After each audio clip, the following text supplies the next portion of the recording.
Yeah, we have about 5 minutes. It's 8:05, and we probably should kickstart session 3.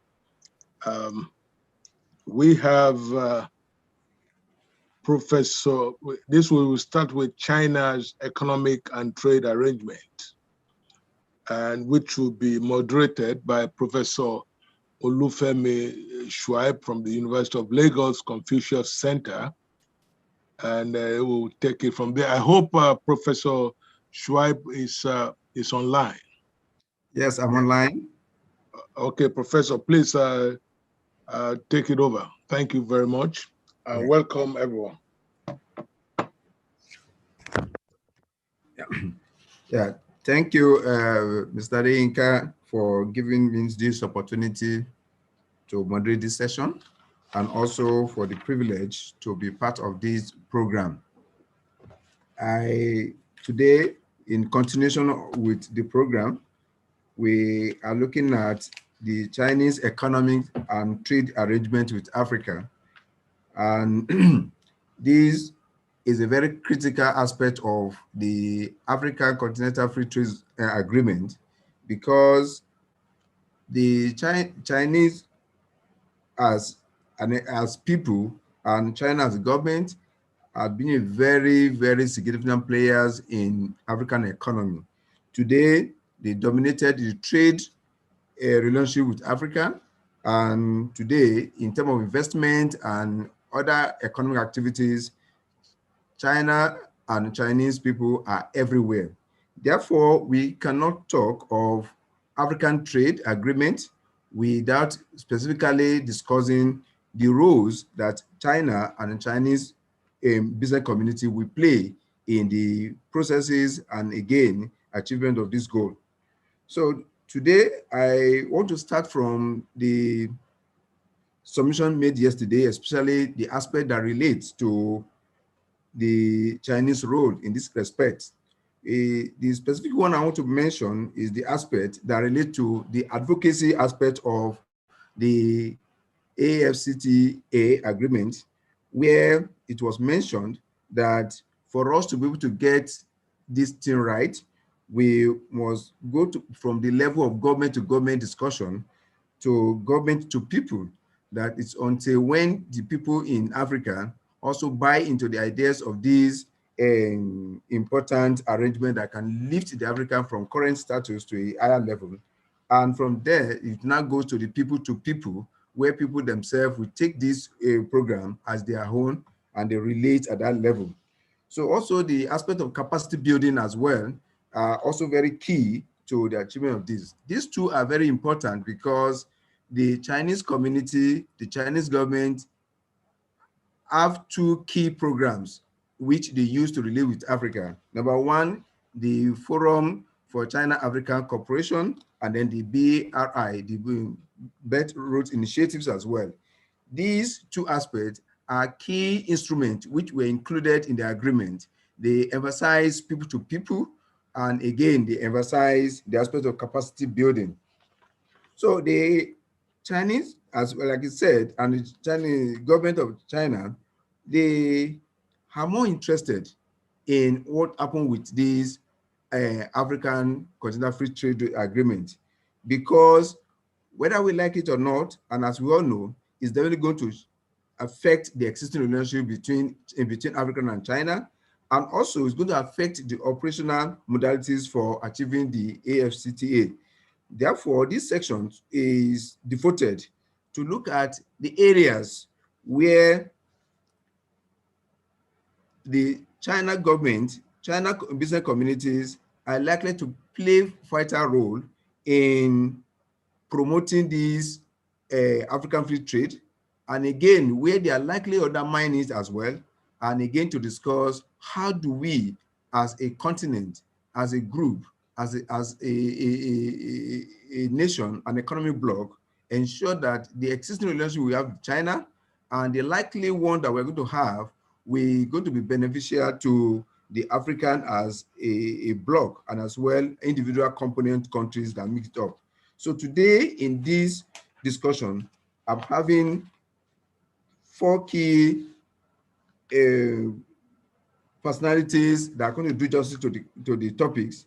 Number one, the presenter is Ms. Sanusa Naidu from the Fellow Institute of Global Dialogues, who is going to lead us in these discussions, give us insight into the issue relating to a China-African relationship with respect to specifically the trade agreement and arrangement that have been in existence as well. Then after the presentation, we are going to listen to Anna Muntoni Rieda, who is currently the CEO of Development Reimagine in Beijing, China. And also we are having again Brian, who also is currently the trade advisor on AUC. And also, lastly, we are likely to have Cabo Ghana, who is currently may not be available for now, but will join us very, very soon as well. Is currently the Pan-African Chambers of Commerce and Industry. And each one of these discussants is going to spend 10 minutes while the main presenter is speaking for 20 minutes. While they are speaking, I will try and summarize their discussions and also provide opportunity for the participants and panelists to make input as well. But I will ensure that each of them do not spend more than their times. So 20 minutes is for the presenters and 10 minutes is for the discussants. And we are likely to have more time to take questions and comment from the others. So I want to now ask Ms. Sanusa to take charge and then lead discussions as we expected. So Ms. Sanusa, so you can take over, ma'am. Thank you very much, moderator. Let me also just pass my appreciation and good tidings to everybody on the chat, on the Zoom webinar. Also to observe all protocol in terms of those that are present. And I think also to be able to say that in these times of unprecedented issues, I think it's a wonderful discussion to have right now in terms of where we are with regard to the debate around a discussion in terms of trade, public health, global commons, and so forth. I have a presentation, and I'm wondering if I could share my screen so I can present my presentation. I don't have sharing rights right now, so if it's possible, if the organizers can share it or give me co-host rights. Yeah, I think that can be done. I will ask the colleagues, the technical people to do that.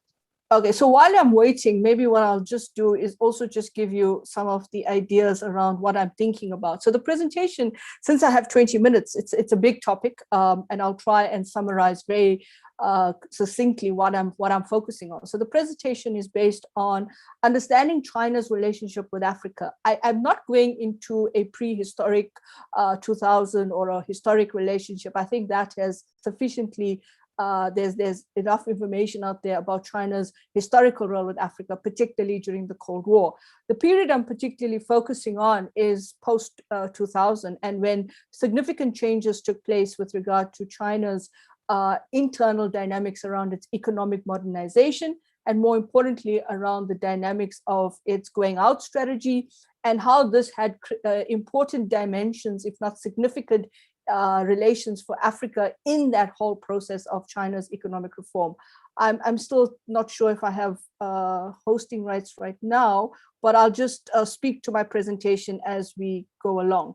One of the things that I think is very important for me to, or for all of us to understand in the context of what I'm talking about, is the question around China's 2000 strategy in terms of where it was coming from in the context of its global aspirations, its economic engagements, and so forth. I think very often we have to look at how China took advantage of the whole dimension of economic globalization and panel beated it to the way in which it wanted to explore its own rise, its own economic rise, but also its engagement within the context of the admission into the WTO. I think that was a very significant point in its economic dimensions and its globalization, how it adapted to globalization, particularly as we talk about it as the workshop of the world, a manufacturing space, its going out strategy with its state-owned enterprises, and more importantly, with regard to how it essentially used that in terms of commercial learning, in terms of understanding what other global actors and particularly global economic actors were doing in the international arena. And I think to a large, for a large context in that way, we have to be very clear that this had very significant impacts for Africa. I think one of the most important impacts for Africa is how China moved into what I call the four, or what many people see as the four areas that were critical for this dimension. So it was the interplay between the global and the domestic, and that provided the driver and the push and pull factors that increased China's global footprint. And part of that was the relationship in the revival with Africa. Particularly in the post-Cold War period. I think it was Napoleon that famously quoted, there lies a sleeping giant, when stirred will shake the world. And I think that in itself amplified China's economic modernization, its global industrial trade and ambitions, and its current role in the global political economy, particularly the idea of reforming the multilateral economic architecture. And in this context, we can't ignore that to do this, China needed to become a seriously important, if not significant, strategic actor in the global economy. And it did this in four ways in terms of how it kind of defined its engagement with Africa. The need for resources and minerals, the access to market, trade, and investment, the rolling out of development assistance and cooperation, and not forgetting the political and symbolic diplomacy and soft power. I think this formalization of how China looked towards the continent, where in the 1990s, you had these images of a hopeless continent. I think for China, it was a very significant continent. It was a very significant role player in terms of China's ambitions, in terms of China's economic rise. And this is where the formation of FOCAC becomes what I identify as the first phase of this engagement of a trade instrument with the continent, set in the context of how you conduct your economic and development engagement, but a formalized relationship. We know that the FOCAC is held every 3 years. It alternates between China and an African country, and they act as co-chairs of the forum.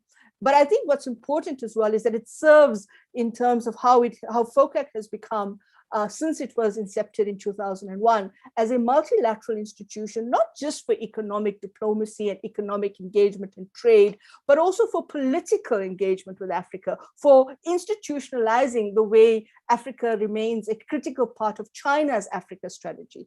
And to some extent, we have to look at how China used its other partnership engagements with the EU in particular, and formulated the structures around the FOCAC process. And in the first phase, it was really about driving China's SOEs in the global space, but also in terms of market traction in African economies, and more importantly, in terms of how it built up its reservoir of capacity. Now, one of the key issues in terms of strengthening the collaboration in the context of China and Africa, in terms of the relationship of partnership, collaboration, and capacity building, was also in terms of elevating it to the global governance reform agenda. In terms of what was the global governance reform agenda? The question of, I remember very distinctly in the 2006 FOCAC summit, which was, I think, the first time that it was elevated to a heads of state summit. It was a key moment and a very important moment for China and Africa, because it set out a whole slew of important dynamics around the trade architecture, but the development in cooperation, as well as the people-to-people engagement. So you looked at 100 hospitals that were going to be built. You looked at demonstration centers for agricultural partnerships. You saw questions, or you saw the people-to-people engagement around health collaboration. You saw the engagement around agricultural farms, and also, in a sense, the development of a China-Africa Development Fund. But I think what we must not lose sight of in the context of FOCAC is the fact that China still enjoys the bilateral economic partnership very much.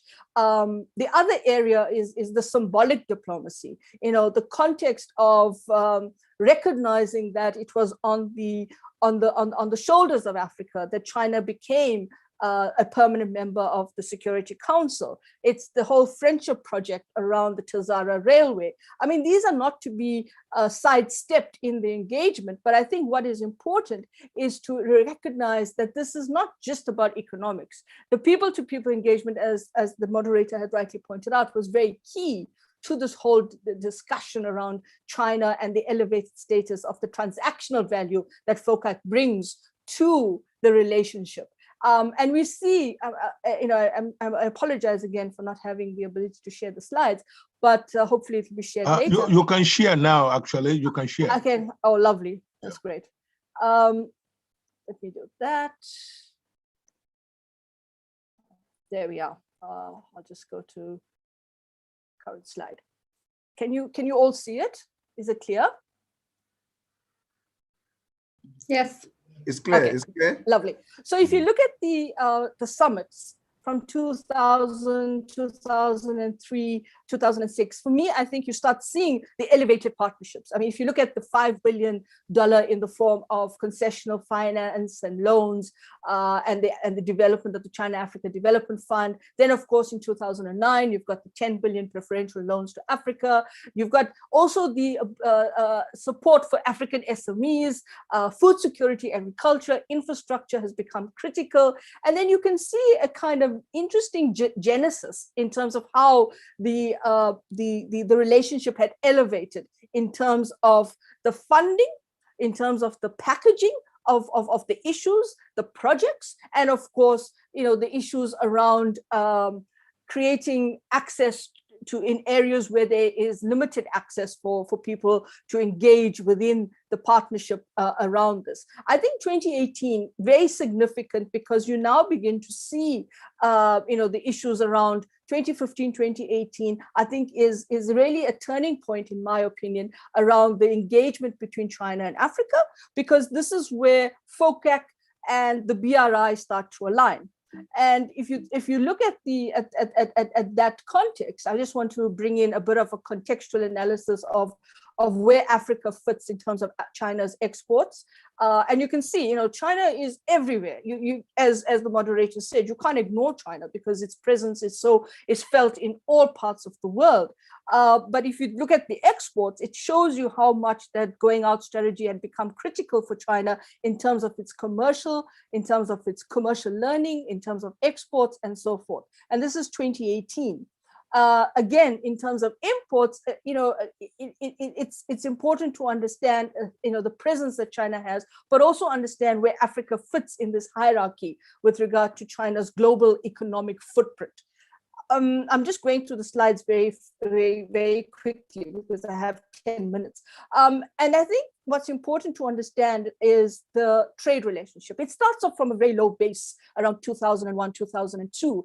And you see where it peaks. It peaks around 2015, and it tends to, go a bit of, it tends to taper, but then it starts to move up again. I don't have figures for 2020 because I think what's important as well is that of all the trading partners, China is still very much a significant actor in terms of economic engagements in Africa. But of course, we know that COVID-19 had created different disruptors to that relationship. If we look at Africa's exports and import share with main partners in 2019, again, I think the point made yesterday in the opening session and subsequent sessions is the question of where does the EU fit? EU is still a very big actor in terms of Africa's economic landscape, but again, China is building up. in many ways. And I think if you're comparing it to the US, then it's a different picture that we are seeing. But if you're comparing it to the EU, you have a different picture. I think this also sets the scene for the other discussions we're going to have in the other panels later on about actors like Turkey, India, the Gulf states, which are very important actors and are becoming increasingly important in Africa's economic architecture and landscape. And let's not forget muted actors in Africa's landscape whose trade is not necessarily at that level of China, but play a very significant role in the geopolitics of this whole process. I think for me, this alignment with the Belt Road Initiative, again, is very important. We know this year is the 20th anniversary of FOCAC. We know that aligning to the BRI is significant for China in terms of the next phase of its economic modernization project. And I think Hannah is well placed to comment more on that, being in Beijing. But I think BRI represents a key development architecture for China's globalization trajectory. This is where unpacking FOCAC and BRI and how it intersects with each other will remain critical for trade, development, investment, and the people-to-people engagement, because there's a public diplomacy question here about the BRI. We see, and I just want to give you a bit of the implications that this is having globally. We're seeing that in the US, there's a pushback against BRI. We saw earlier in the week that Anthony Blinken has basically met with certain African leaders, talking about, don't get too caught up with China. We know that in the US Congress, there's a major development taking place with a major funding a bill that's going to come in to support media that's going to report on China in Africa. So there's a number of issues here about the BRI, and the BRI is very much part of this geopolitical issue, and it's becoming a critical issue in Africa with the Biden administration. For China, it is a key overarching flagship project for development. I think the motto is really around, our development experience has been something we need to share with the rest of the world. I think there's watching briefs that we need to think about between FOCAC and BRI relating to instruments of financing. As the chair and the moderator had rightly pointed out, what's the industry sectors that will be identified as key for bilateral and multilateral engagement. The role of the private sector, I think we have to acknowledge that the role of Chinese private sector is increasing in terms of its footprint in Africa, but also in terms of sharing some of the financial responsibilities that the Chinese state may be moving a little bit away from, and then monitoring what projects are hangover projects from previous FOCAC commitments and what is new under the BRI. I think it's very important that we understand these connectivities between the BRI and FOCAC. To just give you a bit of a context between the financial pledges between 2015 and 2018, we don't see that there's been a shift in terms of pushing the development finance packages. We're seeing that it's more or less staying static. We'll have to look and monitor for this year, 2021, what will be this financial pledges from China under the FOCAC. And more importantly, looking at unpacking the nature of the preferential concessional finance, looking at the development fund, promoting SMEs in Africa, and also the production capacity cooperation fund. I remember reading something from Deborah Brauterham, who was talking about the fact that in 2018, it was not 60 billion, but it was more around 50 billion that was in financial pledges from the Chinese state. The 10 billion is really coming about the private sector and bringing the private sector in. In 5 minutes I have, I'll just give you, you can see the countries that have basically signed up to the BRI. This is the BRI again. You can see that a lot of the activity is around the Horn of Africa, Djibouti, around that space, because that's where the connectivities lie. But we can't ignore also that it does have linkages to other parts of the continent. And of course, I want to touch on some key bilateral agreements that were signed this year under FOCAC. Every year the Chinese foreign ministry, the Chinese foreign minister, they do this important visit to the continent as part of the symbolic diplomacy, as part of the engagement. And this year they visited 5 countries. And I just want to basically highlight some of the bilaterals that are happening under BRI. So in the case of Botswana, they signed an agreement to strengthen their infrastructure investment, better connectivity. etc. In the DRC, you've got the writing off interest-free loans, and of course that's going to be critical in terms of helping the DRC in the context of COVID-19. And then you've got the 17 million in other financial support, which will be used towards development projects, and then of course the 2 million to assist the DRC as chair of the AU, etc. And then of course you have Tanzania, which I think is a really critical space right now for China, given the tensions around the Standard Gauge Railway in Kenya. And so Tanzania represents a key actor here in this contract to two Chinese companies, and of course linking that whole East African corridor in the Standard Gauge Railway.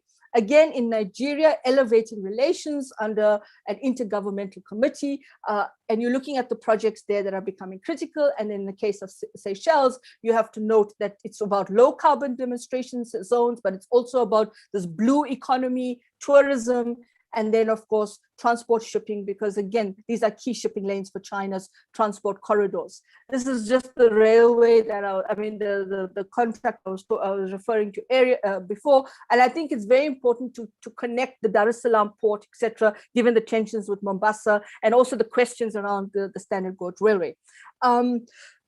Excuse me.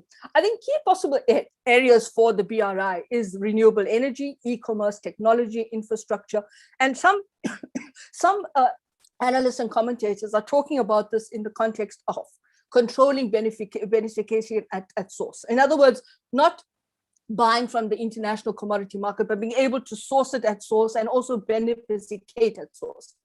I think the Chinese funding model will be very important now. The Kenyan experience has opened up certain areas of concern. We know the policy banks in China have basically pulled back a little bit on their financing in terms of projects and what kind of projects they're financing. There is concern about white elephant projects in Africa, and the Chinese are bringing in the private sector to help to mitigate risk around investment. I think there's in the 2018, I think the build, operate, transfer to recover cost and profitability is important, but we have to watch the internationalization of the yuan. Very important in terms of what does this mean in terms of the dollar hegemony and dominance in Africa. For FOCAC, I think is for AfCFTA, it's very important that we understand that FOCAC and BRI serve both as an opportunity and a threat. I apologize for the editing there. The positive disruptor is that it can facilitate regional value change in terms of transport corridors, access to regional markets, accessibility for landlocked countries. But I think at the same time, it also is very important for inter-African trade. But the threat disruptor is when it becomes competitive and based on rivalry. It challenges the principles, norms, and standards of the AfCFTA. And I think one of the key issues on the AfCFTA is the dispute mechanism question, how countries will relate to each other. We're talking a lot about the WTO and preferential trade agreements, but I think in the AfCFTA, it's going to be critical if we see internal dynamics around countries taking each other to the dispute mechanism around certain of the tariff issues, certain questions around AfCFTA and Chinese bilateral and multilateral agreements. I think the tariff structures are going to be important and how these will reconcile with each other. I just want to go to the question of Anglo-American. If Chair, with your indulgence, you can give me a minute and a half, I won't mind.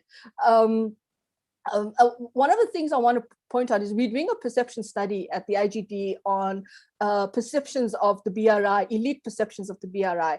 And one of the things we found very interesting is companies like Anglo-American, how they getting involved in the value chain of the BRI, tapping into the value chain with regard to this hydrogen battery that they are producing, moving away from mining as a key source of their commercial activity, but getting into the electric transport goods vehicle industry. And this is because they see the value of what China is doing with renewable energy, green energy, and trying to get involved in that space. And I think it's very important that we understand that some companies, some countries will integrate into the BRI value chain. How does it impact on us will be very important for other countries in Africa. And then, of course, there's the question question of the non-tariff barriers and the broader dynamics around Africa's integration to the global arena, where China plays a critical role, sitting on the IMF, sitting at the WTO, on the UN Security Council, at the WHO. This is all about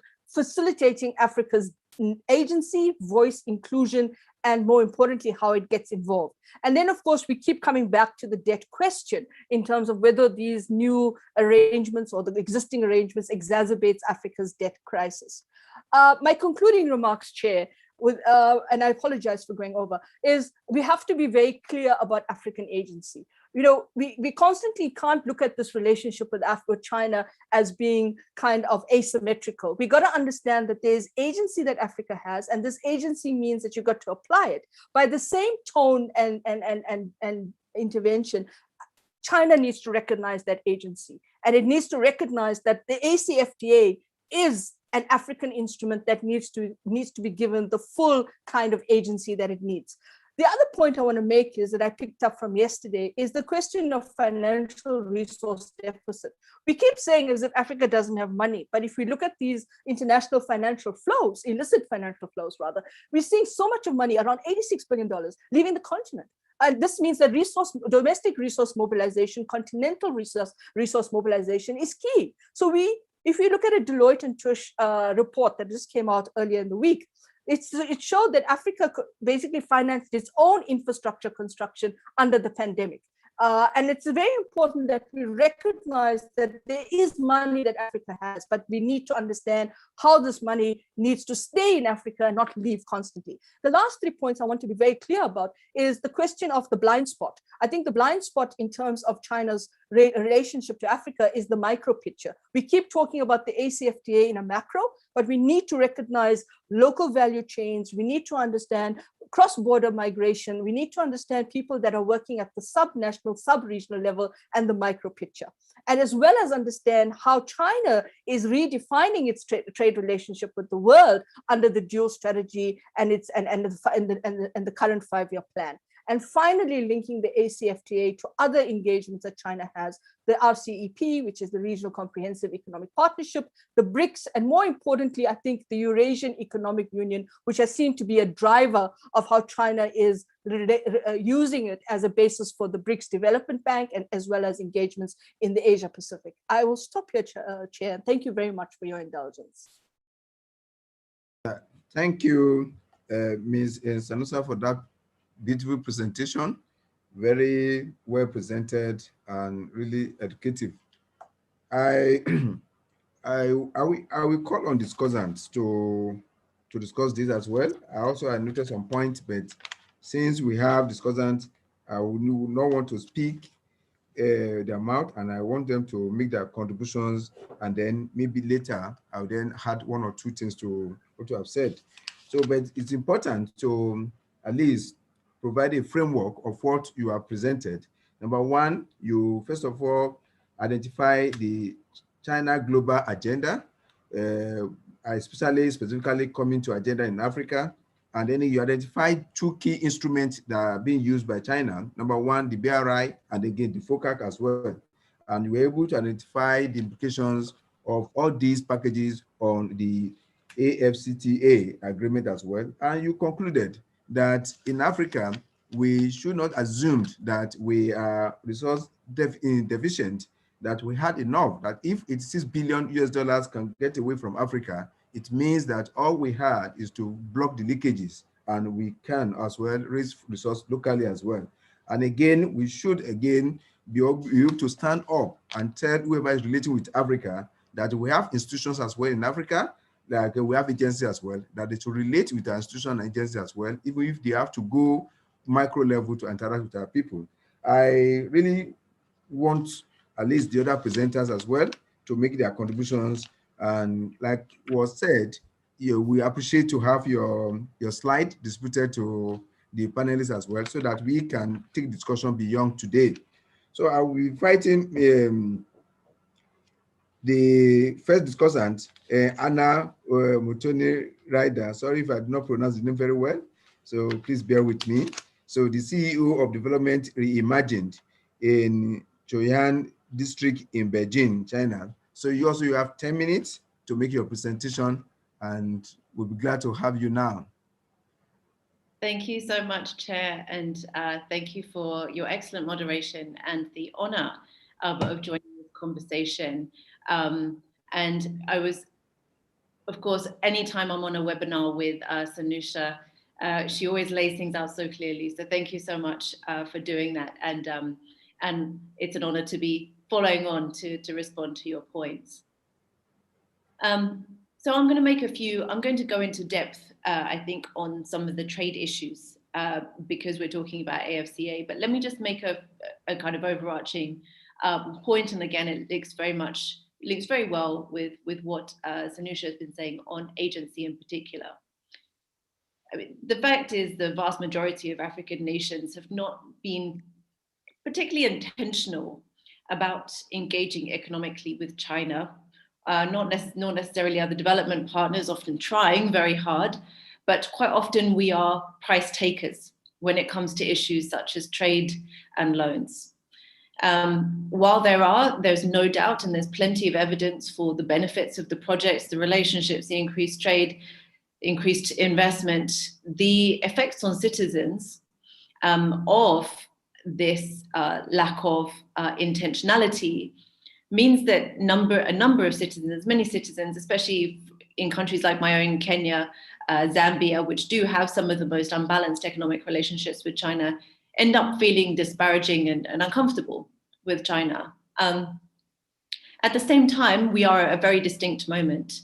We have had a very proactive action by African governments and citizens on tackling COVID-19, at least early on. We have the AfCFTA itself. These developments offer hope that we can turn the economic relationship with China around, improve it for the benefit of citizens even more. And as Sanusha was saying, African leaders are indicating a willingness to assert agency vis-a-vis other development partners. And I think even this discussion itself is an example of how that is happening and the influencing happening as that is taking place. So there's an opportunity to leverage for a shift in the relationship with China. The question is where? So we need to look at the relationship with China on trade. And Sanusha has elaborated, I think, in particular on the overarching relationship, indicated some of the issues around trade, but I want to make a few more points even more specific. First of all, China is both a major supplier of goods to African countries. It's also a source of demand, in particular for commodities and agricultural products from African countries.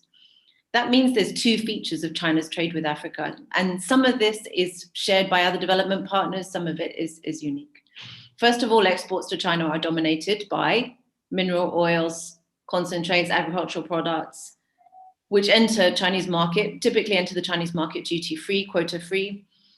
That's not unusual. The EU actually imports more of these goods than China does, but it is a feature of the Chinese relationship with Africa. Second of all, that the trade balance with China, Africa's trade balance overall, and since we're talking Africa as a whole, it has shown a downward trend since the 2000s. So there was with the exception of 2008 and 2012, and the trade balance actually further deteriorated in 2019. So a good number of African countries are effectively in a major trade deficit. Majority of African countries are in a trade deficit with China.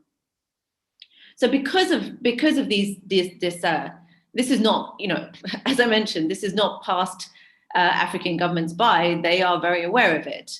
And in particular, in September 2018, and again, Sanusha was pointing to some of this, in FOCAC, the African governments said we need to have more access to the Chinese market. We want to promote China-Africa trade.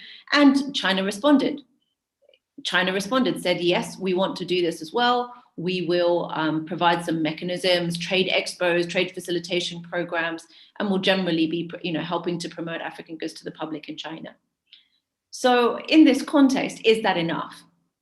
And now that we have the AfCFTA, and this is a question that we're here to ask, what should we be doing with the AfCFTA when it comes to China?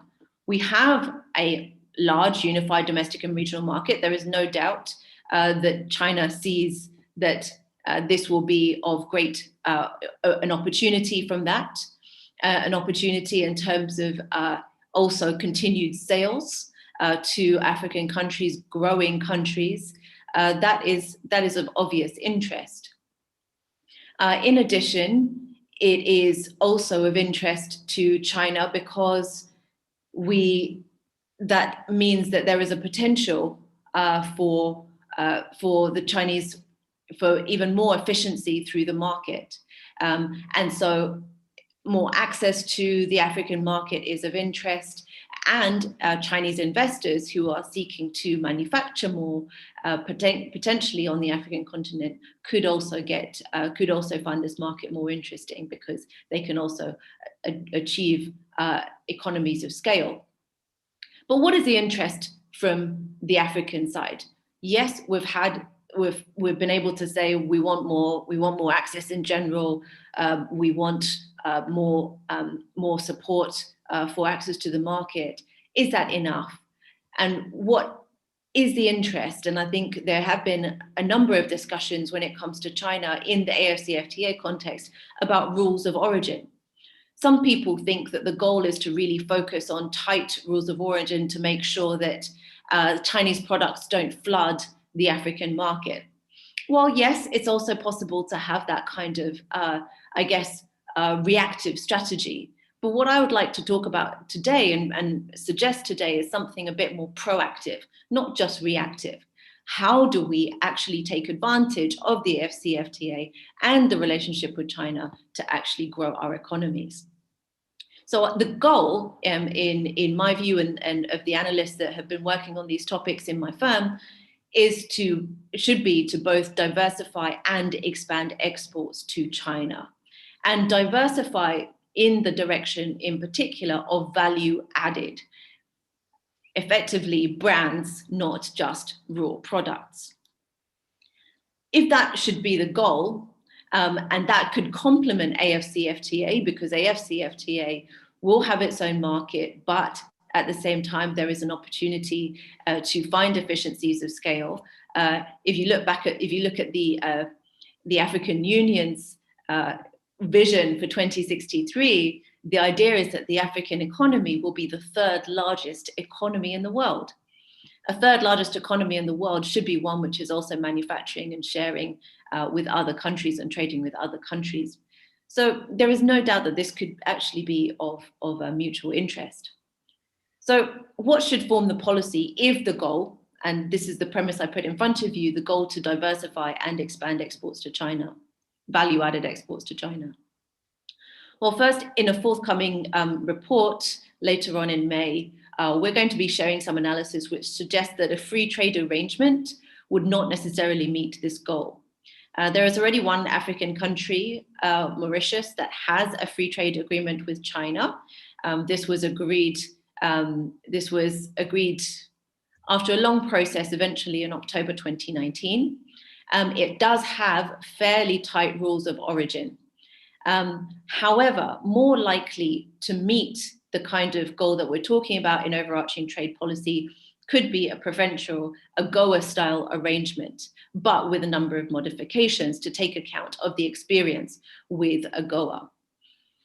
In this respect, second recommendation, if we're talking about policies for AfCFTA and for African Union to consider, would be to focus on removing non-tariff barriers and expanding existing standards which are applied within certain African countries throughout the continent. So work with China to try to expand those standards and not have to have every single African country negotiate these sorts of issues, negotiate on these sorts of standards or removing of market access barriers.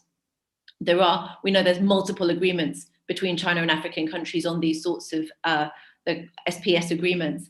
They're increasing in the rate of announcement, but the volume of exports still remains very low. So there's a great deal to do on that area. Third, we need to link foreign direct investment strategy with China into trade, and again, value addition in particular.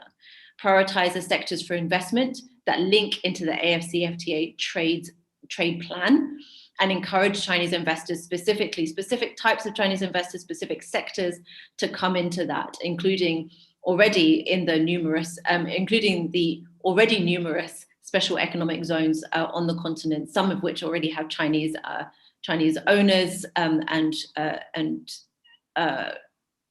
investors, and others that don't. Finally, and fourth, we need to prioritize African actors in this discussion and in this activity, in this work. The key actors and mechanisms since 2018 that have been put into place, and they are definitely very welcome, they are making some differences in terms of driving African imports to China. They are Chinese. There are very few African actors involved. As a kind of very practical and advisory consultancy, we're among those very few Africans who are involved we have a flagship project, Africa Reimagined, which is focused exactly on increasing bringing African brands into the Chinese market. But the Chinese players, the reason being that Chinese players themselves, and including due to language barriers, find it very difficult to identify the key products available in Africa. They can't identify the top brands in Africa. And so they have a very limited understanding of what we can really offer. They don't really know us. So that is why it's very important for African actors to be at the forefront of these policies and all of the forefront of these actions. As I said at the beginning, COVID-19, AfCFTA presents a really distinct moment for change. There's an opportunity to leverage the relationship with China in the right direction, and it's ours for the taking. China is open to listening to us. We just need to ask. And I think Sanusha's presentation also illustrated some of that. Thank you very much. Thank you very much for the presentation, especially the summary you provided. Most especially, you identify 4 key areas where Africa need to take strong attention.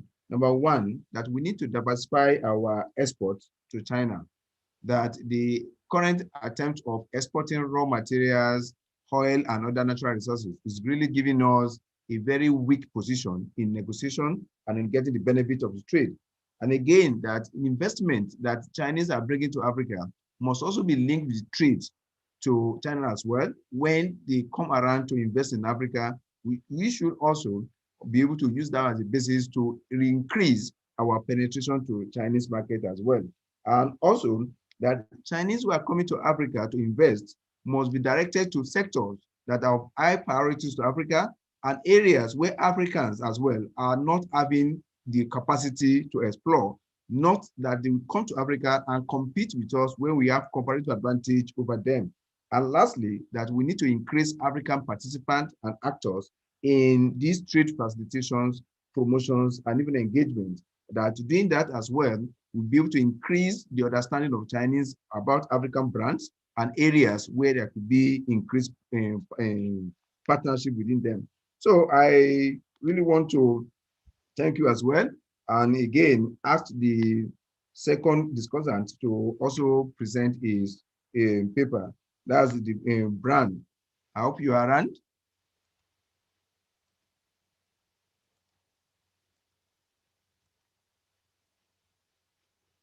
Is Brand around?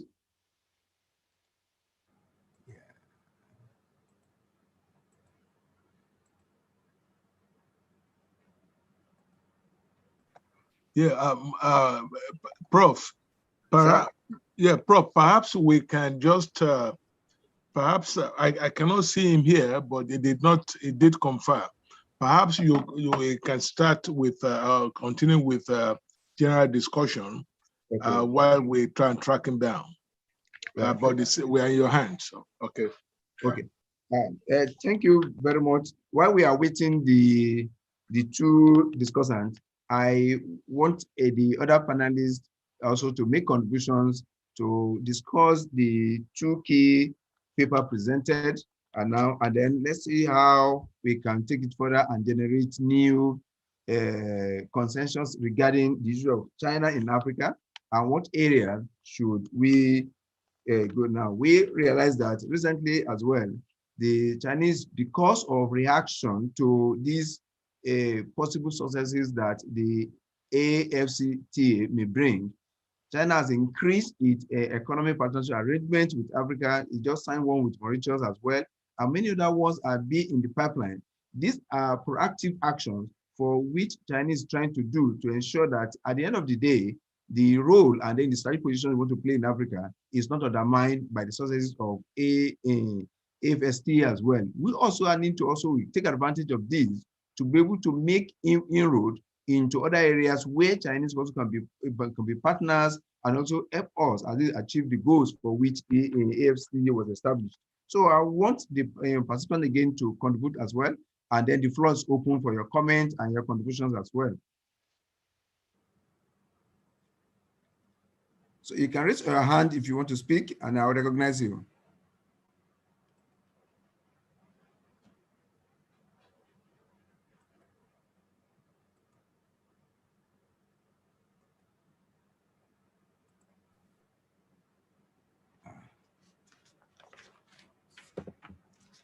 Now, I want to ask the presenter if I can't see any hand up now.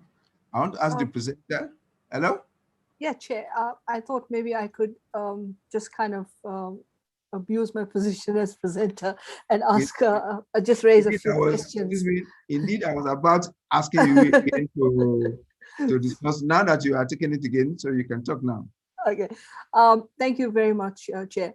I mean, Hannah, it's always wonderful to share a platform with you, and it's hard to come after you as well.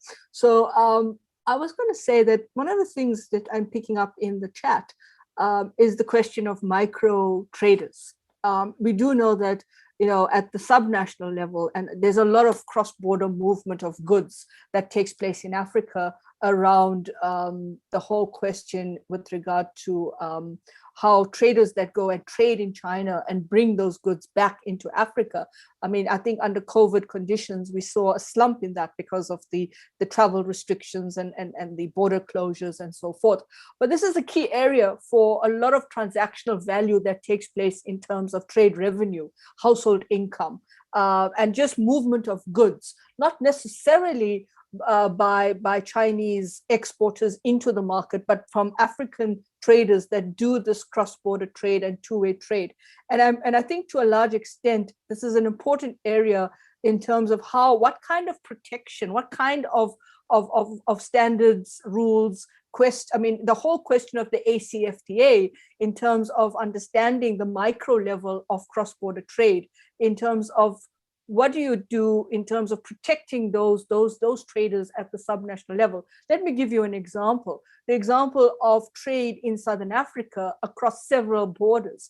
South Africa, you have traders that come through South Africa, go to Lesotho, go to Swaziland, because they're within our borders, and then move back to Botswana. And this is not because they're doing it as just on the basis of just a livelihood. It's also becoming a critical space in terms of commercial interest. And it actually has a critical space for China in terms of places like big export centers and distribution centers and big expos in terms of what's going on. So I think that's something that definitely needs to be discussed, not just only in the context of China, but other traders that are trading in other markets.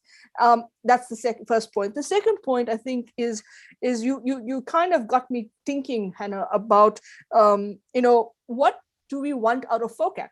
I mean, one of the things that would be great to see in FOCAC is, apart from all of the, the loans and the people-to-people engagement and the concessional finance and the soft power diplomacy and so forth, is maybe to ask for something simple, but that can be really, really powerful. And that is for Africa to have an Africa brand office in China across their major centers, to promote African brands, people that are producing and things that you could be exporting into the Chinese market.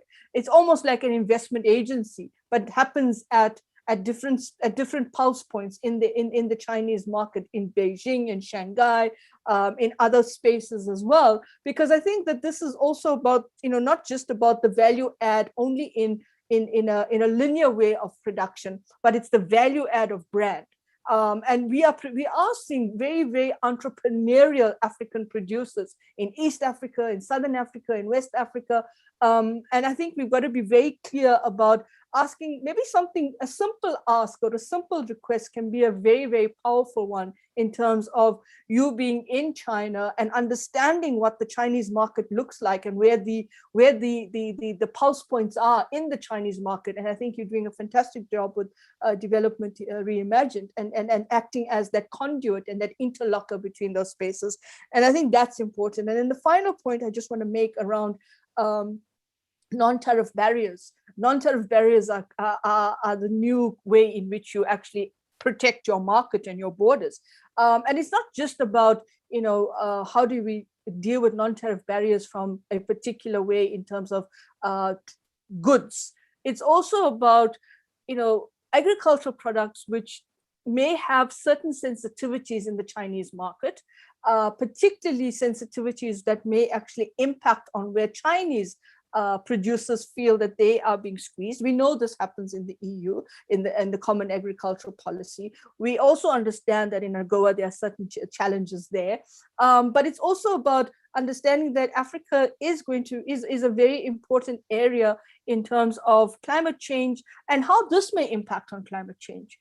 And agricultural products that come from Africa that may have certain new non-tariff barriers imposed on African products because of climate change. And then the final point is really around those African countries that are still linking their relationship to China in the mineral resource sector.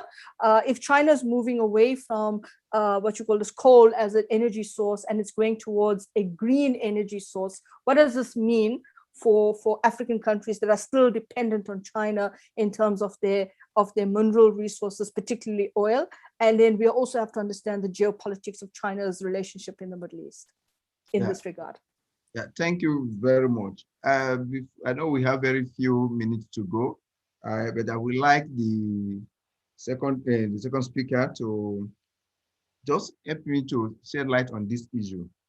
The essence of free trade is to utilize our large markets to be able to use to develop our industrial sector, which I call the productive capacity, and whereas our market is absorptive capacity. So I want to ask, how do we ensure that the other third parties to Africa in this engagement do not just take the advantage of our large markets at the expense of our local industrial development? And how do we ensure that all these professional treatment agreements we are signing with them is tailored towards making the AfCFTA as a basis for every other negotiations we are doing with our third parties? Particularly with China now, how do we ensure that our African local industries are equally developed while we are opening our economy to this country? So, Ms. Anna, I will want you to briefly discuss this with us, and then maybe we can then look at the chart and then we conclude the discussion. Great, lots of food for thought there, and a few things to respond to. Thank you again for these great points. And again, the discussion in the chat is also very useful, very interesting. And I again really agree that we have to be thinking about the micro level, the actual practicality of it. It's not just about these government level agreements. It's really about the implementation. This is what we always do, what we always need to work on. So let me respond first on the microfinance, on the micro players point, not microfinance, micro players point. One area that we could find of interest is looking at how China has used e-commerce in particular in rural strategy, in rural poverty alleviation strategy. Unlike the way we often think of e-commerce as something, expanding the opportunity for consumers. That's how we think of e-commerce. We think, oh, it's going to make everything cheaper, it's going to make everything easier, etc., etc. The way that China has looked at e-commerce when it comes to rural poverty alleviation is to look at how do we use this market to get new sellers and make it easier for these small scale micro players to be sellers. That is quite a different perspective, a very different way of thinking. But it could be a real use here, because one of the issues, of course, we all know, every single entrepreneur is going to try and make their life easier. There's no doubt. Of course they will. My auntie who sells her eggs, when there's a motorbike guy who comes down the road to her rural village, of course she expands her egg production, because that's what she does, because she can get to the market easier. Anything that makes sellers' lives easier is going to help.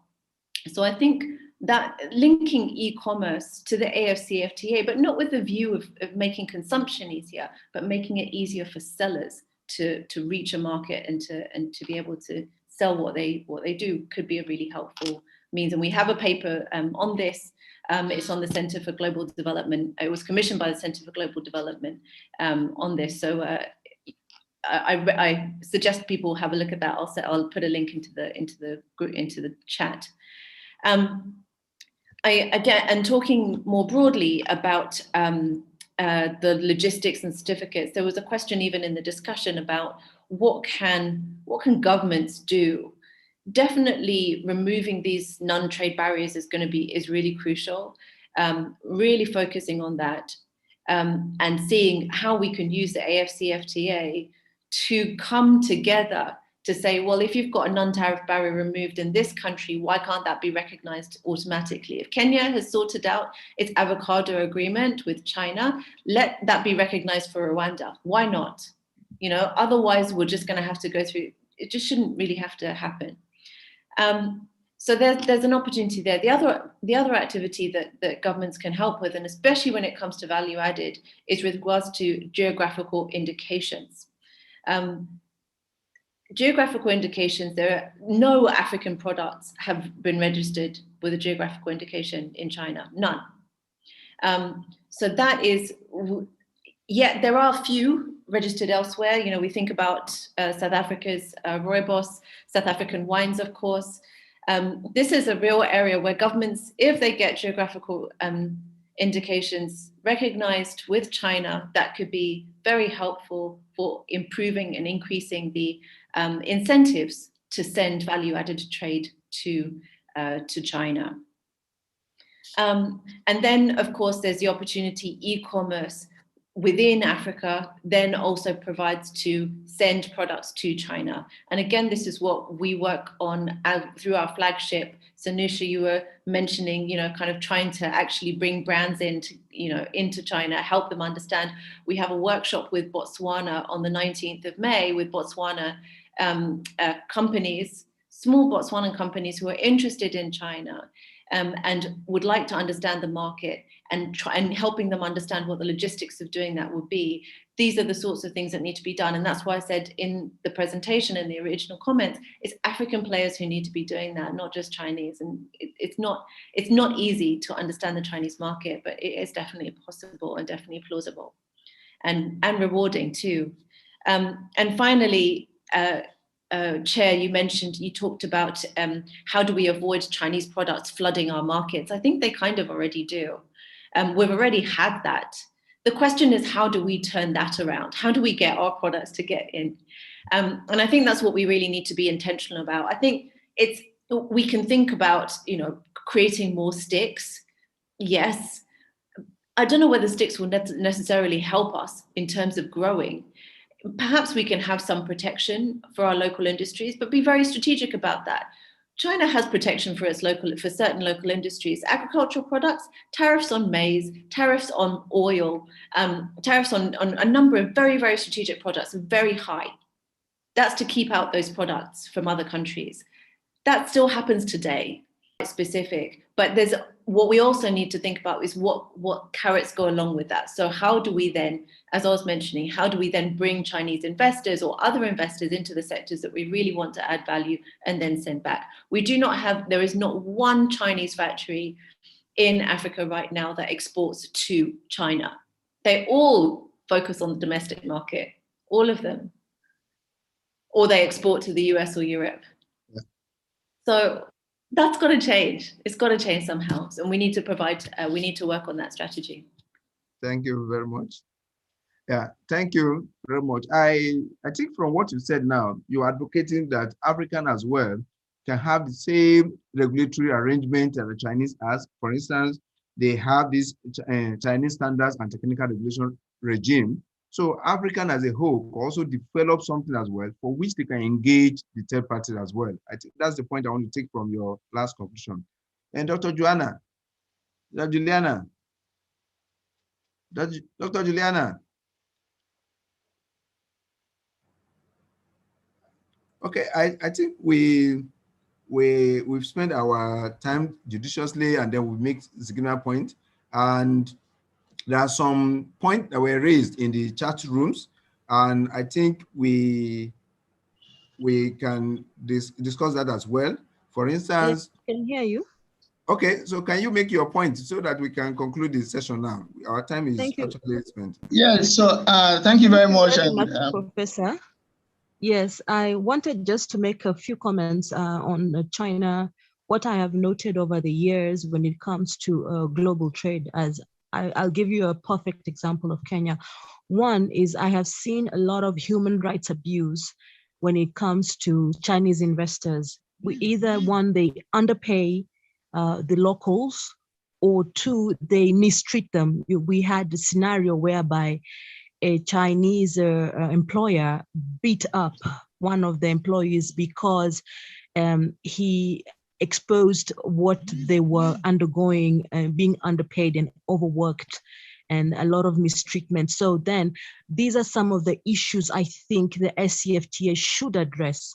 Otherwise, we'll have a lot of our African brothers and sisters being molested in the Chinese hands. And the second part that I've notably with the Chinese, I studied in Paris, so I have a very different chronology of investment, looking at the European Union and looking at Asia and the Pacifics. I specifically understudied Asia and the Pacific, so I understand the dynamics of where China comes from. Being a communist for so many hundreds of decades of years, they still have that mentality of master slavery in their minds.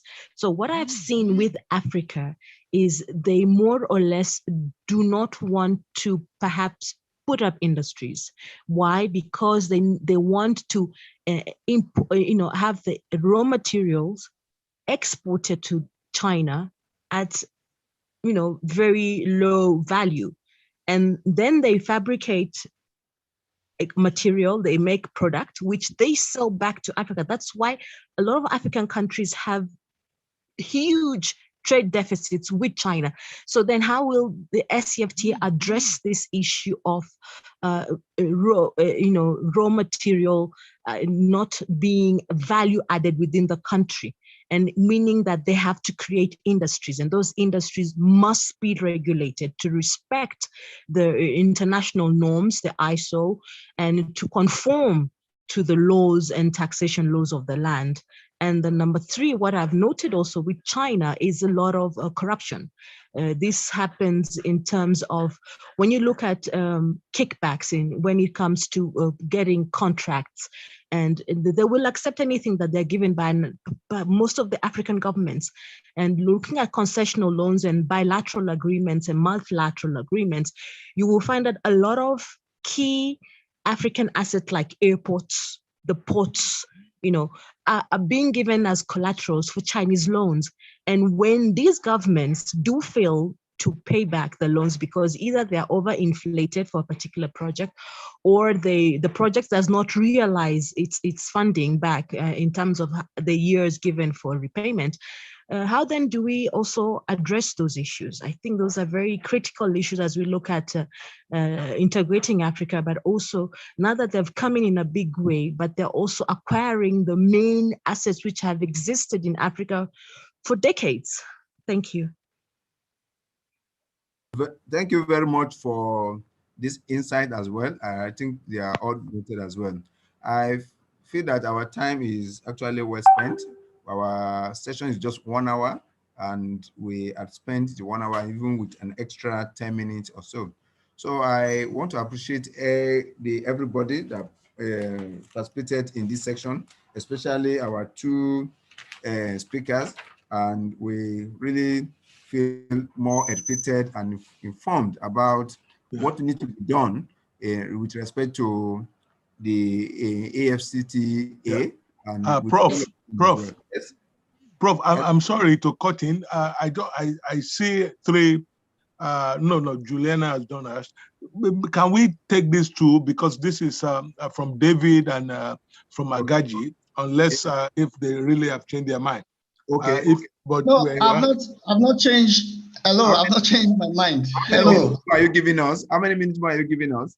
Please just carry on, as you know, this is very exciting. Okay, good. Thank you very much. So now, David, as many as comments, we want to take it as well. I was just trying to keep it to the time. So, but now that we have given the privilege to extend at least to a few time until maybe we are done. So, David, you can have the floor and let's have your opinion. And others again should get ready to speak. So, okay. So maybe can you, before David can you takes hear me? over, sorry. Yeah, can you hear me? Can you hear me, please? It's okay. This is Can David. we have David and we can have Jinana later again? Yes. Can you hear me? This is David. Yes, we can hear you, please. Okay, so my own is a very quick take, and I've been following it since yesterday. What we have done as a local company, as an SME, is to study the continent for 5 years, 500 top companies in Africa and 200 top banks. And we realized that 700 billion is what these companies make as gross, 500 top companies. And if you add capital flight to that, you're talking about maybe 1 trillion. But we are saying that the AfCFTA is a 3 trillion economy. Now, why don't we focus on seamless trade? Prof, I give you an example. For instance, I work in Nigeria as well. You don't see a Sierra Leonean business opening a shop on Surulere. You can't see that. If you go to Nairobi, you go to central Nairobi, you will not see a Sierra Leonean shop. You know, and I asked, what is the rent? They said it's $3,000 for a year. So why can't we create seamless business between SMEs in Africa and tap into the $3 trillion market that we have, which is far bigger than all the companies that are exporting, mining companies and everything. We've studied them for about 5 years, and it's about 700 billion, and capital flight, you add that's 1 trillion. Why do we leave 2 trillion out in the SME that we cannot capture? So one thing we should focus on as policy, as you people are designing this policy towards AfCFTA and third parties, let's look at how do we position our SMEs to tap into the 3 trillion market by seamless trade. And that comes with, first, the ability for somebody living in Sierra Leone to pay for my services here in Sierra Leone at the cheapest rate. That's very, very important. And if, for instance, AfCFTA is taking money from central banks, cheap money from central banks, and bringing it back into the economy, let's begin to identify companies that we can invest into that can go into production. So we need data. We need aggregate demand data. And the SME sector in Africa is the largest economy in Africa, and it's untapped, and we don't capture it. So let's invest into technology that gives data, real-time aggregate demand data. So we have platforms for that. And policy direction should be moving towards that, galvanizing development partners. So for instance, you have the African Trade Repository, the ATO. ATO is an avenue that we can use to give real-time aggregate demand data so that AfCFTA through trade finance intermediaries could invest into these SMEs, and will begin to produce and capture that money, because African governments are going to look for raw dollar. You can't stop them. All these who are saying there's no way you can stop a political party that is going out of power in the next 3 years, and they want to do development, and they will not go to China or America for Prosper Africa or Chinese money. So let's focus on what will make us succeed by empowering these SMEs using existing structures that already are there. Let's integrate them using technology. So that's my point. Thank you. Thank you for that insight regarding the SMEs as well. And I think the point are noted. There's another hand that was up before.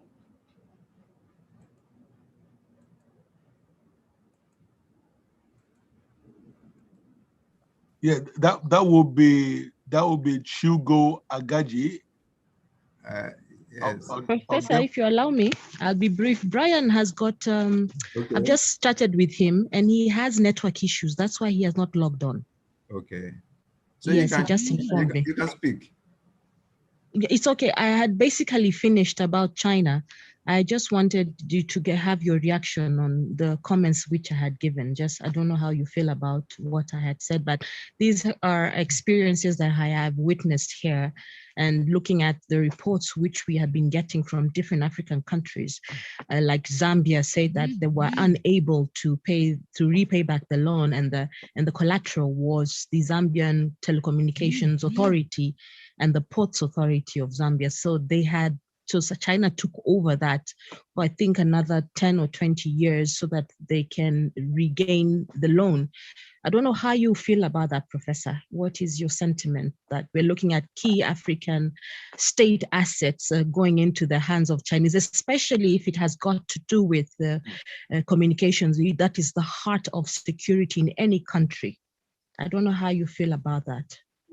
Yes, if I will express my opinion, number one, let's talk about the aspect of the labor relations, which you mentioned at that time about molestations of workers, in Chinese industries. I feel that is issue about institutional failures in Africa as a whole, and again, lack of rules and regulations or implementation of those rules and regulations.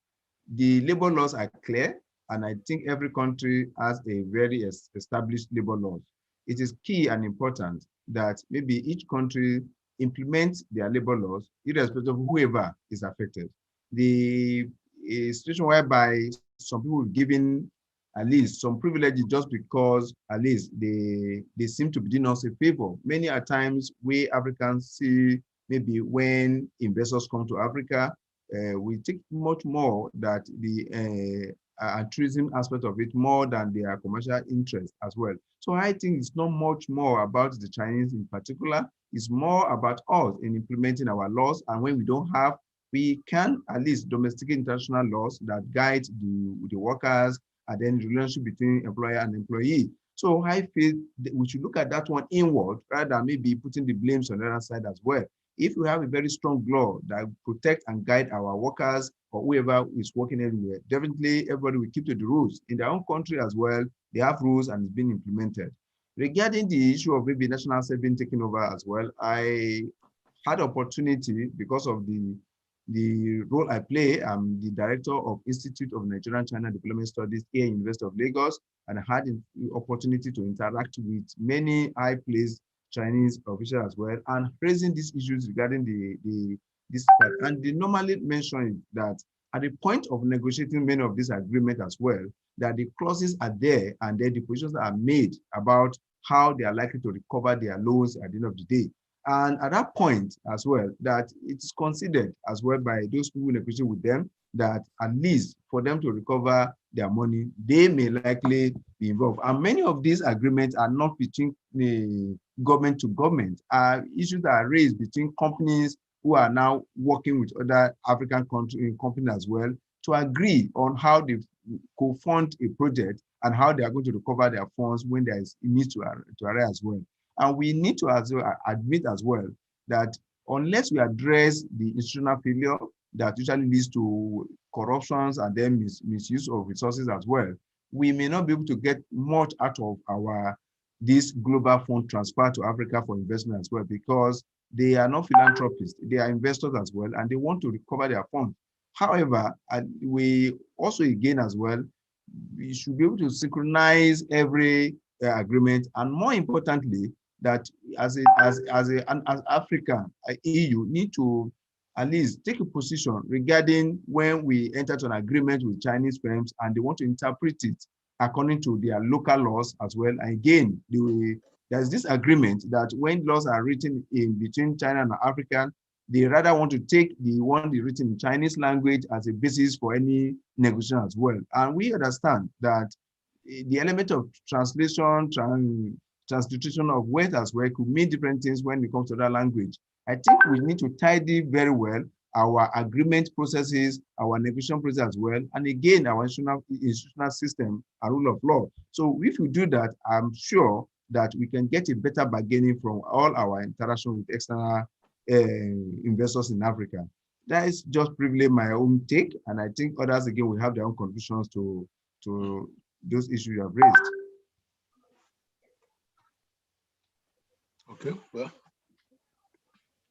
Thank you very much, Professor. Thank you for that reaction. Could I ask my question now? Yes, you can. Yes, good afternoon to everyone. Thank you so much. Thanks to the moderator. Thanks to Sanusha and Hannah for amazing presentations. This was really, really interesting. I just had a couple of questions and comments. The first, just on the AfCFTA in general, on the rules of origin regulation. I wanted to ask how you see border control in Africa and whether this can be controlled. So there is a fear that with different countries and with free trade within Africa, there is a possibility that goods can be brought in from other countries, specifically China, to be sold to African countries as made in Africa products. So we have an issue with border control in a lot of our countries. A lot of our borders are porous. How do we control this? How do we strengthen our borders? And not just the how, the who should do this work. Because we've had a lot of comments about the strength of our institutions. So that's just one comment. The second was, even if we do, not to say that we can, but if we remove China from the equation right now, just playing the devil's advocate here and looking at African countries existing as themselves, how do we see the economic balance in Africa, where there are some places that we know that there will be a lot of capital flight, internal capital flights, and flight of humans.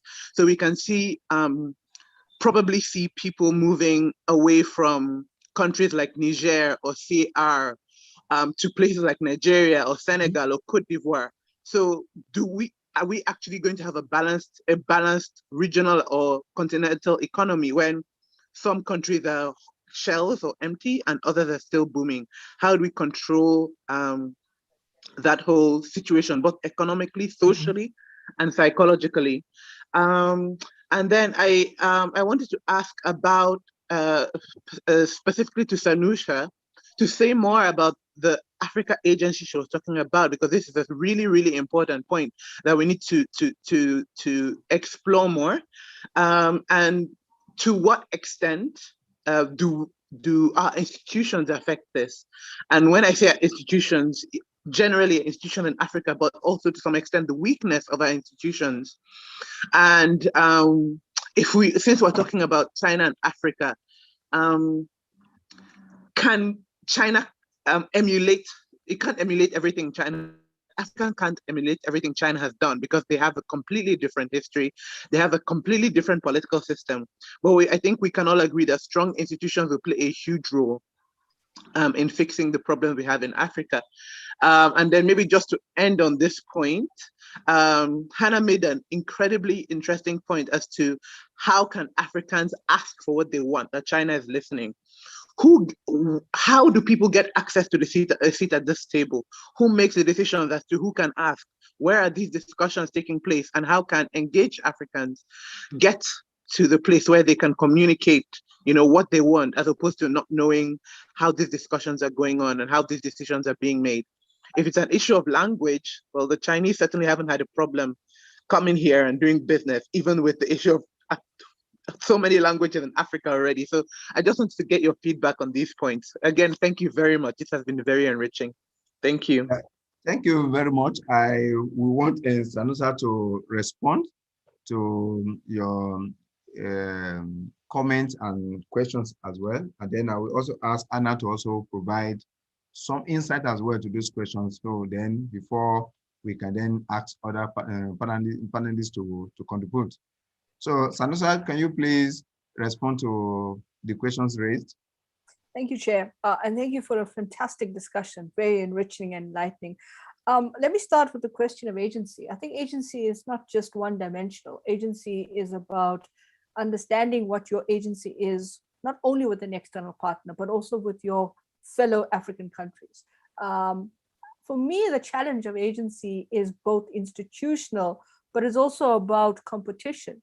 If you are going to be negotiating a bilateral agreement with China, why can't you push China to say, let's go regional, let's go continental? This is going to have an important impact for our regional market, for our cross-border trade, in terms of norm standards and how you create the kinds of trade rules and trade regime in Africa that is much more, it has a uniform effect as being fragmented as we currently see. And I think the challenge is Africa is such a fragmented continent in itself. It's got such major differences in economies of scale. It's got such major differences when it comes to dealing with the developmental challenges. I mean, in this whole discussion, one of the things that struck me is that we never even discuss how North Africa and the whole question of North Africa and China's relationship from the Mediterranean to the Middle East, the MENA region, actually plays into China's ambitions into Southern Europe, and then of course further up into Northern Europe. And it's a critical dimension, you know, that whole plateau around Morocco, around Egypt, in terms of Djibouti, the Horn of Africa, it's critical to China's Belt Road Initiative, because this is going to become centers of production, centers in terms of where, for example, Morocco is going to be creating all kinds of important economic corridors in terms of positioning itself. But the geography of the continent is also very critical. If I'm sitting right down in South Africa, I'm asking myself, to what extent does South Africa have a critical role to play in the Belt Road Initiative? Where does the Belt Road Initiative come right down in terms of the geography, transport corridors, the regional integration approaches, etc.? And this is the project we are doing at the IGD. We're looking at elite perceptions of the Belt Road Initiative in South Africa. And we found 2 or 3 very interesting, very early findings, which we're still going to basically assess in a greater detail. And it comes back to agency. You know, the one thing that was very fascinating for me in this conversation with political, well, elites and however we define elites, is that there were few elites who were critical actors in development finance. They were critical trade economists that were dealing with industrial policy, talking about policy instruments, but they kind of indicated to us that they didn't know what the Belt Road Initiative was, because the conversation around the Belt Road Initiative is happening at a government-to-government level. And then there are also only particular individuals that are basically privy to those conversations. So there's a section here that there's business as usual with China that's kind of confined and characterized by a G2G kind of approach, government to government. Then we hear about a people-to-people approach, but that doesn't seem to connect. And I think that's what Hannah is referring to, is the connectivity to people on the ground. We want to actually then extend this project in terms of ordinary perceptions of South Africans about the Belt Road Initiative. Does it help you in your commercial activity, in your entrepreneurial activity? The question here is, how do we translate and transmit and percolate the information that there's opportunities here for everybody in the context of the commercial, the political, the economic? I think that's agency for me. It's not just institutional in terms of the major kind of government to government engagement with the Chinese, but it's also about bringing your business stakeholders, your business fora, your agencies that are sitting at the grassroots, your SME facilitators, to say there are opportunities here. And that, for me, I think it's going to be very exciting if, you know, together with our colleagues in this conversation, in this webinar, where we can start talking about this kind of discussion about what are the opportunities that are there for you. Yes, I think the other challenge around agency is you've got to be careful of what you negotiate. You've got to go into a negotiating discussion fully prepared, fully understanding what the other side is presenting. And I think the point the last commentator made was really important, is that there's a lot of lost in translation that takes place, because we need to have serious trade negotiators. We don't have serious trade negotiators at times. But I think some of the documents that are basically written in Mandarin have a completely different meaning when they translate it into English. But this is where we need to take advantage of those students that are studying in China, doing trade, commerce, learning the Chinese language to become part of these negotiating spaces, because they are going to translate for you. I find it very disturbing, and Hannah knows this because we've had these conversations so many times, that some of the returning students with PhDs know how to speak Mandarin are not finding jobs in government. Why? They're not. This is a policy question now. There was a question around in the chat about, is we having a very academic conversation and we're not talking about the policy? Well, sometimes the policy is kept so close to the chest, we don't know what the policy is towards China. And I think to a large extent, we need to open up those spaces. And that, for me, is critical. The third issue is perceptions of China. Perceptions of China, perceptions of Africa, perceptions of Africa in China. I think we can't hide from the fact that we must not romanticize the relationship with China either. There are problems, there are inherent challenges, there are inherent contradictions. And the question that China also has to deal with in the room, or the big elephant in the room, is the question of how Africans are treated in China, how you are opened up to spaces. It's not only about the macro and the commerce, it's also about the people-to-people engagement in terms of being able to have the discussion you want to have around access to markets and so forth. But I also think we've got to be careful in how we allow different media narratives to influence the way we think about particular actors in the global arena. One of the challenges I think is very important for us to understand is China is no different to any actor that operates in Africa, any other external actor. They go for World Bank projects. They are now going for tendering of local, of country tenders. They are going for, they actually learned quite well that, you know, the business of business is business. That's what one of the South African corporates told me in my first project when I started tracking South African corporate behavior in Africa. And he said, don't come with all this other stuff. This is our main task.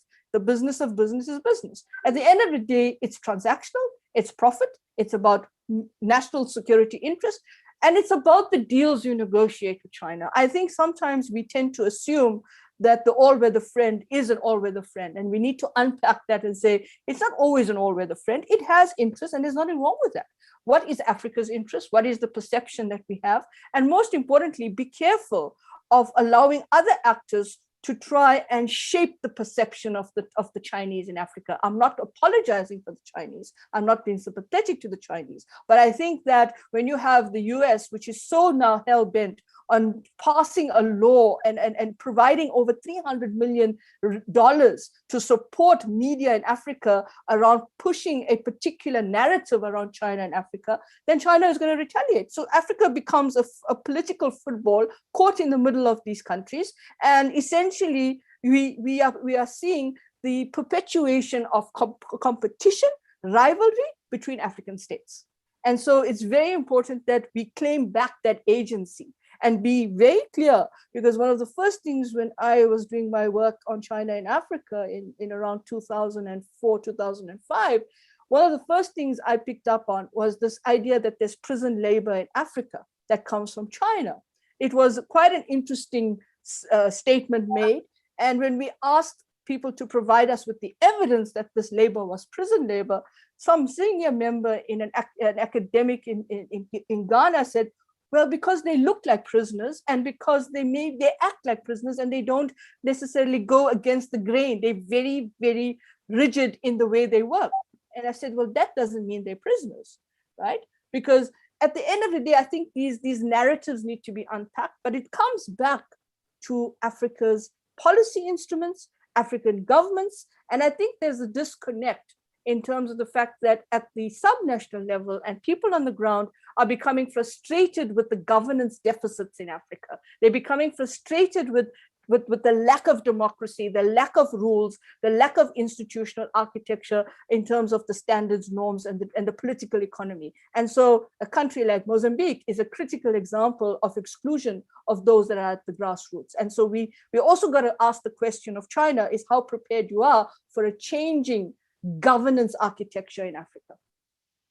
Yeah, thank you very much. That's a very wonderful presentation. Indeed, you touched a lot of areas that actually were bothering my mind, especially issue of perception. In my institute, trying recently now to do a project on the developing a perception index for China and for Africa as well, that we had discussions and observed that in both sides, there are different narratives negative about each other as well. And we are now looking at how do we create some parameters that can serve as a way of trading the way perception are changing and be able to see maybe what are the fundamental factors that usually drive this perception. So I think that's key as well. Then again, the issue of capacity building for our trade negotiators and facilitators as well. I feel that African had invested heavily on sponsoring Africans to study in China, and as well, Chinese government again had made significant contributions to ensure that Africans at least study China as well. And like I raised the question sometimes ago when I was in China, I told them that you cannot study African in China because you cannot shave my head in my absence, that African study centers in China should be based in Africa, and the scope and fund centers that study Africans in Africa. That as well, again, this open opportunity as well for us to also establish Chinese studies in Africa as well, such that we study Chinese in China and they study Africa in Africa. That in that way, we have better understanding of what happens in each of our regions as well. And more importantly, that our negotiators as well, those who are engaging with this country as well, they should be more transparent and again be open to people. And in case where they need experts and professionals who can assist them, we will be, by the time they are open, people will understand where they need assistance as well. Keeping everything in secret as well, or put Africans in a lot of dilemma, whereby at the end of the day, the outcomes become open, and then it also become late for us to make corrections to what have been done. So I think again, as part of maybe what's going to come out of this seminar is that we need to increase at least the participants in all these negotiations and ensure that people are there actually who can also speak the Chinese local language as well and can read the document in Chinese as it's written, rather than maybe you're reading the translated one because of these laws in China that cannot change as well. And also, I also take note of your argument that African ourselves, we are our problem. Until we address our local problem as well, we may not have a common front to address the third party issue we have. And also, we need also to develop a kind of a common comprehensive trade policy towards our other stakeholders, that we African as a whole, we could have from EU to develop a trade policy that can be domesticated in each country, which will accommodate some individual country differences as well and regional differences as well. And definitely African countries in some areas, we have common problems, we have common challenges, we have issues that are leading to trade agreement. Is about how do we expand our productive capacities, how do we take advantage of our large market as well. In that case, in our trade policy, we can make this a strong point to ensure that if you really want to take advantage of our market, then this and this must be done. This and these are the rules and engagement in any part of Africa. When we have that, definitely they will not take advantage of in some countries at the expense of the others. The issue of borderless Africa as well, that comes. Definitely we are having that challenges. I take the case of West Africa here, where Nigeria is also facing a problem. For some time now, Nigeria blocked its borders towards Benin Republic, just because of this kind of arrangement where some countries take advantage of their relationship with Benin Republic and want to take advantage of the Nigerian large market. And until there's a common policy across Africa that take care of all our these challenges, the essence of free trade is to remove borders. And that's something we can do. We cannot encourage free trade and still be blocking building walls across the Africa. But we can develop rules and regulations which Africa countries as a whole will take, and each country will domesticate as well. So I want to give Anna again, maybe there are some things to add to that so that we can also consider other points that may be presented. Anna? Yes, thank you. And let me pick from where you ended very, very briefly, because it links to this point on the role of rules of origin. And as I was saying earlier on, I really think rather than being necessarily focused on having very tight rules of origin in order to stop the potential for Chinese imports to then go into the markets and then be told saying that they're made in Africa. Look, that is a good reason to be careful about, for example, a free trade agreement, a full free trade agreement. That is a reason. And it is a reason to have some continued tariffs on particular sectors which we think are very important and strategic to Africa. At the same time, the very tight rules of origin also reduce the efficiency across countries. There's no doubt about that. So, and they also, again, act as a market barrier. They act as a non-tariff barrier, because you have to get certificates and all that sort of thing. So it's why the alternative way of thinking about it is, how do we, and it's exactly what you were saying, Professor, it's exactly what you were saying. Simone, why don't we link? I don't know if this is a recording, Simone, if this is live. Excuse me? You're unmuted, Dr. Dawn. Yeah, okay. This is why it's very important to, for example, say we need to have foreign direct investment in order to open up market access, or the other way around. We also need to have joint ventures. So actually having more some other types of policies may help, rather than necessarily just targeting the rules of origin, which might be a challenge. I also wanted just come back on this question, and I think it was asked specifically to me about, who asks. And yes, it is definitely our governments who ask. It's them who are in the room, and that's not going to change. They are, even in terms of private sector engagement, it's typically the Chinese government will always want to go through the government, and that's just how it is. At the same time, what we can put pressure on our governments to do is to make clear, for example, their strategies and plans with regards to China. But a good starting point for that would be for the African Union to do that itself. So an overarching African Union-China strategy or plan that other countries can then dock into. We absolutely need this. And again, I hope we can take some work forward on that together. There is no development partner that is like Father Christmas. We have to really act. This was what one of the African ambassadors said to me, and I said, yes, absolutely. African ambassadors in China said, yeah, they're spot on. We cannot treat anybody like Father Christmas. We need to be very specific. We need to be very strategic, and we can. And this last point I would like to mention is in relation to this question about governance, because I think we also need to address our own perceptions of ourselves. We've just had the world's biggest experiment in terms of who has good governance and who is able to really deal with the biggest world challenges. That is COVID-19. And what happened with COVID-19? Those maps that you see, especially obviously with vaccines now things are changing, but those maps that you see in terms of cases, Africa has not been the bright red.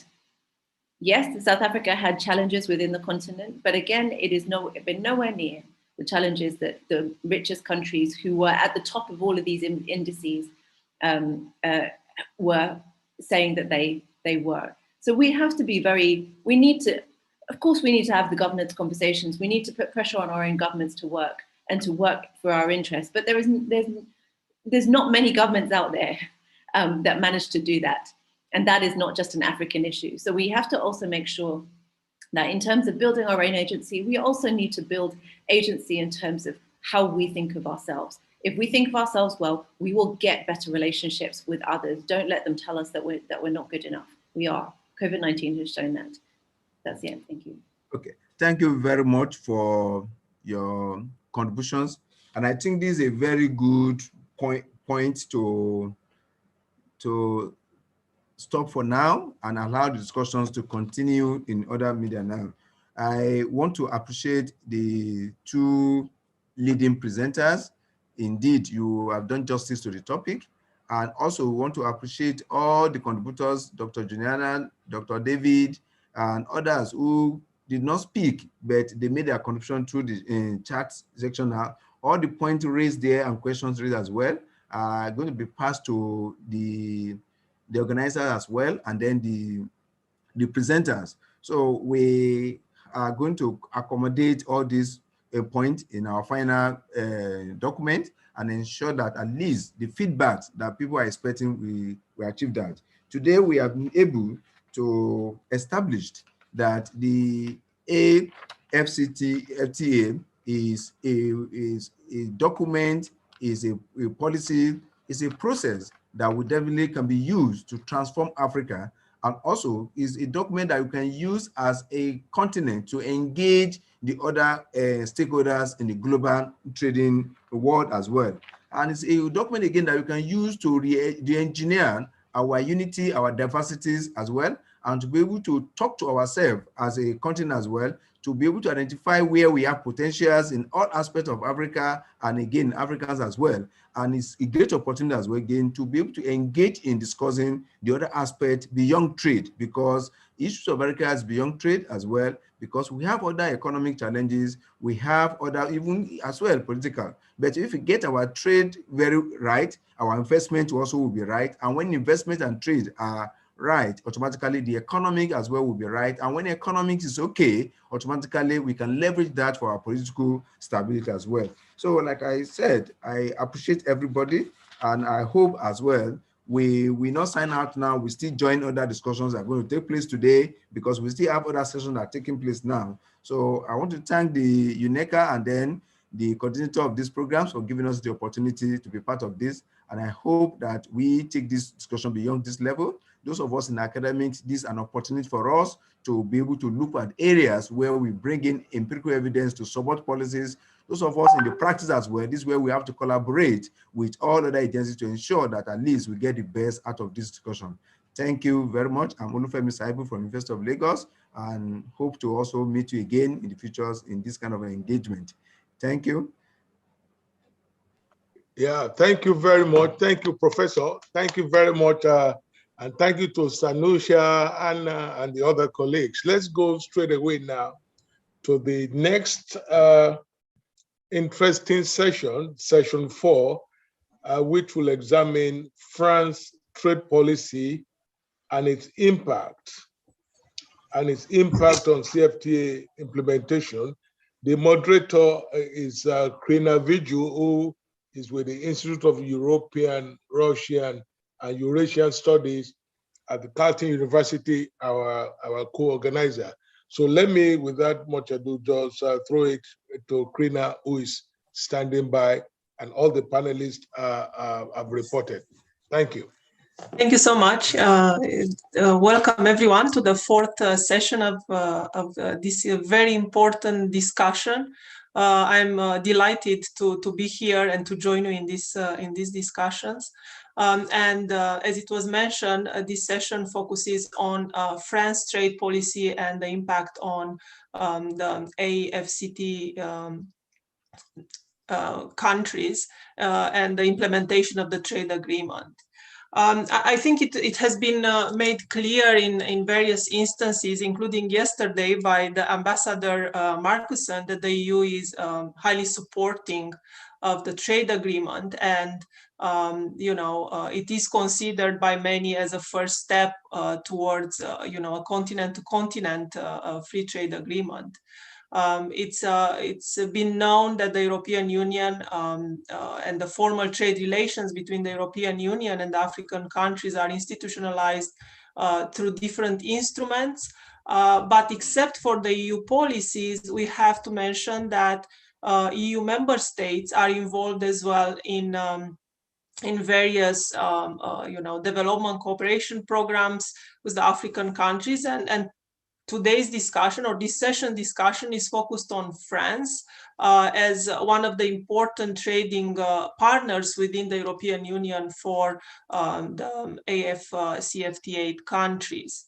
Of course, there is a large debate out there whether, given the diversity of instruments, some of the bilateral, some of the sub-regional level, whether or not these instruments have a positive impact on the economic integration within the African continent, or the opposite. And I think our main presenter for today will, to a certain extent, address this point of discussion. So without keeping you long, I know that some of our panelists today will have to leave quite soon. So I will start with the presentation of the main speaker of this session, Dr. Kon Salif, which is the director of the Faculty of Economics and Management, Abidjan. I would just mention that the Dr. Salif has previously researched the process of economic integration between developing countries, but also between developing and developed countries. But more applicable to today's theme is research on the economic partnership agreement between the EU and West Africa, and the impact of West African regional integration on the implementation of EPA. So, Dr. Salif, without further ado, I hope you are here. I have seen you before.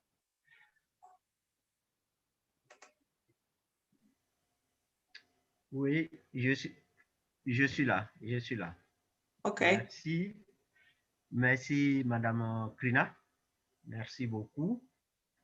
Je remercie la CEA de m'avoir invité, et surtout de m'avoir invité à faire une présentation lors de cette réunion. C'est une réunion très, très importante. Ce sont des échanges importants. Mais avant d'aller plus loin, je voudrais demander l'autorisation de partager mon document avec mon écran, avec les autres panélistes, si c'est possible. On a visual? Yes, I think it is possible. I would ask the organizers if they can provide the co-host rights to the speakers. Yeah, it will be done in a minute. It will be done. Okay, thank you. Ok, merci beaucoup. Que j'active la caméra. Oui, je suis Koné Salif de l'Université Félix Houphouët-Boigny. Effectivement, je suis vice-doyen de la faculté d'économie et de gestion. Donc, j'ai travaillé sur les questions d'intégration et surtout sur la question des accords de partenariat économique entre l'Union européenne et les pays ACP. À ce stade, je voudrais dire que pour ce qui est du thème, je souhaiterais que le thème soit redéfini pour la simple raison que parler de politique commerciale de la République française, indépendamment de la politique commerciale de l'Union européenne, n'est pas une chose possible pour deux raisons principales. Premièrement, l'Union européenne est une union douanière depuis 1968. Et à ce titre, elle a une politique commerciale commune vis-à-vis du reste du monde. C'est-à-dire que dans la conception des outils, dans la mise en œuvre des outils et dans la défense des outils, elle le fait de manière commune. La deuxième raison qui me pousse à redéfinir le thème, c'est que dans les dispositifs actuels de l'Union européenne, la Commission de l'Union européenne a compétence exclusive pour tout ce qui est des politiques commerciales dans l'UE. En d'autres termes, c'est la Commission qui se charge de définir les politiques commerciales et les outils qui vont être mis en œuvre par les différents membres de l'Union européenne. Ceci étant donc, s'il s'agit de la politique commerciale, il faut plutôt aborder la question de la politique commerciale de l'Union européenne et ses impacts sur l'opérationnalisation de la zone de libre-échange continentale. Et donc, c'est à ce jeu-là que je vais me prêter pendant ces quelques minutes qui me sont données. Le point étant fixé, mon intervention va se faire en 4 points. Au premier point, je vais d'abord voir les caractéristiques de la politique commerciale de l'Union européenne de manière générale. En deuxième point, je vais voir quelles sont les caractéristiques de cette politique commerciale qui vont affecter la mise en œuvre de la zone de libre-échange continentale. En troisième point, pour ne pas rester que sur la dimension Union européenne seule, je vais visiter les conditions générales ou les défis de l'opérationnalisation d'une zone de libre-échange de manière générale et tirer à partir de là mes réserves sur la stratégie opératoire de la zone de libre-échange continentale africaine. Alors, à partir de là, quelles sont les caractéristiques de la politique commerciale de l'Union européenne? Quand on prend tout ce que l'Union européenne déploie comme stratégie commerciale, comme outil commercial, comme façon de négocier, on dénote 2 éléments autour desquels l'Union européenne construit toute sa stratégie de politique commerciale. Que ce soit appliqué par les entreprises, que ce soit appliqué par les institutions, que ce soit appliqué par les pays, ça se construit autour de 2 caractéristiques principales. La première de ces caractéristiques, c'est que l'Union européenne tend à promouvoir la libéralisation multilatérale des échanges. Je viendrai là-dessus tout à l'heure. Et le deuxième aspect que l'Union européenne a comme caractéristique dans sa politique commerciale, c'est qu'elle favorise l'intégration de l'Union européenne, l'intégration régionale, celle de l'Union européenne. Mais toutes ces deux caractéristiques-là sont complétées par le dispositif que j'ai évoqué en introduction pour changer le thème. Le deuxième dispositif, la deuxième raison, c'est-à-dire l'exclusivité de la compétence de la Commission européenne pour tous les domaines du commerce, à l'exception de certains domaines, notamment le transport. En d'autres termes, pour cette troisième caractéristique nous dit quoi? Que l'Union européenne, la Commission de l'Union européenne est habilitée à négocier, à définir, à concevoir les politiques commerciales, à négocier les accords commerciaux avec le reste du monde pour le compte des pays de l'Union européenne individuellement.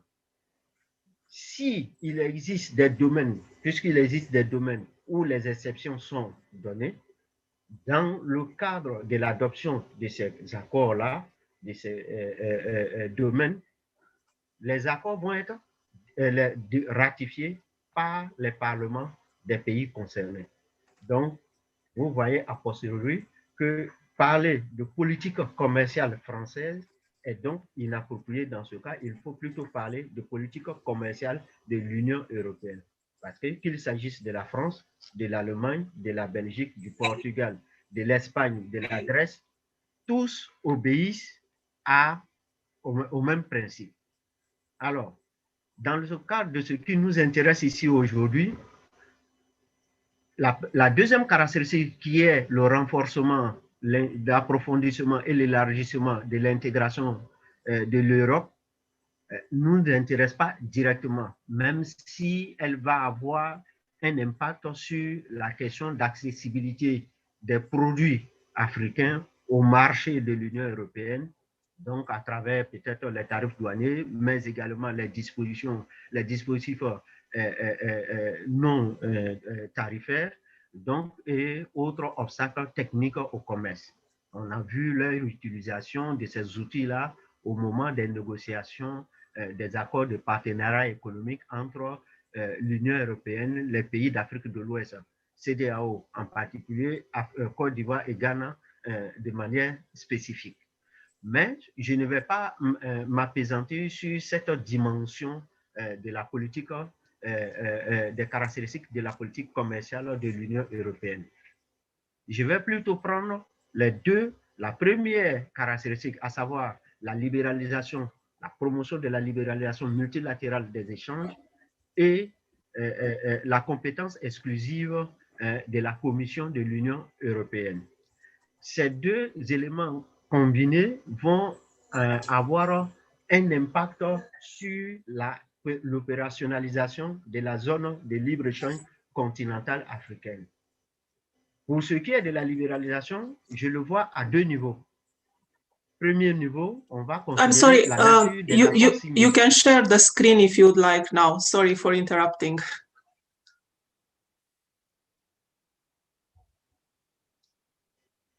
Okay, thank you.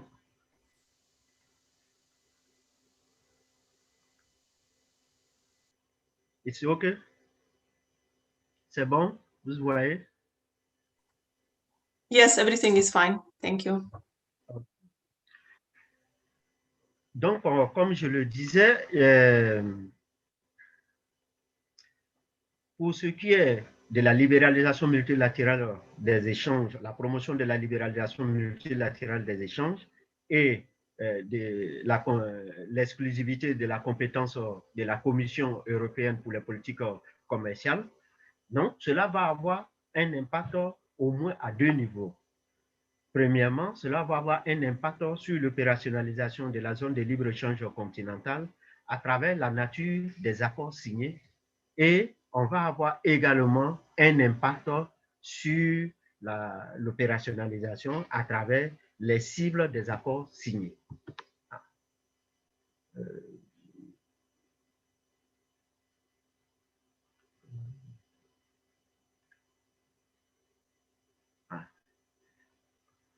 La nature des accords signés. En fait, ce que je reprends ici, c'est tout simplement l'expérience que nous avons eue dans le cadre des négociations des accords de partenariat économique entre l'Union européenne et les pays de la CEDEAO. Il se trouve que l'Union européenne, parce qu'elle fait la promotion de la libéralisation multilatérale, elle a tendance à pousser les pays africains à faire une large ouverture de leur marché. Ce qui rend difficile certaines négociations, comme dans le cadre, par exemple, de l'accord de partenariat économique entre l'Union européenne d'une part et la CEDEAO d'autre part, puisque les négociations ont longtemps buté sur la 5e bande, par exemple, des tarifs extérieurs communs de la CEDEAO. Et donc, la tendance de l'Union européenne étant d'ouvrir grandement le marché, on a trouvé en Afrique de l'Ouest, rien qu'en Afrique de l'Ouest seulement, 3 types d'ouverture commerciale. On a 83% pour l'APE signé entre la Côte d'Ivoire et l'Union européenne, 80% pour l'APE signé entre l'Union européenne et le Ghana, 75% pour l'APE signé entre l'Union européenne et l'ensemble des pays de la CEDEAO, plus la Mauritanie. Donc, mais s'il y a pression au niveau de la nature en termes de taux d'ouverture, il y a également pression en termes de domaines concernés par la politique commerciale. C'est-à-dire que dans l'opérationnalisation, lorsqu'il va s'agir de négocier l'accord, un accord dans le cadre de la mise en œuvre de la zone de libre-échange continentale, un accord entre l'Afrique et l'Union européenne, elle va élargir par exemple à un certain nombre de domaines tels que les marchés publics qui sont considérés comme un domaine important dans l'établissement de la concurrence entre les pays. Alors, le deuxième point que j'ai dit, ce sont les cibles. L'Union européenne, la Commission de l'Union européenne est libre ou est chargée de négocier à la place des pays. Mais également, elle est libre de négocier avec les différents démembrements géographiques d'une même région ou d'un continent, y compris l'entité. On a un accord, l'Union européenne a un accord intermédiaire avec la Côte d'Ivoire, un accord intermédiaire avec le Ghana, mais également un accord global avec la CEDEAO plus la Mauritanie. L'Union européenne a ce type d'accord à travers l'Afrique. De nombreux pays d'Afrique et régions d'Afrique sont concernés par ces accords. La mise en œuvre de la zone de libre-échange continentale devra donc harmoniser les engagements pris dans ces accords-là pour négocier avec l'Union européenne. Donc, dans le cadre de l'opérationnalisation de la zone de libre-échange continentale, il faudra en tenir compte. Donc, cette diversité donc, des partenaires, des niveaux des engagements, laisse penser que bon, les négociations vont être très, très fortes, très, très dures entre l'Union européenne et les pays africains et l'Union africaine pour ce qui est de la mise en œuvre de la zone de libre-échange continentale. Un troisième élément qui se dégage de ces caractéristiques-là commerciales de l'Union européenne, c'est le fait que l'Union européenne, voulant qu'il s'agisse de libéralisation multilatérale, donc que cette libéralisation concerne plusieurs pays, qu'est-ce qu'elle va avoir tendance à faire? Elle va avoir tendance à reverser le contenu des accords au niveau multilatéral, au niveau de l'OMC. Ce qui soulève d'autres types d'enjeux. Les enjeux, d'abord, harmoniser au niveau africain les différents engagements qui ont été pris, ne serait-ce qu'en termes de règles d'origine, ne serait-ce qu'en termes de degré d'ouverture. Non seulement qu'il faut les harmoniser, mais qu'il faudra les rendre cohérents avec les dispositifs de négociation, les positions que les pays africains négocient, par exemple, à l'OMC. Et là, parce que l'Union européenne, par derrière, va chercher à reverser ça dans le cadre de l'OMC. Il y a des exemples en la matière qui existent puisque l'Union européenne a déjà cherché à faire ça avec les engagements que les pays africains ont pris dans le cadre des processus de libéralisation unilatérale lorsqu'il s'était agi des politiques d'ajustement structurel. Donc, la libéralisation, elle a demandé que les pays-là consolident leur position au niveau de l'Organisation mondiale du commerce, de sorte que les éléments de libéralisation qu'ils avaient adoptés devraient être donc déversés comme position au niveau de l'OMC, ce qui en ajoute également aux difficultés. Mais ceci étant, pour moi, dans le cadre de l'opérationnalisation de la zone de libre-échange continentale, on ne peut pas d'emblée s'opposer au fait qu'un pays ou un groupe de pays cherche à défendre les intérêts de sa population ou de leur population, ni soutenir le fait que ce pays ou ce groupe de pays puissent défendre par n'importe quel moyen les intérêts de leur population. Donc, il y a les questions de négociation, donc la définition, la maîtrise des négociations, avoir des négociateurs chevronnés et performants va être une condition importante de l'opérationnalisation de la zone de libre-échange continentale vis-à-vis du reste du monde, vis-à-vis de l'Union européenne en particulier. Mais ces éléments-là m'amènent en fait à dire que quels sont les dispositifs que les Africains, les pays africains prennent pour rendre opérationnel eux-mêmes en leur sein propre niveau, hein, quelle que soit la nature de leurs relations avec l'extérieur, cette zone de libre-échange continentale. Et à ce niveau, donc, j'estime qu'il faudrait dissocier deux niveaux. Pour la mise en œuvre, pour l'opérationnalisation d'une zone de libre-échange, qu'elle soit la ZLECAf ou pas, il faut comprendre qu'il y a deux niveaux.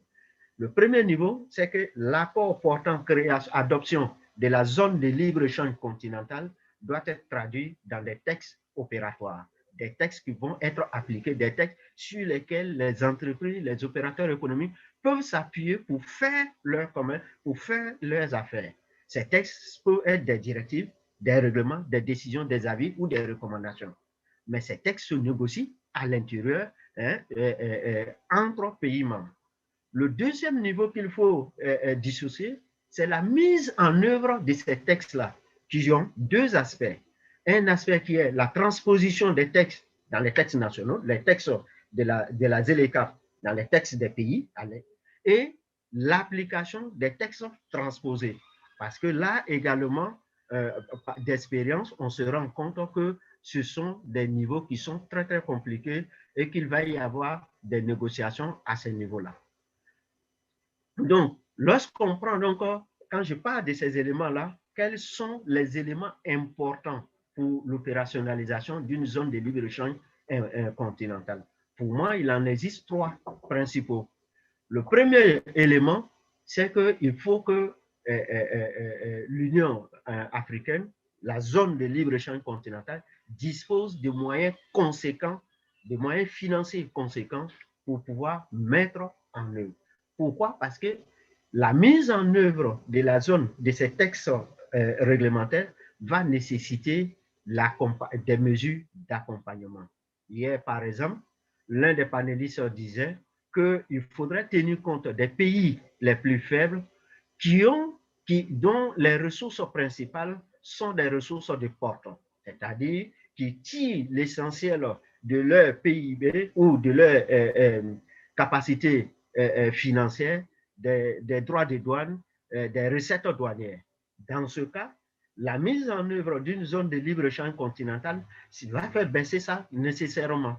Et donc, comment est-ce que ces pays vont réagir? Pour que ces pays réagissent favorablement, il faudra leur donner la possibilité de compenser ça. Donc, ce n'est qu'un exemple entre autres, mais il ne faudra pas les maintenir dans cette situation. Il faudra que ces pays mutent, par exemple, vers des droits internes, c'est-à-dire la mise en place d'un système d'imposition qui leur permettent de financer leur développement, de financer leur projet de développement. Le deuxième point, c'est celui de la volonté politique avérée. Parce qu'une chose est de signer un accord, mais une autre chose est, comme je vous l'ai dit, de transcrire ou de transposer le texte de l'accord dans les textes nationaux, mais une fois transposés, de les appliquer également. Et il se trouve que la question de la souveraineté nationale joue pleinement, généralement, à ce niveau-là. Et donc, il faudra que la volonté politique aille au-delà de la seule signature de l'accord. Le troisième point, c'est vers ça que je viens, c'est celui d'une stratégie opératoire fluide, c'est-à-dire que l'ensemble des pays africains sachent par quelle étape nous allons passer pour pouvoir faire la coordination des souverainetés. Quand on parle de souveraineté, c'est le pouvoir des pays. Cela veut dire que les gouvernants, comme les populations, sont attachés au pouvoir qu'ils ont de par leurs frontières. Et donc, pour dépasser ça, il faut mettre en place une stratégie claire, mais également une stratégie qui peut le permettre. Et c'est à ce niveau que j'ai mes réserves concernant la stratégie opératoire de la ZLECAf. Parce que quand on regarde l'évolution, les textes qui donnent naissance à la ZLECAf, on peut dire qu'il existe, j'identifie deux types de mécanismes et d'instruments pour rendre opérationnelle la ZLECAf. Des mécanismes et instruments généraux, des mécanismes et instruments spécifiques. Les mécanismes et instruments généraux vont porter sur le processus politique, les créations de la communauté économique africaine qui doit venir après la zone de libre-échange continentale. La zone de libre-échange continentale n'étant pas une fin en soi, elle étant là pour pouvoir permettre la création de la Commission économique africaine. Et puis, on a également les instruments et mécanismes opérationnels spécifiques. Donc, ça, c'est contenu dans le texte, le texte qui a donné adoption de la ZLECAf. Ça va être les institutions qui vont être créées, ça va être les annexes qui sont liées au texte global, ça va être un certain nombre de dispositions qui sont prises de comment négocier et comment mettre en œuvre un certain nombre de choses. Quand j'en viens aux instruments et mécanismes généraux, j'en ai détecté trois types. Une feuille de route, quand vous regardez l'article 6 du traité d'Abuja, ça vous donne la feuille de route. Un ordre de coopération, quand vous regardez le chapitre 10 du traité d'Abuja également, ça vous dit comment la coopération va se faire concrètement entre la superstructure ZLECAf et les institutions, les pays et les institutions au niveau de l'Afrique. Et puis, vous avez une règle de répartition géographique de l'Afrique qui date de 1976, d'une résolution de l'OUA en 1976. La feuille de route, vous pouvez le voir, elle donne 6 étapes. Et la troisième étape, c'est celle de la ZLECAf. Mais cette ZLECAf est définie comme devant reposer sur les communautés économiques régionales. Celle ZLECAf, c'est ce qu'elle a dit, Et cette affirmation, vous la trouvez facilement dans le paragraphe 1 de l'article 88 de la ZLECA, tel que ça a été défini. Donc, de cette conception, il était clair que ce sont les CER, les communautés économiques régionales, qui devraient constituer les piliers de la zone de libre-échange continentale africaine. Également, quand on prend le texte de 76, le texte de 76 nous définit l'Afrique en 5 zones. 5 zones, nord, ouest, centre, est et sud. Ces 5 zones pour lesquelles il y avait une communauté économique régionale définie. Donc, qui définissait les limites de la communauté régionale qui devrait constituer les piliers de la zone de libre-échange continentale. Mais dans la pratique, dans la signature, qu'est-ce qui s'est passé? Ce sont les pays et 8 communautés régionales qui ont signé, là où il devrait en avoir 5. Alors, en faisant signer les pays, on a tué les CER. En faisant signer les 8 communautés, on a mis en cause le principe même de la rationalisation. Ça veut dire quoi? Ne pas dédoubler les institutions, ne pas dédoubler les projets de développement, ne pas dédoubler les règles de fonctionnement. Parce que pour les mêmes sujets, pour les mêmes thématiques, pour les mêmes raisons, on peut avoir 2 textes différents maintenant.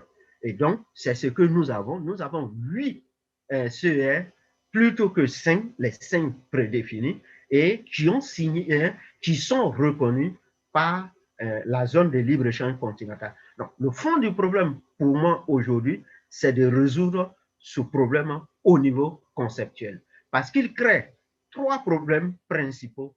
Premièrement, il crée des coûts élevés et des délais plus longs pour les négociations. Et on a vu avec la réaction du Nigeria, même si elle est fondée, que cette réaction soit fondée ou pas, c'est parce que le mode de construction maintenant adopté, le mode opératoire de coordination que les pays africains ont adopté maintenant, donne plein pouvoir à la souveraineté nationale. Donc, à partir de ce moment, chaque pays est libre de pouvoir défendre cette souveraineté, ce qui est pour moi un danger. Également, coût élevé, pourquoi? Parce que les mêmes choses qui ont été adoptées au niveau des CE, CEDEAO, CEMAC, SADC, COMESA, vont être renégociées maintenant au niveau entre États, entre pays et avec les CE reconnus pour pouvoir les réadopter. Donc, ce qui va rendre encore plus lourd, c'est-à-dire qu'on refait la même chose qui avait déjà été fait. Là où il fallait simplement harmoniser, coordonner entre les CE, il faut renégocier. Ça va être le cas des règles d'origine, ça va être le cas de la quasi-totalité des instruments de politique commerciale qu'il faudra mettre en place à ce niveau-là. Donc, à partir de cela, il y aura forcément une fragilisation du processus d'intégration commerciale, puisque là, on remet les autres CR non reconnus. On n'a pas que 8 CR. L'Afrique est qualifiée d'un enchevêtrement de vers de terre, à l'image de la spaghetti, des spaghettis asiatiques, et des nouilles asiatiques et des spaghettis latino-américains. Il y a énormément d'initiatives de coordination régionale qui prennent en compte la dimension commerciale comme objectif pour le développement des pays et des régions. Donc, en prenant 8 et non en ne reprenant plus sur les 5, cela constitue une ouverture, une fragilité dans laquelle les uns et les autres vont pouvoir s'engouffrer. Et ça, cela va être un lit pour les processus, c'est-à-dire que dans le cadre des négociations entre la ZLECA, l'Union africaine et par exemple l'Union européenne, cela va faire le lit des négociations à ce niveau, puisque ces derniers ont déjà des engagements avec différents pays, voire différents groupements de pays. Bon, ces groupements de pays, s'ils ne sont pas reconnus, prenons par exemple le cas de l'UEMOA, il y a l'UEMOA, il y a la CEDEAO, prenons le cas de l'UEMOA, l'UEMOA n'est pas reconnu, mais l'Union européenne a un avantage, a un accord déjà aussi avec par exemple la Côte d'Ivoire, le Ghana avant la CEDEAO.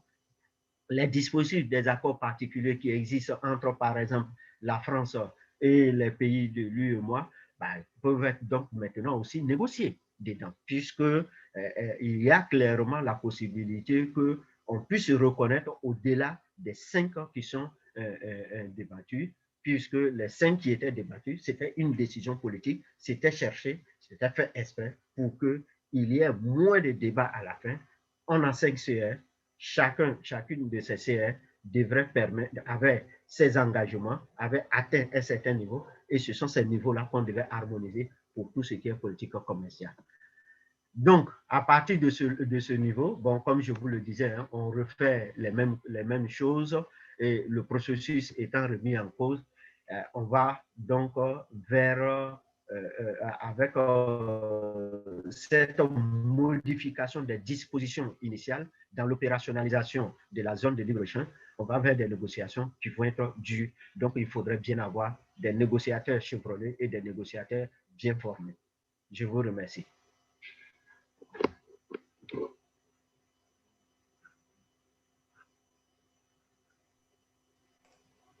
Thank you so much.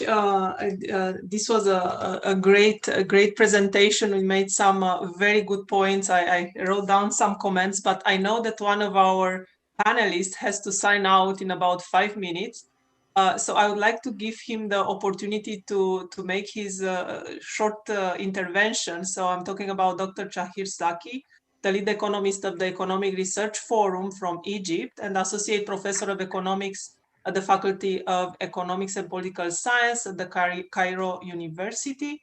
And I've seen that Dr. Zaki has extensive research in international trade and trade policy with the main focus on MENA region, which was certainly singled out in the previous presentation as a region that has not necessarily been maybe touched upon much in this debate. So Dr. Zaki, I know you have to leave, but if you can provide a few comments, we will be grateful. Thank you, Dr. Pina. Thank you, Dr. Kone, for your excellent presentation. Unfortunately, until now, I cannot turn on my camera. I don't have the right to turn it on, so I will just have to speak because I think there is a problem with the panelist link I received. But in any case,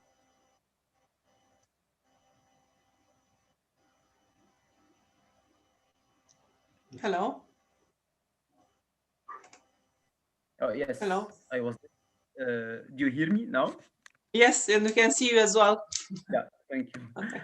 So I totally agree with Dr. Kone on several points. I'll just mention 3 points that I really, agree on with Dr. Kone, and 3 points that have to be taken into consideration in the implementation, especially of the AfCFTA.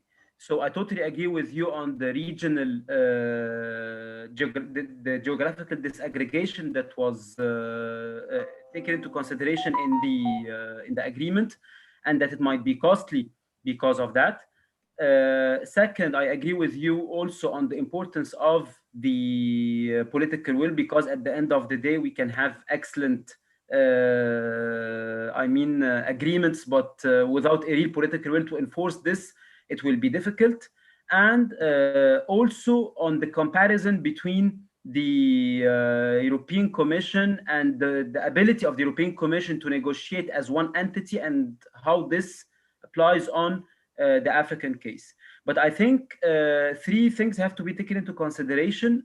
First, the content of the agreement itself, because until now, I think on the point of, for instance, of developing regional and global value chains within Africa is still missing. And this, I think, will be one of the most important things that we'll have to develop in order to benefit from more backward and forward linkages between African economies and even between the Middle East and Africa. given the fact that some Middle Eastern countries are common to the Middle East region and to Africa, and that they have already some agreements, European Association Agreement with, association agreements with the European Union, like Morocco, Tunisia, or Egypt. And these countries are also member of the Agadir Agreement, for instance, or the Greater Arab Free Trade Agreement. So I think this can create some externalities that can help increase the development of regional value chains within these regions. That's the first point. The second one, given the fact that most of the foreign direct investment that is channeled to African countries, all African countries, is mainly either in the primary sector, like agriculture, or in construction, or in oil sector. And the share that is allocated to the manufacturing sector is very low. And I think this will be an important thing to be taken into consideration in the implementation of the agreement itself, because if we have more foreign direct investment that is channeled to the manufacturing sector from European countries or from other countries, from China, from different countries, this will help first improve the competitiveness of the manufacturing sector in African countries, and second, develop such regional value chains. The last and final point, I think, also in the implementation, how these countries will be able to, especially for small exporters, and I mean small and medium exporters that do not have the experience and the know-how to familiarize with different non-tariff measures like technical barriers to trade, or sanitary and phytosanitary measures, or rules of origin that were discussed in the previous session. I think helping small and medium exporters will definitely be important in the implementation and the enforcement of the agreement. I would really like to spend more time to discuss this excellent presentation, but I have a lecture that will start in that should start immediately, so I will have to leave, unfortunately, and I hope we'll be able to continue this discussion by email or in another webinar. Thank you, and hope to see you soon. Thank you so much.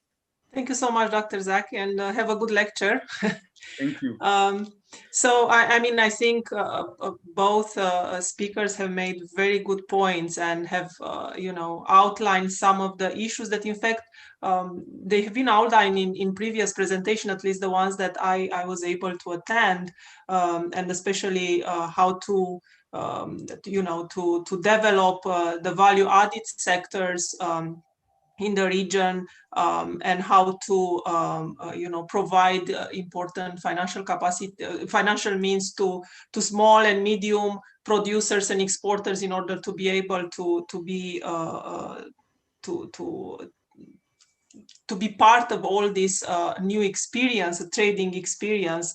In addition to one of the very important points made by our presenter today, the role and the issues that are raised by the various regional economic cooperation agreements that are in place, and how we see a duplication of actors with the states being involved in the signature of the agreements, and also the role of this regional economic cooperation initiative. So I think these are all very important points that are made today, and we'll continue this discussion with our next two panelists, and we'll start with Aminu Akadiri. Mr. Akadiri, I've seen you are here. He is the Executive Director of the Federation of West African Chamber of Commerce and Industry. Mr. Akadiri? Yes, I can see you. So you have about 10 minutes to make some comments based on what have been said up to now and your views. Thank you. Okay, merci beaucoup, madame. My comment will be in French because I'm very good in French than English. Alors, bonsoir à tout le monde. Je vous salue en vos rares qualités. Depuis le matin, on était dans cette réunion. C'est pour moi un plaisir en qualité de directeur de la POACI pour donner mon point de vue sur cette relation entre et la France et les pays africains dans le cadre de la ZLECAf. Vous savez que la France entretient avec les pays africains, notamment ceux francophones, une relation historique qui continue d'impacter tous les accords commerciaux, tant au niveau des REC qu'au niveau même de l'Union africaine. Alors, la France continue même d'étendre ses relations commerciales avec les pays anglophones, notamment le Nigeria et le Ghana, si je dois parler de l'Afrique de l'Ouest. Alors, ces deux pays en Afrique de l'Ouest ont une forte potentialité économique et humaine. Et les Français sont plus intéressés à établir des relations avec ces pays, et même plus que les pays avec lesquels ils ont une coopération traditionnelle. Si nous prenons le Nigeria, par exemple, le Nigeria est le 7e pays le plus peuplé du monde.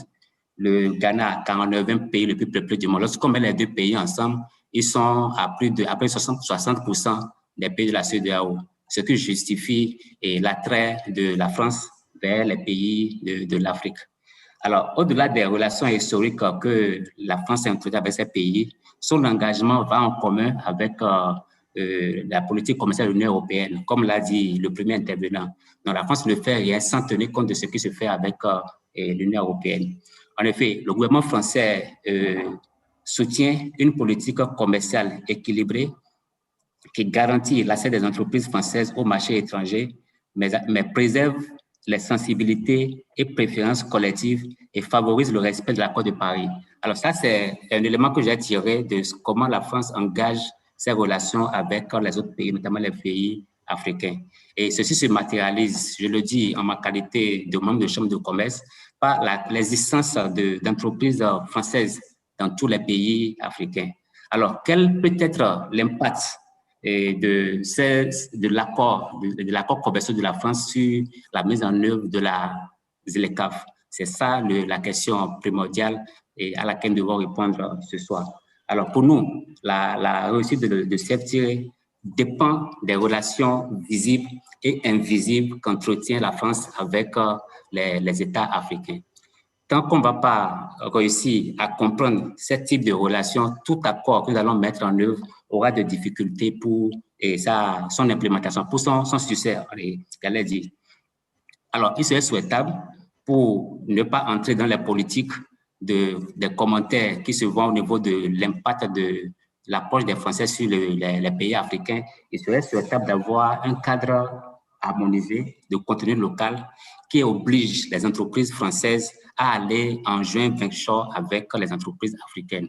Et ceci, on peut le réussir que si la Commission de l'Union africaine accepte de jouer son rôle politique pour essayer de mettre en place une politique harmonisée de contenu local qui oblige, même au-delà des entreprises françaises, qui oblige que ce soit une entreprise chinoise ou étrangère qui souhaite venir en Afrique, de se mettre en partenariat avec les entreprises africaines, de produire ensemble et d'aller sur le marché. Je le dis parce qu'en Afrique de l'Ouest, nous avons eu des exemples qui ont marché. Nous avons au niveau de la CEDEAO la politique ou la politique d'entreprise communautaire qui permet à deux entreprises de deux États différents de se mettre ensemble. Ils peuvent aller chercher un partenaire technique ou stratégique, ça peut être financier ou technique ailleurs. Tant que les deux États ont 51% des actions, ils peuvent solliciter une entreprise communautaire.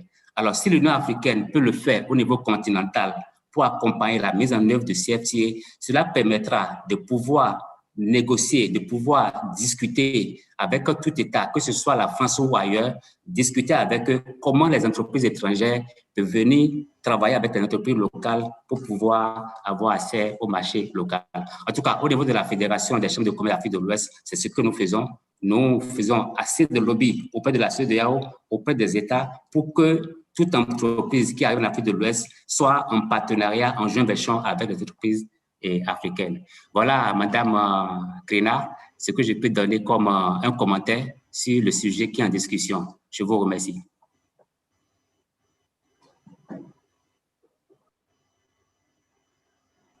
Thank you so much for your intervention. So I think two important points here about a harmonized framework within the African continent of the treatment for foreign companies, in this case, French companies, and also an importance of partnership between the local companies and foreign companies, again, and the need for a legal framework. So I think these are two important points that you made. And I will move on to our last panelist. This is Mr. Muniru Kane, project manager at AfCFTA Dakar, so the African Center for Trade, Integration and Development, affiliated with ENDA Tier-Monde network. And I would just mention that his responsibilities in this institution is to monitor the African Continental Free Trade Area and to organize national workshops on this trade agreement. So clearly has a very good experience on the topic of today's discussion. Mr. Kane?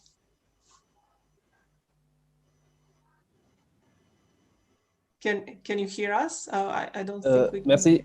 Yes. Oui, je vous entends bien, Madame Skrina. Je remercie la CIA pour cette invitation. Je voudrais féliciter le panéliste, le docteur Koné Salif, pour la brillante intervention, ainsi que docteur Zaki et Akidéou que j'ai eu à rencontrer à plusieurs occasions, effectivement, concernant des tribunes où on parlait de la zone de libre-échange continentale. Alors, je voudrais juste rappeler au Dr Koné, avec qui je suis en phase sur plusieurs points, mais sur d'autres points, effectivement, je suis un peu sceptique par rapport à son développement, à son raisonnement. J'en reviendrai. Mais premièrement, il faut d'abord dire qu'aujourd'hui, et ça, je pense que le docteur aussi devrait pouvoir y revenir, parler de la politique commerciale de l'Union européenne sans faire focus sur le Brexit me semble aujourd'hui quelque chose d'important. Il faut, quand on parle aujourd'hui de l'Union européenne, mettre aussi en relief le Brexit qui a occasionné la sortie de la Grande-Bretagne de l'Union européenne et que ça aussi aura des conséquences effectivement sur l'orientation de l'Europe sur effectivement le continent africain. On le voit avec la Grande-Bretagne qui aujourd'hui est en train de signer des accords bilatéraux avec certains pays africains et je pense que ces accords bilatéraux vont proliférer dans les mois et les années à venir. Autre élément important qui n'a pas été abordé et qui me semble fondamental, c'est aussi la fin de l'accord de Cotonou. Nous savons tous qu'aujourd'hui, l'accord de Cotonou qui a prévalu les accords ACP-Union européenne qui ont conduit à la négociation de l'accord de partenariat économique qui est l'APE et qui a occasionné effectivement les APE intérimaires avec la Côte d'Ivoire et le Ghana, que cet accord est arrivé à terme en 2020 et qu'aujourd'hui, on est en train de chercher les voies et moyens de renégocier cet accord-là et à la lumière de la zone de libre-échange continentale, je pense qu'il y a beaucoup de gens, il y a beaucoup de choses qui vont se faire et cela est important que nous puissions aussi mettre en lumière ces deux aspects-là. Ce qui me permet d'en arriver effectivement à l'opération continentale.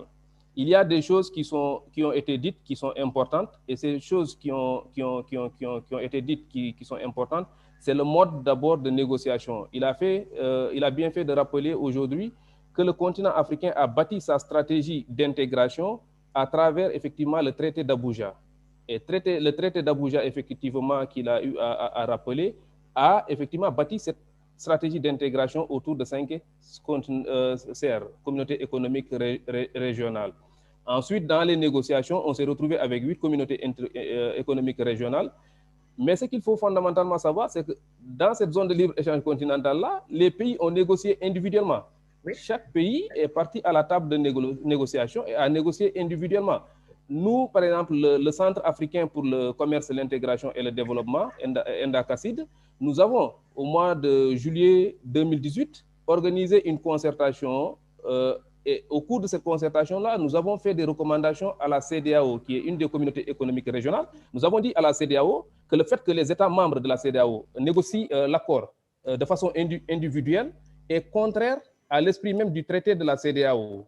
Parce que l'esprit du traité de la CEDEAO qui établit une communauté économique régionale fait effectivement que les États n'ont pas le droit d'aller négocier des accords avec des tiers sans effectivement avoir une offre communautaire. Et c'est à partir de cela, effectivement, que la CEDEAO a harmonisé les positions et qu'on a vu que les États ont commencé au niveau des communautés économiques régionales à harmoniser leurs positions pour effectivement aller négocier d'une seule voix et éviter la discordance. Ça aussi, ça me semble important.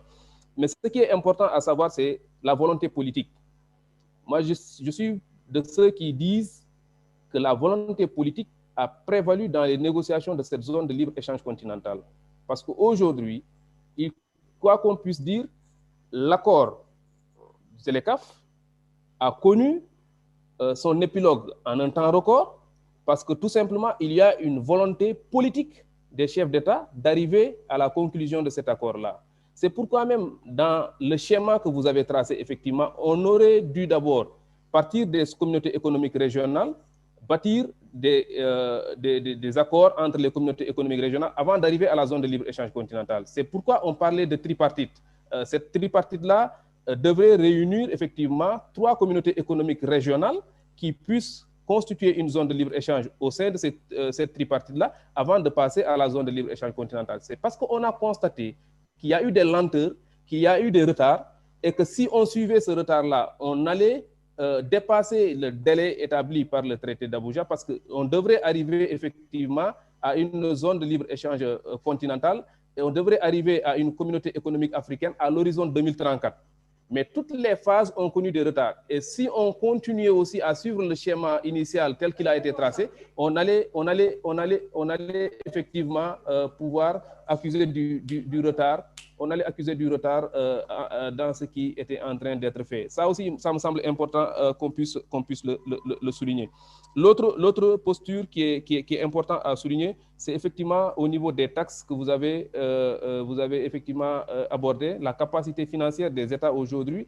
Il y a ce manque à gagner parce que quand on parle de zone de libre-échange continentale, quand on parle de libéralisation, quand on parle de suppression de droits de douane, effectivement, il y a cette taxe à la porte qu'on cède en quelque sorte, et on sait que les budgets des pays africains sont dépendants en grande partie effectivement de ces taxes-là qu'on avait au niveau des ports à travers les échanges sur les marchandises et autres. Mais il va sans dire aujourd'hui que c'est le continent aujourd'hui qui a besoin de relever son niveau de commerce. Parce que il me semble important, et là aussi de le souligner, si on a des pertes liées effectivement à cette libéralisation, l'objectif premier de la zone de libre-échange continentale, c'est de faire en sorte que le commerce intra-africain, qui est assez faible, très faible même, qui est de l'ordre de 15%, puisse, d'ici 2022, aller à l'ordre de 22%. Et il est prévu d'aller jusqu'à l'ordre de 50%. Cela veut dire quoi? Cela veut dire que si on prend aujourd'hui le tableau des échanges commerciaux entre le continent africain et le reste du monde, l'Afrique est dépendante à 70% de l'Europe. Aujourd'hui, cette dépendance-là doit être corrigée à travers la zone de libre-échange continentale. Et je suis certain que si on peut substituer aujourd'hui le développement industriel de l'Afrique, si on peut substituer aujourd'hui le développement des échanges commerciaux intra-africains à cette perte qu'on a au niveau effectivement des recettes de port, je suppose effectivement qu'on aura réussi le pari d'implantation de la zone de libre-échange continentale et on aura répondu effectivement convenablement à toutes ces aspirations-là qui ont été tracées dans l'agenda 2063 et qui ont aussi été tracées effectivement dans le traité d'Abuja. Voilà en tout cas les quelques éléments que je voulais aborder à l'attention du public. Merci.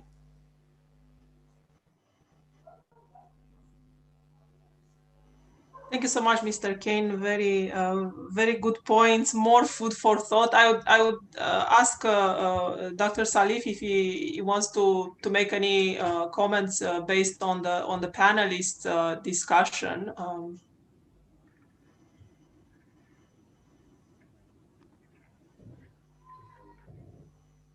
Do you want to answer to any of these points or?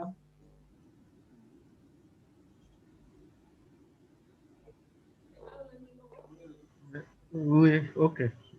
D'accord. Merci, Madame Vijou. Oui, pour ce qui concerne le docteur Zaki, oui, c'est effectivement, je suis d'accord avec lui que il faut prendre en compte les externalités positives que peut créer la zone de libre-échange en ce qui concerne le développement du commerce avec les régions orientales. Parce que quand on regarde la structure du commerce international, la structure des échanges commerciaux des pays africains, on voit que les pays africains échangent plus avec l'Europe et le Moyen-Orient, mais plus avec l'Europe qu'avec le Moyen-Orient.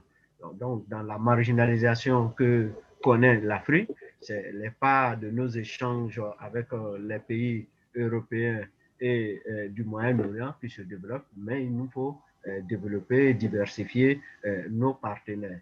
Bon, la question chinoise peut rentrer dans cette dimension-là, à savoir que ce sont des partenaires avec lesquels on peut diversifier le commerce que les pays africains entretiennent. Mais sinon, pour l'heure, on entretient plus les échanges commerciaux avec l'Europe qu'avec d'autres partenaires dans le monde.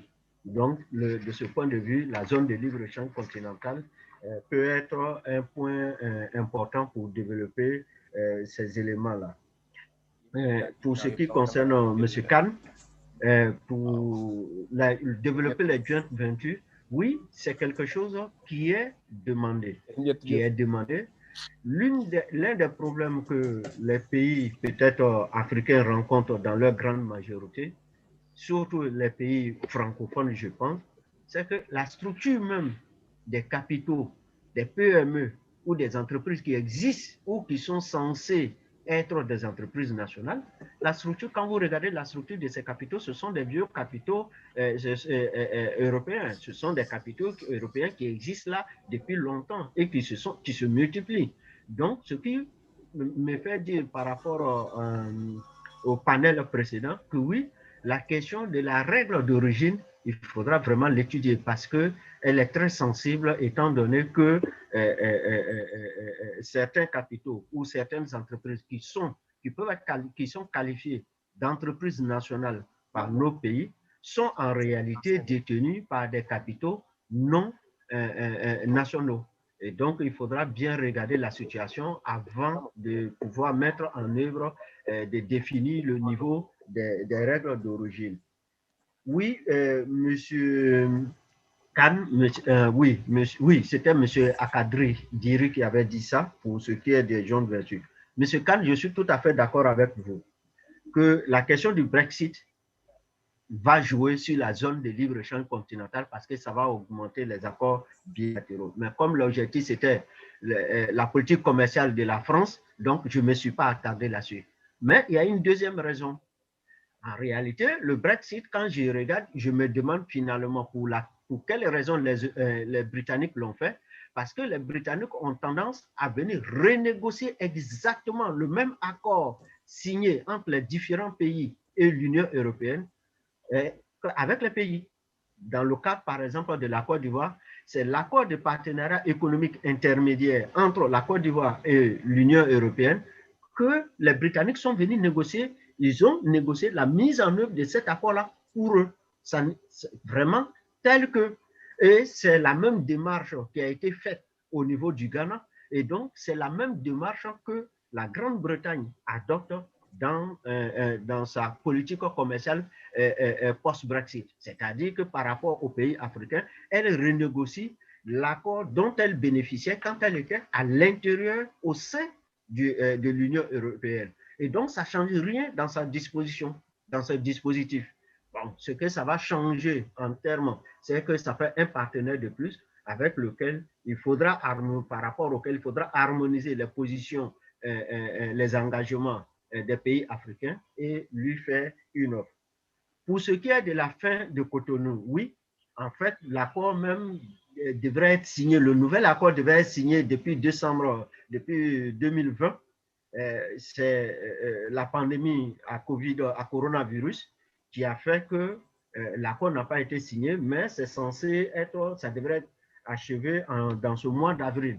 Donc, les négociations ont commencé depuis 2017 et il est question, mais le fond de la question, ça ne va pas remettre en cause fondamentalement la relation, la nature de la politique commerciale de l'Union européenne vis-à-vis des pays africains, ni de la France vis-à-vis des pays africains.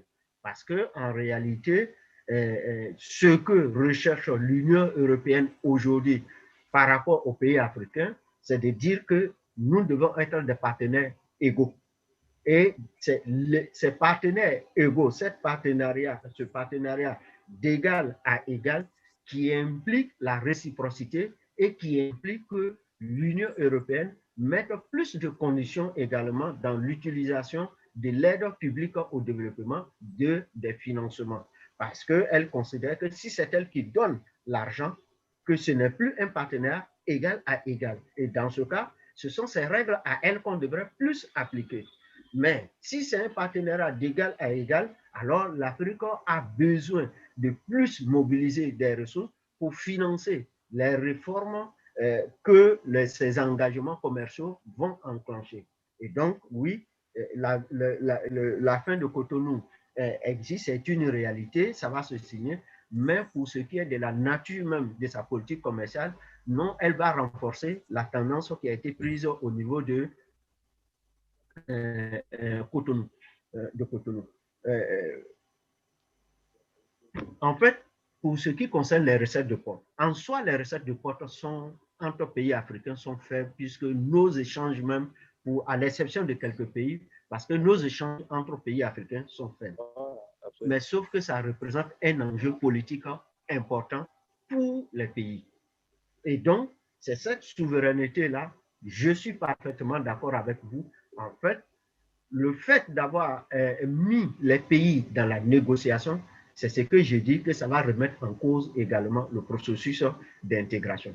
Parce que ce qui avait été obtenu au niveau des CER, on les renégocie avec les pays.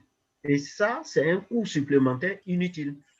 Et ça crée un délai d'allongement inutile, puisque même si ça a été signé en un temps record pour ce qui est de la volonté politique, mais on a vu, on sait qu'en Afrique, les accords pour les signer, nos autorités n'ont pas de problème politique, n'ont pas de problème. Mais c'est pour les mettre en œuvre que nos autorités politiques ont des problèmes.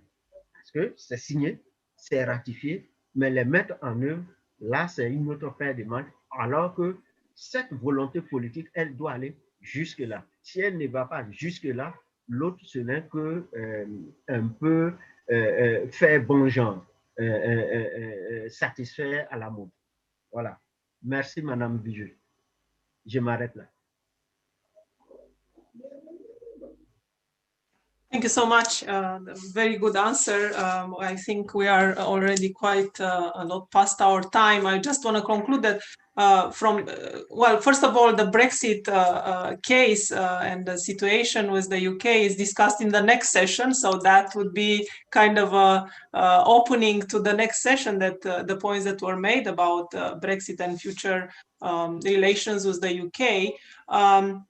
But I think where the discussion of this session went, it's mainly two paths. One, the importance of diversification of trade partners and the increase of intra-African trade.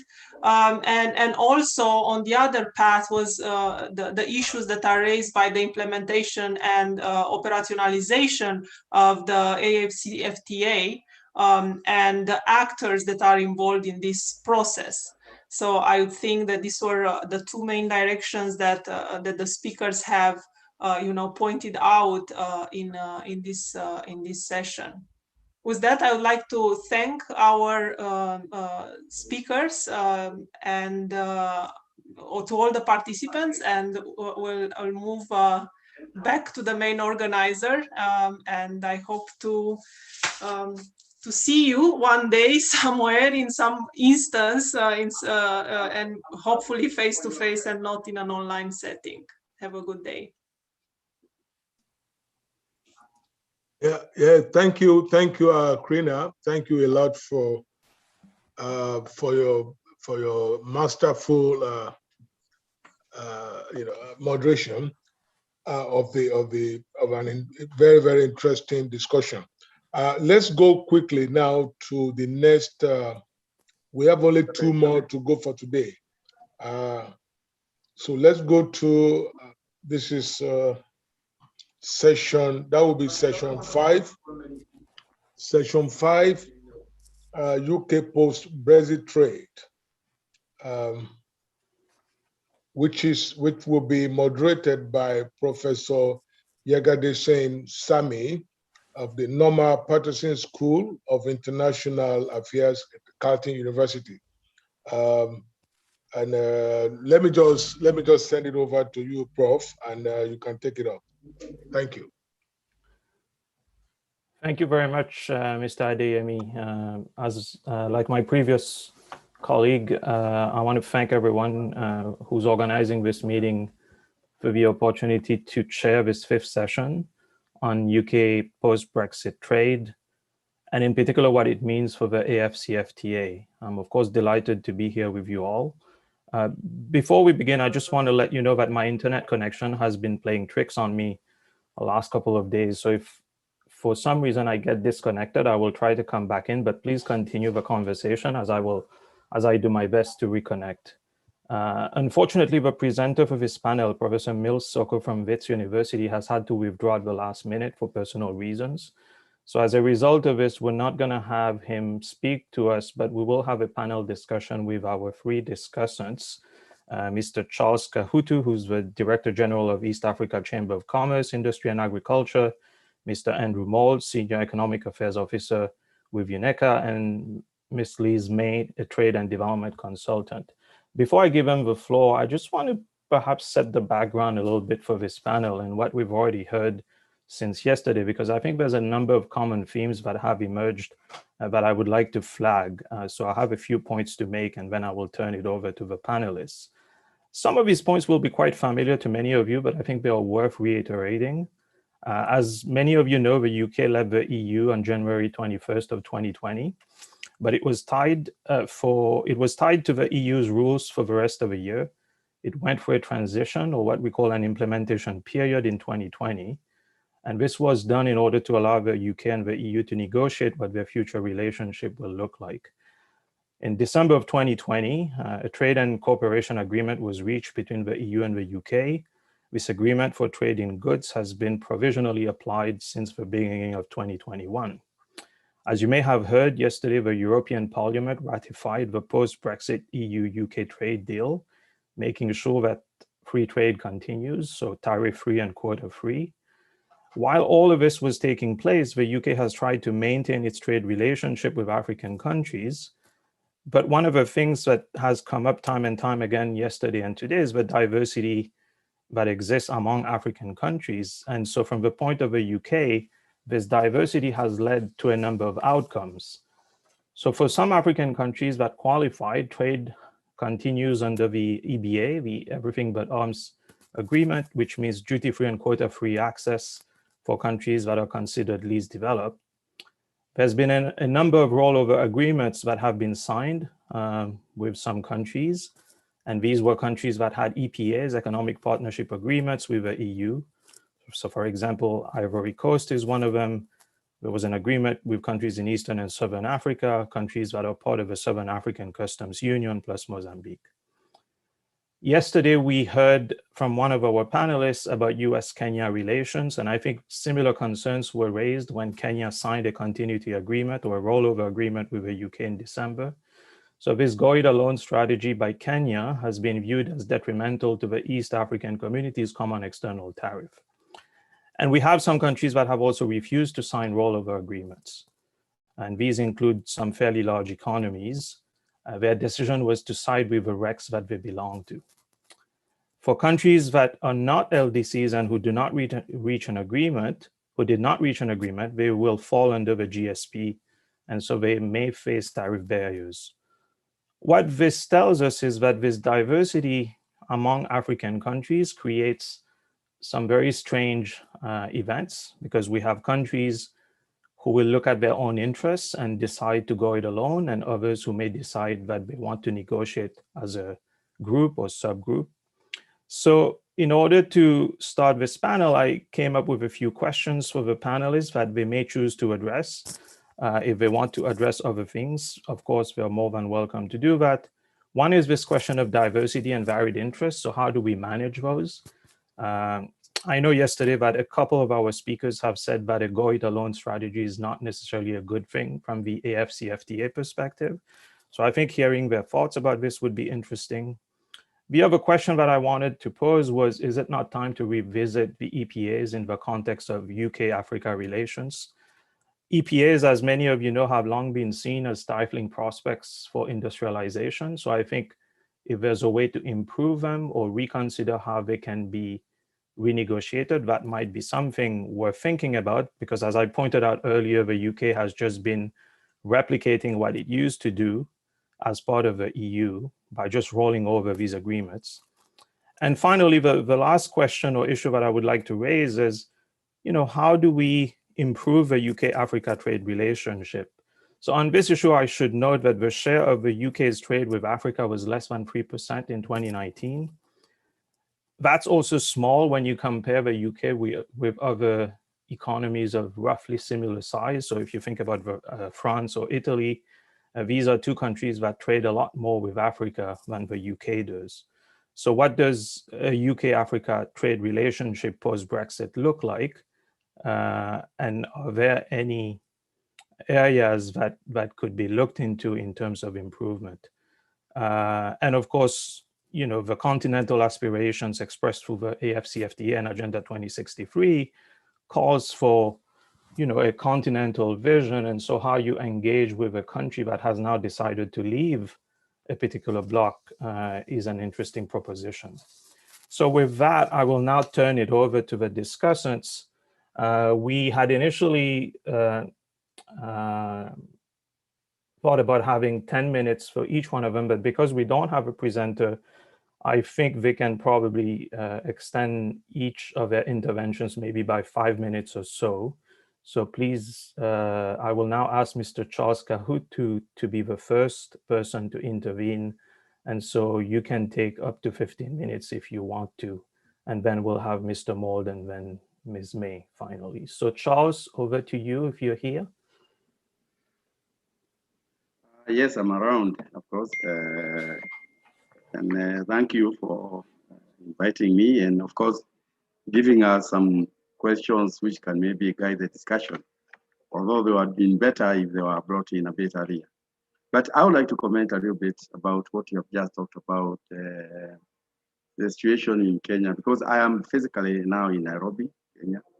The situation between Kenya, UK relations, and a few other Kenya, EU, and other partnerships relations, which seems to have been going counter to what is supposed to be the norm or what's supposed to be the required direction if we are to achieve this continental trading arrangement for Africa. But I don't think that Kenya is alone in this, although it was caught in a certain situation which necessitated it to really start thinking of maybe having some individual trading arrangements. Because as you know, in East Africa Community member states, Kenya is the only one country that is actually classified as a middle income country, meaning that all the rest actually do not have to sign any agreements other than Cotonou, the Cotonou arrangement that we have, particularly with the EU. They can export there free of duty, everything else but arms, as we say, EEA, yeah. So Kenya was caught in a situation where even when we are trying to negotiate the efforts jointly as a community of states, we seem to have been dragged back by a few of our member states, our neighbors, because they really didn't have a reason why they should sign or hurry up to sign the EPA, for instance, because they were still going to benefit from the European Union market. So Kenya and by extension also Rwanda decided to go and sign individual EPA arrangements with the European Union.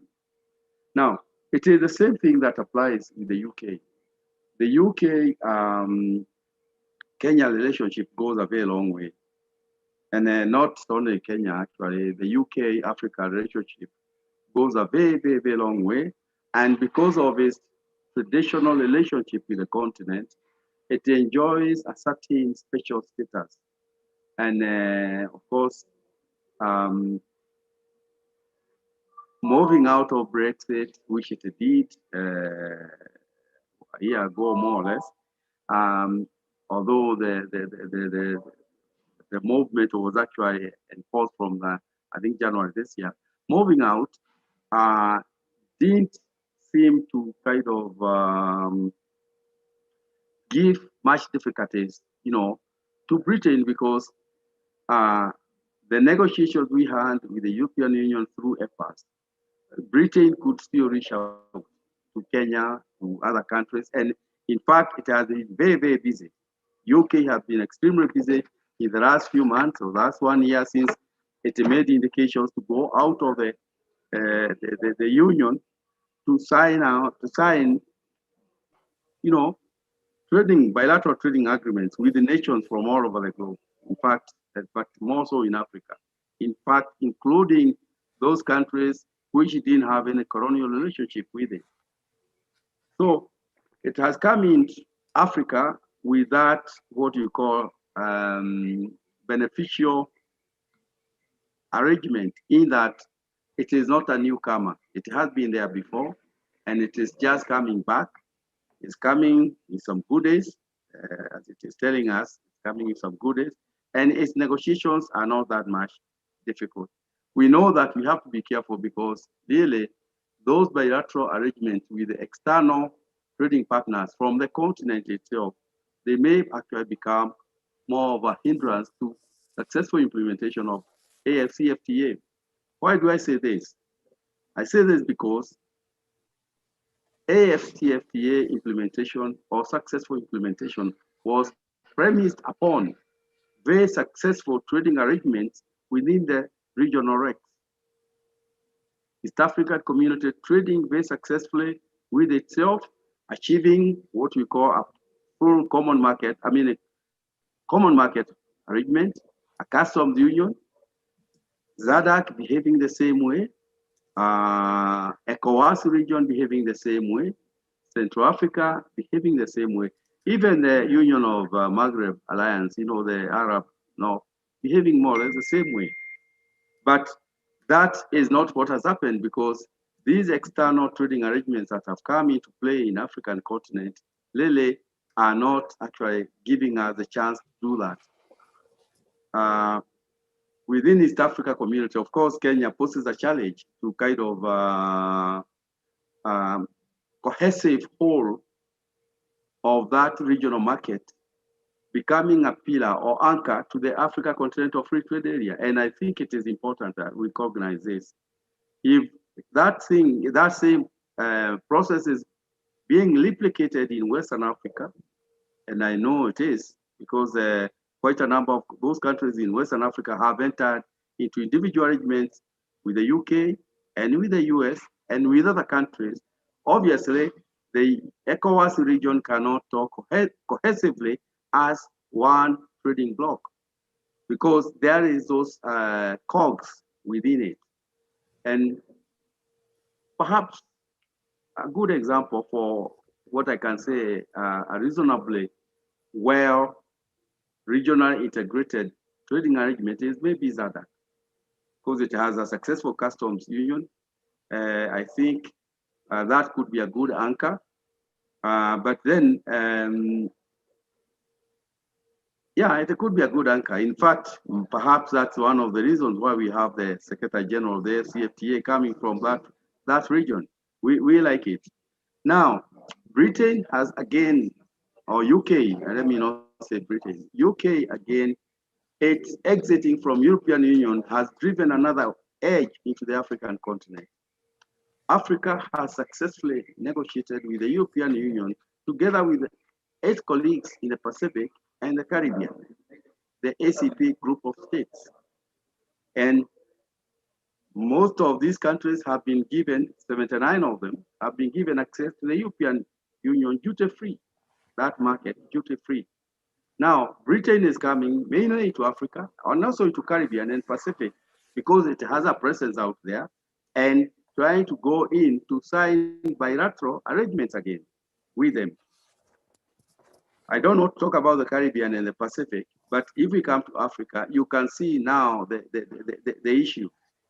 Mr. Akadiri came in here and he was talking about how, in fact, the EU or the EU and UK is actually coming into Africa and signing the same type of arrangement that we have with the European Union. Clearly, I don't know how that will go for the Africa, for the continent, so for the individual countries, but to me, that should not be it should be something which should be food for thought to the African Union, who should coordinate us, and to the AfCFTA Secretariat, and of course to our own individual countries who are actually signing those arrangements.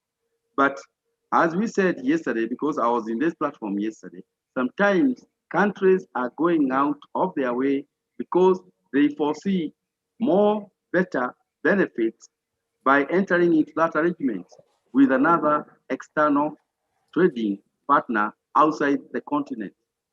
That is outside the AfCFTA area. That is something that is both political and economic. Political in the sense that African Union must think how it wants the continent to behave in trading with itself, because African Union itself again has not shown us that it can actually stand alone and guide us. If you go to Addis Ababa, you'll find a huge Chinese presence within African Union headquarters, and they are the ones who are helping us guide some of these trading arrangements, AfCFTA. In fact, GIZ also, which is a German development agency, it's also in African Union. It is helping drive the agenda for the Africa Continental Free Trade Area. Do we really think that as Africans, we shall ever sit back and in fact decide for ourselves how, if we want to have a cohesive regional and continental trading blocks, if we are still allowing those type of kind of interferences? I know when I say that it's kind of stepping on some toes, but I think it is important that we say this, that we need some political goodwill from the African Union, from Addis Ababa, and we are not getting that. So you see countries are going the way they want to go, and that cannot bode well for our own continent. And I foresee the AfCFTA not really being realized as fast as we can do, we wish to do it. And secondly, a number of things are coming out that actually bother me a little bit. And it is the role of governments and the politicians in this whole process. I thought AfCFTA was going to be best achieved by having what we call being private sector led, having the traders themselves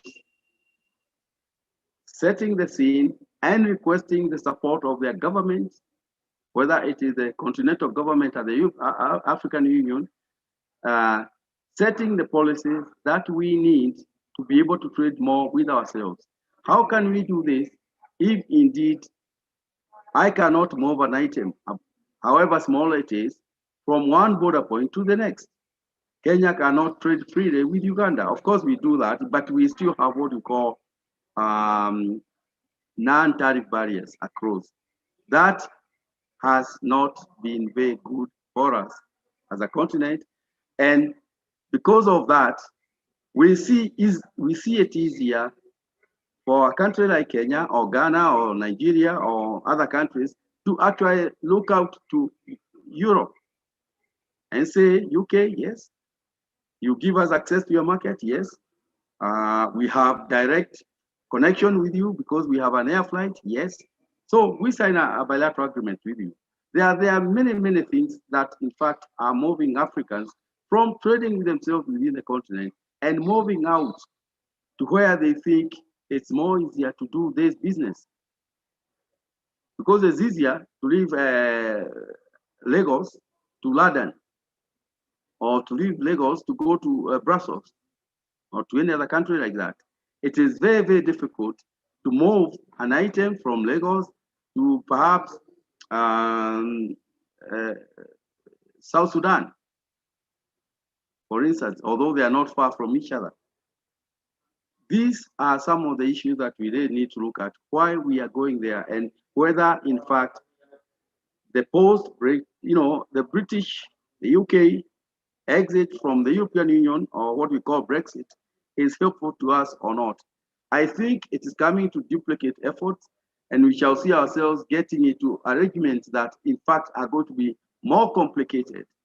Because when they are in one block, of course, it was easier to just go to UK and to France, to Belgium. They were one common market, right?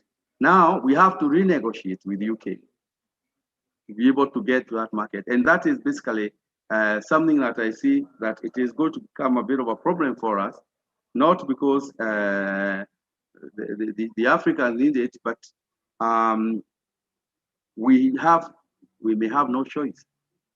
As I said, in the case of Kenya, it didn't have a choice. It was either going back into a market where in fact, we are going to lose over 8 billion, I think, USDs of our exports to Britain if we didn't sign a direct trading arrangement with it.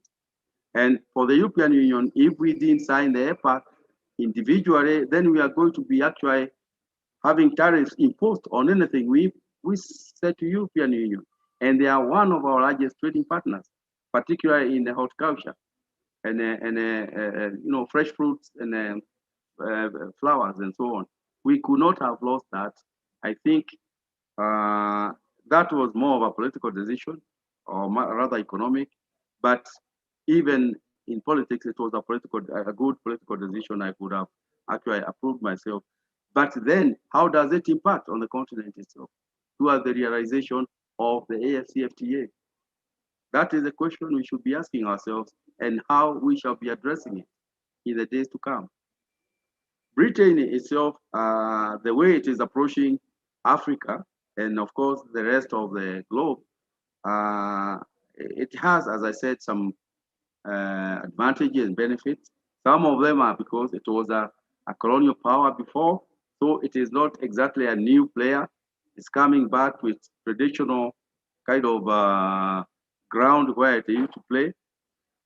But it is coming in at a time which is crucial and critical for Africa, because Africa needed to be talking with one voice and to try to get our act together to be able to drive this vehicle called Africa Continental Free Trade Area without much external interference, either from United States or from European Union or from UK itself. But that does not seem to be the case at this point in time. I think I'm assuming that somebody in Addis Ababa and in Accra, Ghana, they are looking at these issues and try to craft what you call policy responses, because really we need to do that. If this AfCFTA is going to be still on track, and we will at one point achieve this huge I think 1.23 billion market, move our goods and services within it, because we can be able to sustain ourselves and only use the external trading partners when we need them, but not to come and take our natural resources and go add value to them and bring them back with the new trading arrangements. I think that's what actually disappoints a bit of us. And I am just hoping that some policy direction will be given as to how we need to relate to these external trading arrangements that are being brought into Africa when we have our own trading arrangement that has not fully taken root and it needs to be allowed to grow. Thank you very much, Mr. Chairman. And I'll start by a little bit, although I had said I'm actually en route somewhere. I was in a meeting somewhere else. I just decided to start in and say something during this particular time. Thank you. Thank you very much, Mr. Kahutu, for your candid assessment. I'm now going to ask our next discussant, Mr. Andrew Mould, to make his comments. Thank you very much, Professor Sami. Good afternoon. It was very interesting listening to Mr. Kahutu and make his comments there.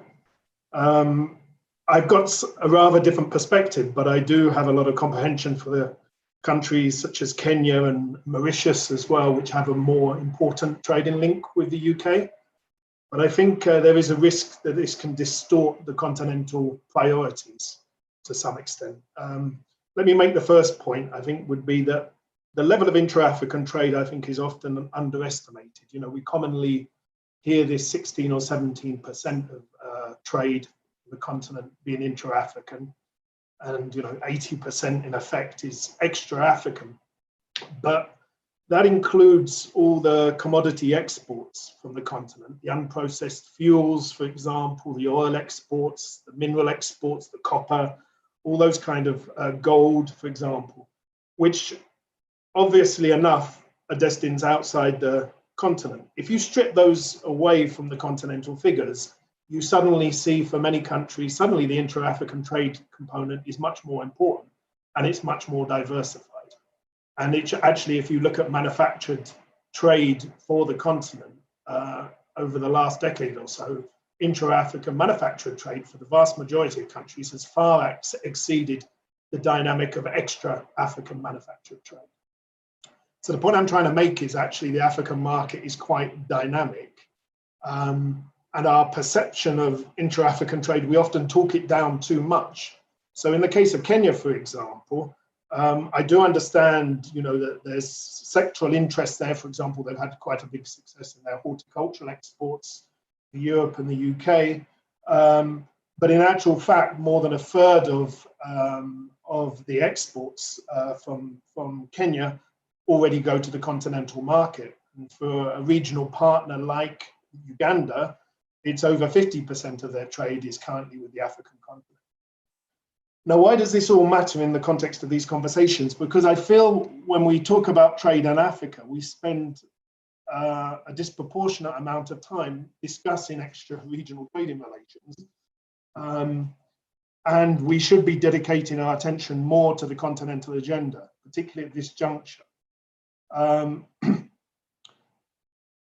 Let me try and answer a couple of the questions you posed to us, actually, Professor Sami, in answering why I feel a different perspective is important. And it's good to step back, I think, and see the UK's perspective on all of this first, because, of course, with Brexit, the British government has been trying to prove the point about global Britain, and they've been trying to reach out very rapidly to extend, you know, their trade links with other countries because the EU trading agreements are no longer valid. So currently, the UK's managed to stretch out links to 63 countries, and they're in a rush, clearly, because they are actually, you know, duplicating basically the same agreements that were reached with the European Union under the EPAs. And to an extent, you know, you can understand it's a pragmatic view. They want to prove that they can sign up as many trading agreements as possible. However, I would put in doubt really whether, you know, there's a difference between the rhetoric about the importance of Africa as a trading partner and what's actually happening on the ground. So I think, Professor Sami, you mentioned the trading is under 3% of UK's trade with the African continent. Actually, it's about halved as well since the mid-2000s as well. So in about 2005 or 6, it was about 4.5%. That's dipped to only 2.5% of UK trade now. In terms of foreign direct investment, yes, Africa is a slightly more important partner. So I was looking at the FDI figures, and it's around 6% of the continent's total FDI stock, I think, is held by UK firms. However, it's important to focus, you know, stress also that that's focused principally on the extractive sector and also to one country, South Africa particularly. So the basic picture is there of the UK, despite the rhetoric, actually having been taken less interest over in the recent history in the African continent. And my concern is always the time that these negotiations take up for African countries, when, of course, there's much work to be done in terms of actual implementation of the AfCFTA. It's a very ambitious agenda, but I believe it holds a lot of economic potential for the continent in a way, and dynamism in a way that extra African trading relations have improved. Now, let me go to a couple of other specific points. The African Continental Free Trade Area is, as its name suggests, it's a free trade area. So it does allow agreements with third parties in principle. And I think Trudy from Tralac yesterday mentioned, that's why this question of rules of origin is so important, because clearly well-defined rules of origin become crucial to avoid transshipment of goods from external partners, to take advantage of the benefits as we unravel gradually the intra-African tariffs. Now, the problem specifically for Kenya actually is that Kenya is part of a customs union, as Mr. Kahatu was mentioning.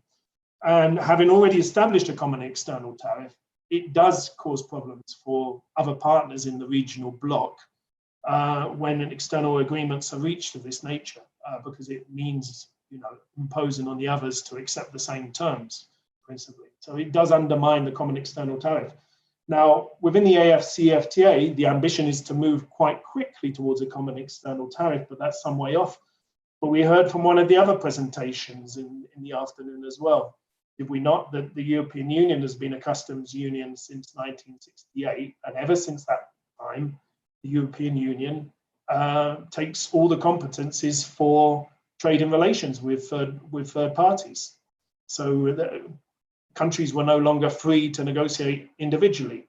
The African continent, we're in a rather different situation, where we are still in a situation where countries can negotiate individually, but that clearly weakens our negotiating position.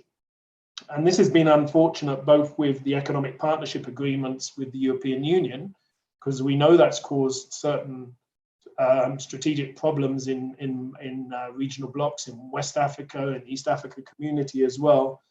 And it kind of goes against the spirit of what the AfCFTA is about. Now, I know there are debates within the European Union between some partners that states there that would in principle be open to the idea of, in the future, of negotiating with Africa as a bloc, but we're not there at the moment.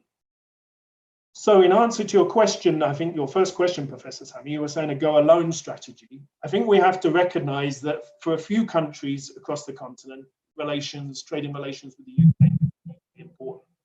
I actually did a list of the countries where exports to the UK amount to more than 1% of total trade, and it was only 8 on the whole continent. So out of the 55 AU member states, only 8 countries actually export more than 1% of their total trade to the UK. Mauritius is one of those countries, around 10%. Seychelles as well, 12%. Kenya is the third in the list at 7%. Algeria, South Africa, Ethiopia, Egypt, Malawi. For all the other countries, really the UK does not have that economic significance, regardless of the rhetoric that we may hear about it, okay? And that's what I think African policymakers have to bear in mind. So I think probably there's a need at the level of the AU to recognize, okay, there are special circumstances for some member states, but we'll need to work around that to make sure it doesn't undermine progress in terms of achieving these continental objectives. I'd also say on the import side, it's a similar picture actually. I found only 8 countries with more than 1% of their imports coming currently from the UK, the continent. And it's a different set of countries there actually on the whole. So I think this is the main point I would like to make. We need to be careful about, impressions and historical trading relations and investment relations distorting our impressions of what is truly important for the continent going forward. And that, for me, and I believe for the Economic Commission for Africa as well, is very much, the future is in the continental free trade area. And you will find that the dynamism is potentially there in a way that hasn't proven true for extra African relations, trading relations. Let's face it, we were discussing earlier in the sessions, I think, the Cotonou agreements. Previous to that, it was the Lomé agreements. Of course, Africa has been trying to increase its trade and diversify its trade for the last 6 or 7 decades with external partners, and that hasn't worked very successfully. And that's why I think it's really important that African trading partners now, focus their attention very much on the AfCFTA and the continental agenda and see how best they can exploit that. Thank you very much. Thank you very much, Mr. Mould. I have to say that I totally agree with your last point about the need for the AU, the AfCFTA to actually recognize that some countries have a lot to gain from their relations with the UK. As somebody myself, I grew up in Mauritius, so I'm very familiar with the Mauritian case, and I think Kenya as well would fit in that category. So thank you very much for your comments. Professor Sami, if I may just come back, actually, I just noted somebody was asking how accurate are the intra-African trade stats, and that's quite right. Yeah. Noting the amount of informal sector trade in the continent, I have actually just been reviewing quite a bit of the evidence on that. And actually, for a lot of landlocked countries in particular, you'll find once you include that informal sector trade in the statistics, the intra-African statistics, you see a very significant boost, perhaps 40 or 50% intra-African trade totals. And as I said, if we strip out the commodity exporters like Angola and Nigeria exporting oil, for example, to Europe or North America, you suddenly see the share of intra-African trade is far more important than we commonly understand for many countries.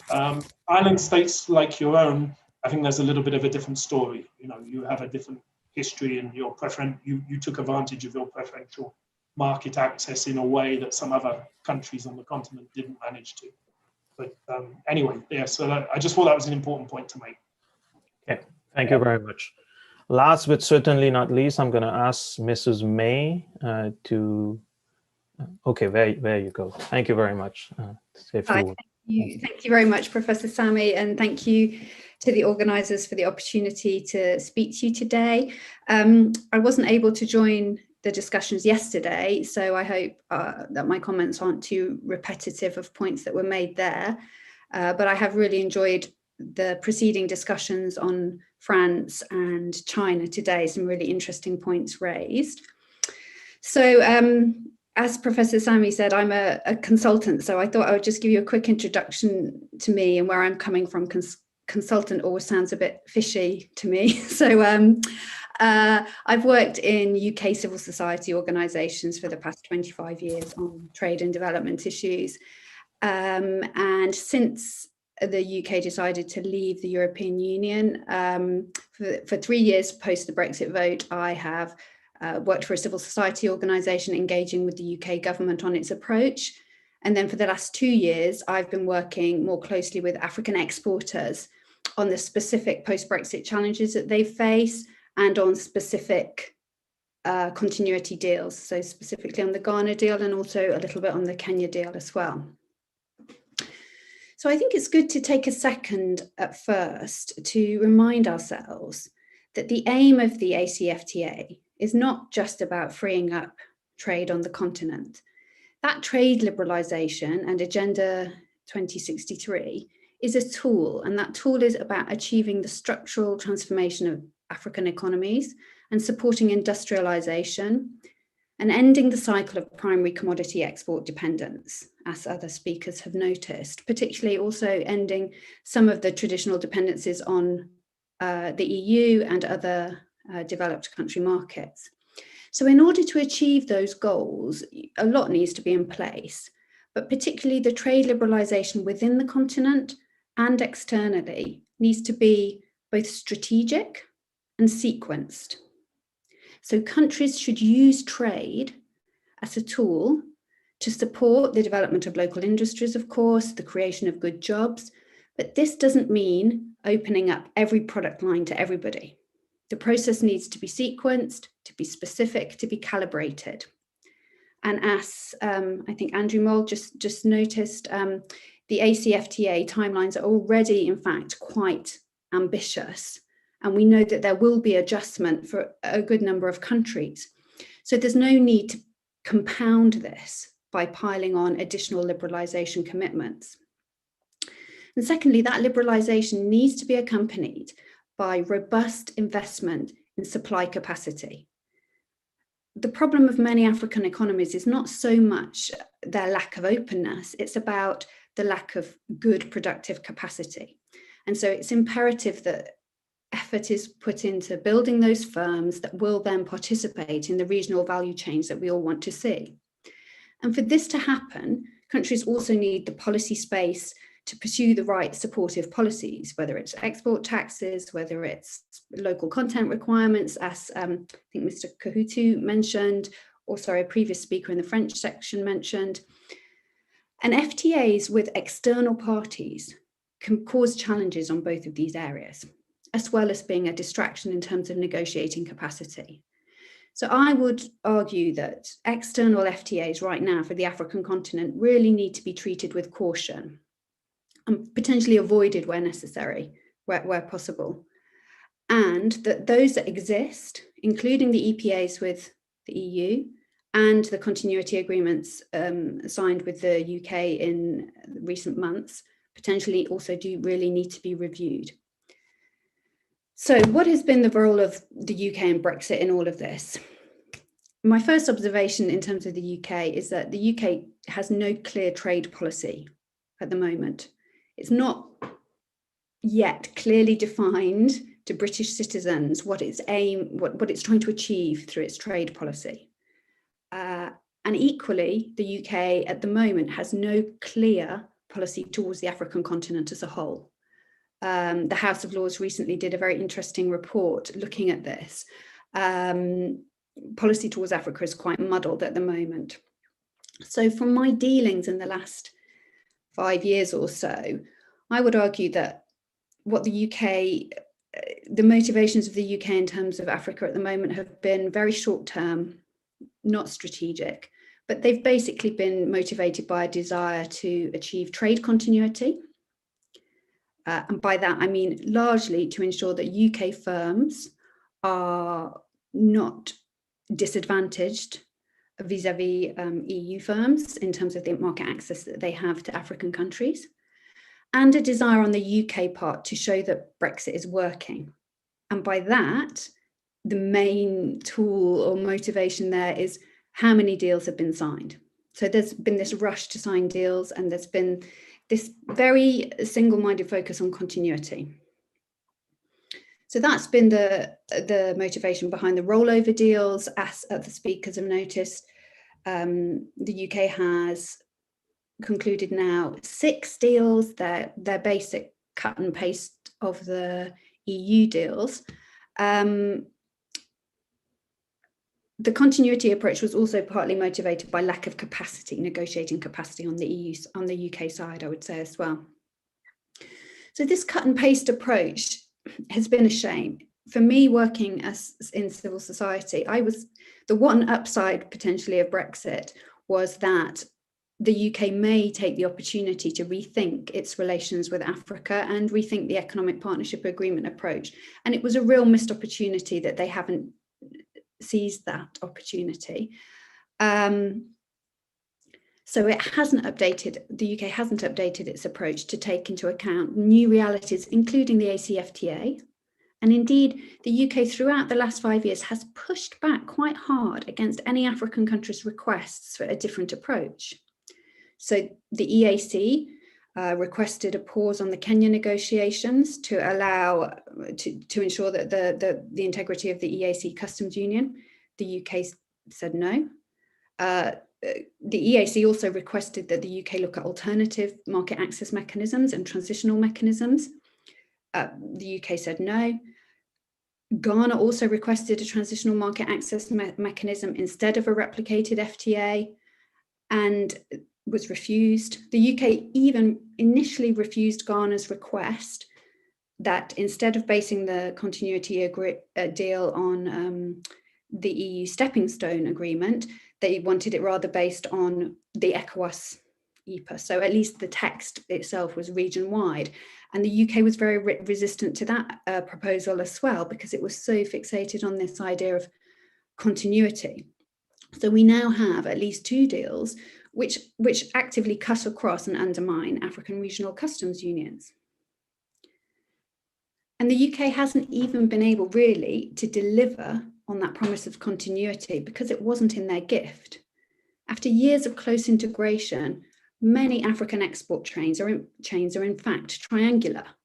So Kenyan flowers go to the Dutch flower market. Cocoa products are processed in Germany and then move on to other markets. Many horticultural products are the same, and those exporters are now facing severe disruption at the UK-EU border because they're having to do increased paperwork. There are delays because the customs processes aren't in place. And in some cases, goods are effectively becoming stateless because as they enter the EU customs territory, they lose their originating status, for example, in Kenya. But unless there's any value addition that happens in the EU member state, they don't gain EU originating status. So when they enter the UK market, they face an MFN tariff. So there are real practical challenges right now for African exporters. And the UK response so far has been, well, you know, countries potentially can develop direct supply chains into the UK market and no longer route via an EU member state. But particularly for smaller businesses who don't have the volumes to fulfill orders, for example, with a UK supermarket, the idea of direct supply chain directly into the UK is not necessarily a possibility. So at the same time that the UK is not really fully appreciating the significance of the AfCFTA or respecting the integrity of customs unions, UK agricultural exporters are now struggling to access the EU market. And they're looking for new markets. A UK-US deal seems to be on hold for the time being. So Africa is really high on the list of regions that UK agricultural exporters would like to open up. UK food and drink exports to the EU market were down 40% in February year on year. Meat exports are down 52% year on year. So the traditional concerns that UK or EU manufactured goods could cause problems on the African continent, well, they still hold, but we now have the additional concern that the African market is going to be a target for processed agricultural products as well. So that complicates the sensitive lists and tariff schedules around the liberalisation within the AfCFTA. So the main point I suppose I'm trying to make is that the dynamics and risks have changed significantly over the last 5 years. But the deals that the UK has chosen to replicate were designed 20 years ago, and they do not reflect the current status of supply chains. They do not respect the reality of the AfCFTA. They don't respect regional customs unions and how supply chains are working today. So they're not fit for purpose. So it's not been a great start. Looking at the way forward, as I said, the UK doesn't really have a coherent approach to the African continent at the moment, and this needs to change. I think as a first step, the UK might well look to expand the Kenya deal to the wider EAC and the Ghana deal to the wider ECOWAS region. That those might be their priorities. It's also promised to review its GSP scheme. But a useful way of ensuring that the UK kind of recognises the importance of the AfCFTA and takes steps, at least not to undermine its implementation, would be to have a clearer voice and a unified voice speaking to the UK government directly from the African continent. What I noticed during the recent years is that there isn't trade capacity at the high commissions and embassies in London, I don't think there's any AU direct representation in London either, or ACFTA secretariat representation in London. So perhaps some kind of focal point that could put concerns about the ACFTA implementation to the UK government is something to consider. So that's about structures and institutions, but it's also about the capacity of the staff who are based in the UK. Secondly, I think it would be good to propose or consider something like an audit of the continuity agreements, potentially also of the EPAs, in relation to the ACFTA implementation. So you assess the likely impact of those agreements on the ACFTA, and not just whether it fits legally, but whether they contribute to the ultimate objective of the AfCFTA, which, as I discussed earlier, is about the structural transformation of production on the African continent. There have been no recent impact assessments done of those continuity deals. The UK didn't feel that it was necessary because impact assessments had already been done at the EU level, but those are very out of date. So this could specifically look at how supply chains are currently functioning, what can be done to improve that, whether the safeguard mechanisms in those continuity agreements are adequate to protect against agricultural import surges, for example, whether the level and scope of liberalisation contained in those commitments will be too much in terms of adjustment costs for some, particularly LDCs, whether the export tax ban is still relevant, whether those agreements allow sufficiently for the transfer of technology, for local content requirements, backward linkages, etc. And interestingly and importantly, whether there could be amendments to those continuity deals to allow for Pan-African rules of origin, which I think SADC proposed and were pushed back on.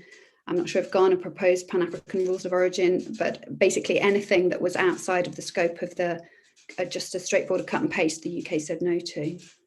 So on the basis of this kind of audit, I think then the parties could look at whether it's necessary to pause the implementation of some of those deals or renegotiate certain provisions that would run counter to the FTA, the ACFTA, sorry. And on that point, I think there's a question about whether the UK will now, that the continuity deals are sort of under their belt, whether the UK will now sort of come out and be more proactive in its approach to Africa, as opposed to just taking its lead from the EU and just trying to kind of replicate everything that the EU did, whether it will try and kind of differentiate its approach, or whether, as other speakers have said, whether Africa will actually just fall off the UK's priority list altogether, which isn't necessarily a bad thing. That's the end of my presentation. I just wanted to maybe try and answer the questions that Professor Sami posed, because I've got a few minutes and I think they're really good ones. On the diversity and varied interests of African countries, yes, that exists, obviously, but I think it's also up to trading partners to accommodate that. If you look at the fact that Kenya was put in a different position as a non-LDC from its other EAC partners, well, the UK could have accommodated that rather than the only deal on the table for Kenya being an FTA. It could have accommodated Kenya within its preference scheme.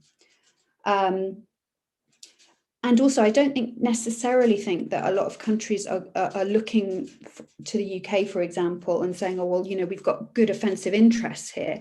Actually, most of what we've seen so far has been very much defensive. It's been about just protecting existing levels of market access for key export products. And so it's not necessarily been premised on a positive and forward-looking agenda. I think I've covered about whether EPAs need to be revisited already.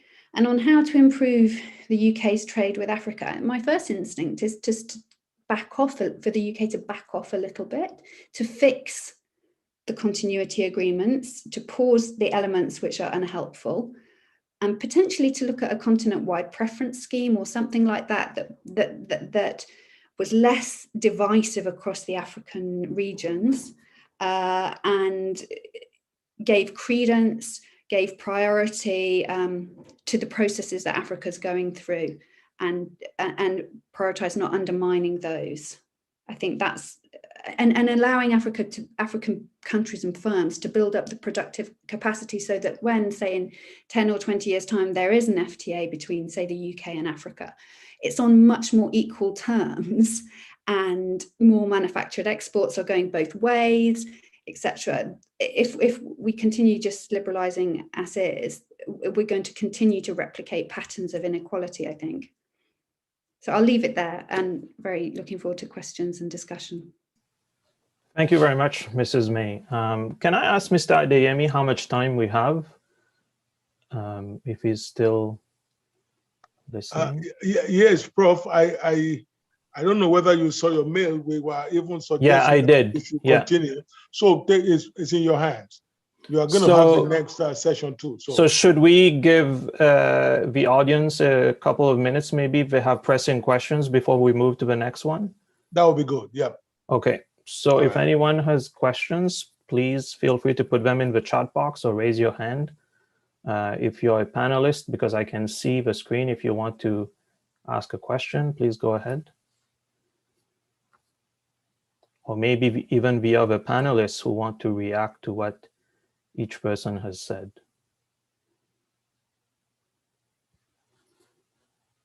Prof, can I kickstart it if you don't mind? Okay. Yeah, I just wanted to ask May a very simple question, because I heard a prescription about Britain extending the Kenyan agreement to EAC and the Ghana agreement to ECOWAS. I think what is missing there is would that be helpful for the implementation of CFTA? Because this is precisely what this issue is, that all this proliferation of bilateral agreements all over the place, would they be helpful to Africa? Would they be helpful to in terms of the implementation of CFTA? It may be reasonable for Britain to do that. You kill 16 birds with one stone. That would be easy. But what does it mean for us? What does it mean for the implementation of CFTA? I thought I missed that on that. Yeah, Thank you. No, that your question is clear. I think it's a good question.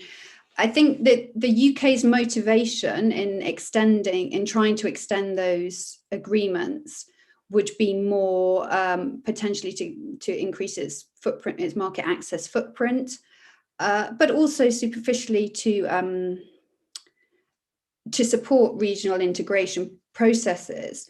But there are many different ways you can support regional integration processes, not just through the extension of an FTA. And whilst it potentially would be good from a regional integration perspective, it might be less good from a development perspective for the LDC members of those groupings, which is why this model has been resisted for so long in both East and West Africa with the EU economic partnership agreements, because the LDCs in those regions already have their market access secure through the Everything But Arms deal, as the previous speaker explained. So it kind of works for regional integration, but it could put excessive pressure on the LDCs in those regions. And I think that there are other ways that the UK could support regional integration, for example, by extending, instead of, if you look at it this way, instead of having an FTA with Ghana and then extending that out to the ECOWAS region,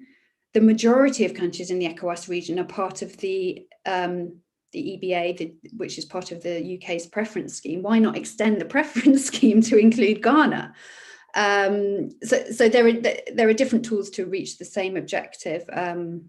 But I think the development considerations are important, as well as the regional integration ones. Yeah, I hope that there's no straightforward answer, but that would be my feeling, that extending an FTA isn't the best. option. Okay, thank you. I see Andrew's got his hand raised. Andrew, do you want to come in? Yeah, thank you. Yeah, one. Oh, sorry. Oh, sorry. No, please go ahead, sir. I've had the opportunity. No, I was just going to say that something else that also came out yesterday is that truly the way we are negotiating these bilateral agreements between African countries and of course UK and others, there is not what you call enough national consultations. It's only a small group of people within a country that are being taken in place. Maybe some of the sectoral associations, and they endorse that document. And that cannot be said that it is a document that is wholly owned by a country in which the agreement actually is proposed. Okay? Let's say Kenya, for instance, because really it hasn't reached out to the real Kenyan stakeholders, the people who will be impacted upon by that particular agreement when it is being implemented. And now to take it out, roll it out to the region in East Africa, saying that the Kenyan case is done and is a done deal. So let's see whether through East Africa Community Secretariat it can be rolled out into Rwanda, Burundi, Tanzania, South Sudan. I don't think that is the right thing to do. And I think Africa has to be careful about that. The negotiations are not fully, they are not involving, it is not consultative, as it were, the negotiations. And you can purport to say that there is really no transparency there. And I think that needs to be taken into account when we are negotiating these things. We need full transparency to know whether or not there are pitfalls. I mean, what is it in it for the continent, for the people it is being actually signed for? It is important. I think Liz also said that, in fact, the UK doesn't even have a policy. It can tell its people, this is our foreign trade policy, and we are moving out of European Union to go to the rest of the world with this package, which will benefit you in ABCD. That is a two-way. We, the recipient countries, need to know exactly the impact. And of course, the citizens of the countries where the document is originating need to know also the benefits of leaving one trading arrangement to try to make another bilateral one. It is something that we need to rethink. And it needs not to be hurried the way it seems to be. Thank you. Thank you very much, Mr. Kahutu. Andrew, over to you maybe for a last few minutes, maybe. Well, yes, I mean, I just wanted to stress, the point Liz made about the missed opportunity of, rethinking UK trade policy. The UK government gives the impression they're clasping at straws in trade policy. So, for example, the proposal now in January this year of signing up to the Trans-Pacific Partnership, with 11 Asian and Pacific nations, the UK doesn't naturally sit there. And in actual fact, people have pointed out that the complete trade that the UK has with the Trans-Pacific Partnership doesn't amount to as much trade as the UK has with Germany. So you really feel that they're clasping at straws. And I think this replication of the EPA process was the last thing they should have really done, but it was through laziness and through time pressures and through the fact that, trade delegations had to show quickly that they'd signed up as many trade agreements with as many partners as possible, because as Liz said, the prioritization was not, just to maximize the existing market access, but they weren't thinking in a developmental way of what the priorities might be for the African continent or the consequences.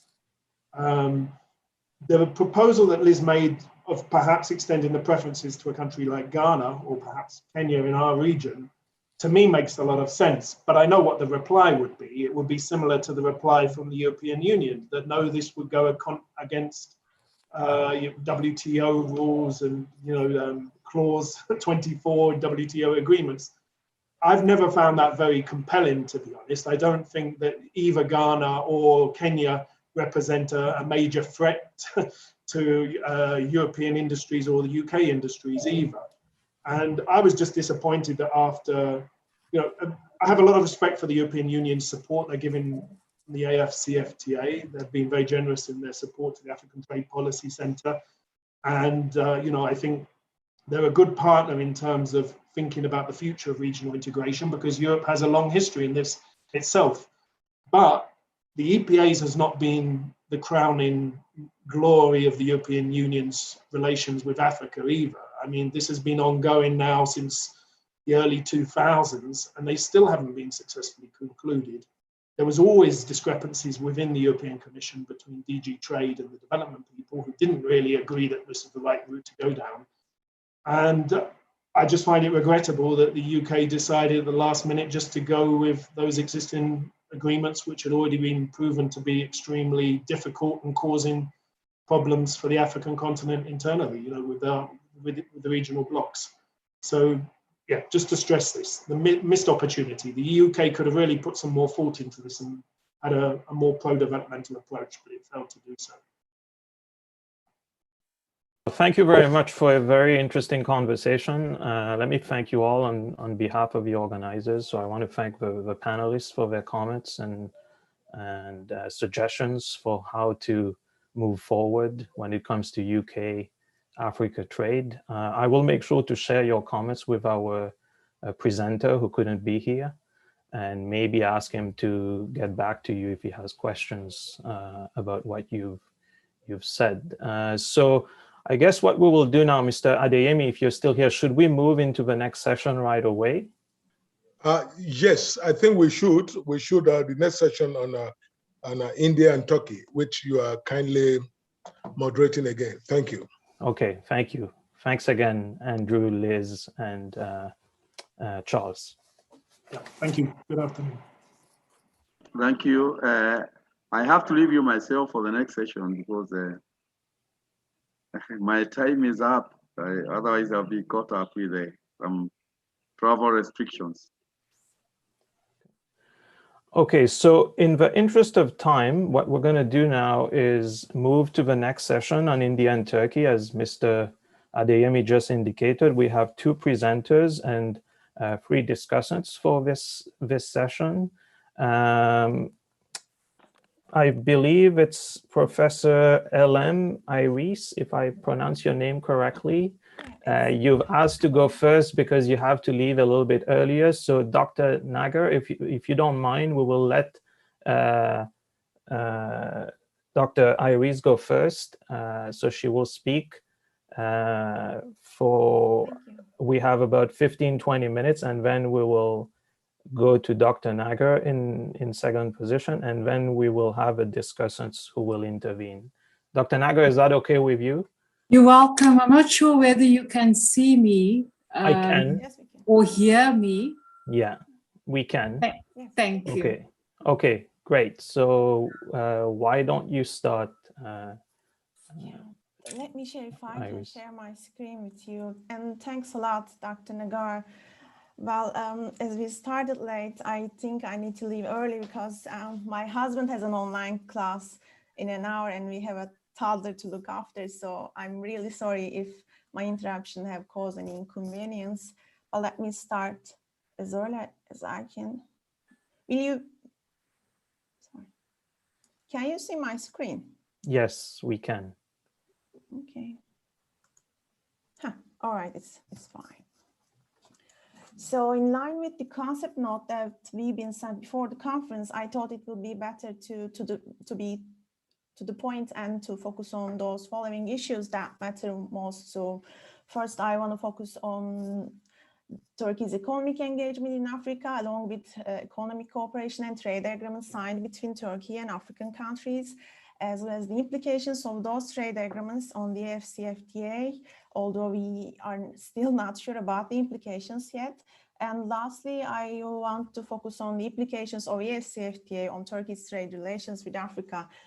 And I also would like to briefly focus on the strategies that aims at producing win-win outcomes.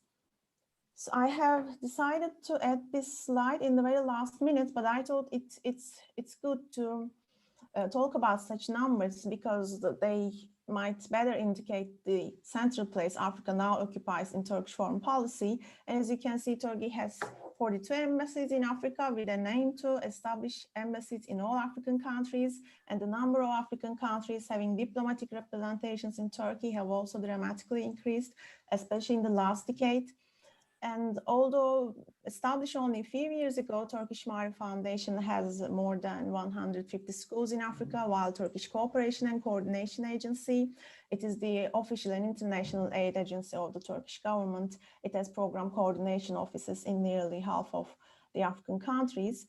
And I think this is important. Of course, it relates to the pre-pandemic period, but Turkish Airlines started its 56th destination in Africa just before the outbreak of the pandemic. But as you can see it in here, Turkey's trade volume with Africa is very modest, especially when compared with Africa's traditional partners.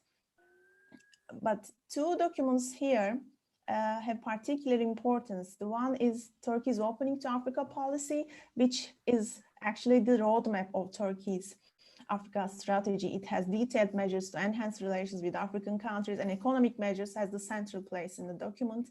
And the other one has been adopted in early 2000s. It's a strategy on the development of the economic relations with African countries. Together with the trade agreements and business councils attached to the Foreign Economic Relations Board of Turkey, they form the economic basis of Turkey's engagement and trade relations with African countries. And business associations and chambers of commerce, they are also involved in trade diplomacy. And there are, of course, many of them, but those I have listed are among the largest, like, for instance, MÜSİAD, Independent Industrialists and Businessmen Association. They represent more than 60,000 companies, while Turkish Exporters Assembly represents more than 95,000 exporters, sorry.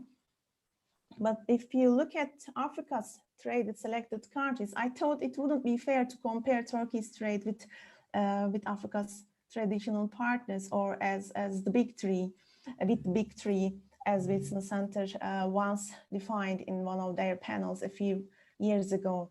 Namely, it refers to China, the United States, and European Union. I have also included India here, but I'm not sure about the details because I have abstracted the data from TradeMap, but for Turkey, I thought it would be better to rely on Turkish Statistical Institute because there was a huge difference between the data released by TradeMap and Turkish Statistical Institute. And if I'm wrong, please, Dr. Nagar, correct me, because it says that India's trade, according to TradeMap, India's trade with Africa has dramatically decreased last year. And as you can see it in here, Turkey's trade with Africa does not seem to be affected from the pandemic of last year. So business councils attached to DEIK, Turkey, the Foreign Economic Relations Board of Turkey, are important in forming the institutional basis of Turkey's trade relations. And most of them, the rest is here, most of those business councils have been established in 2014. It was when DEIK was restructured and attached to the Ministry of Economy. More than half of those business councils in African countries were established in this period. And Turkey has different kinds of trade and economic cooperation agreements with African countries. Most of them are in the form of trade and economic cooperation agreements. And again, the majority of those agreements have been signed in the last decade. And it also has, as you can see it in here, it has a cooperation agreement with Burkina Faso, which includes cooperation at the economic area as well.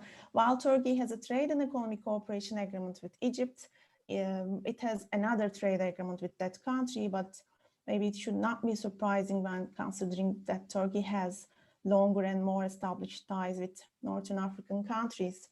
And you can see it here as well. Turkey has agreements on cooperation and mutual assistance on customs matters with 6 African countries. And here, South Africa is the only sub-Saharan country. And it also enjoys free trade agreements with 4 African countries, and here Mauritius stands as the exception. And when the former Turkish Minister of Trade, Rusar Pekcan, declared that 2020 would be the year, Africa year for Turkey, she also said that free trade agreements signed with Ghana and Sudan were in the ratification process, while negotiations were ongoing with Somalia and Seychelles as well. And Turkey aims at signing preferential trade agreements with Mozambique and Mauritania. And on the other hand, there are various memorandums of understanding signed between the Turkish Ministry of Trade and ministries of African countries, or between chambers of commerce, etc. So what will be the implications of Turkey's existing trade agreements on AfCFTA? Actually, we are still not sure about the details or the impacts, but when you look at the statements, official statements of Turkish policymakers and representatives from business associations, they all express their support to the AfCFTA. And the second sentence is a direct quotation from the Minister of Foreign Affairs. And also, when you see the reports released by the African Development Bank, it says that Turkey has made it clear to us that it is interested in providing funding support to the AfCFTA and related programs. But how it's going to do that is the matter of the following slides. But let me say here that Turkey sees potential in the harmonization of customs laws and trade policies, and believes that an economically united Africa will soon help to promote trade links with external powers, including Turkey. But on the other hand, it does not expect a radical change in the short term. So to mitigate the cost of AfCFTA, Turkey considers the rearrangement of those trade agreements with African countries and aims at signing new agreements with those countries that Turkey lacks cooperation agreements, and aligning them to AfCFTA rules and priorities. But the free trade area is expected to have a negative effect on Turkey's exports, especially in medium and long run. So it is assumed that it will have broader implications for Turkish companies. And although the continental free trade area will eliminate tariffs and non-tariff barriers among African countries, it will bring higher tariffs to external powers, including Turkey. So Turkey's Foreign Economic Relations Board have prepared a report, although it's not publicly available yet. They have analyzed the implications of AfCFTA for Turkish companies. But before talking about the win-win strategies that Turkey aims to develop to support the free trade area, I have to say that there is no clear strategy developed by the Turkish government or a concept note that have been released by the Turkish Ministry of Trade that implements its trade diplomacy activities in line with other ministries, including the Ministry of Foreign Affairs or business councils. So the list here might seem like a wish list, but I think it's more than that, because it has been told truly what can be done to support AfCFTA on the one hand, and on the other hand to mitigate the costs of the free trade area for Turkey, Turkey's trade relations with the continent. So here, I think supporting the activities of Turkish companies in sectors they have comparative advantage, it makes sense, because I have read Dr. Nagar's paper, which says that India has comparative advantages, of course, in various areas, and this includes health and IT sector as well. But I don't think those are the areas that Turkey has comparative advantage. For instance, Turkey also provided medical aid to African countries, especially in the early days of the pandemic, and it had sent medical equipment to various African countries, including Libya, who was the first African country to receive that medical equipment in April. And in June, the country had already received the second batch of medical equipment.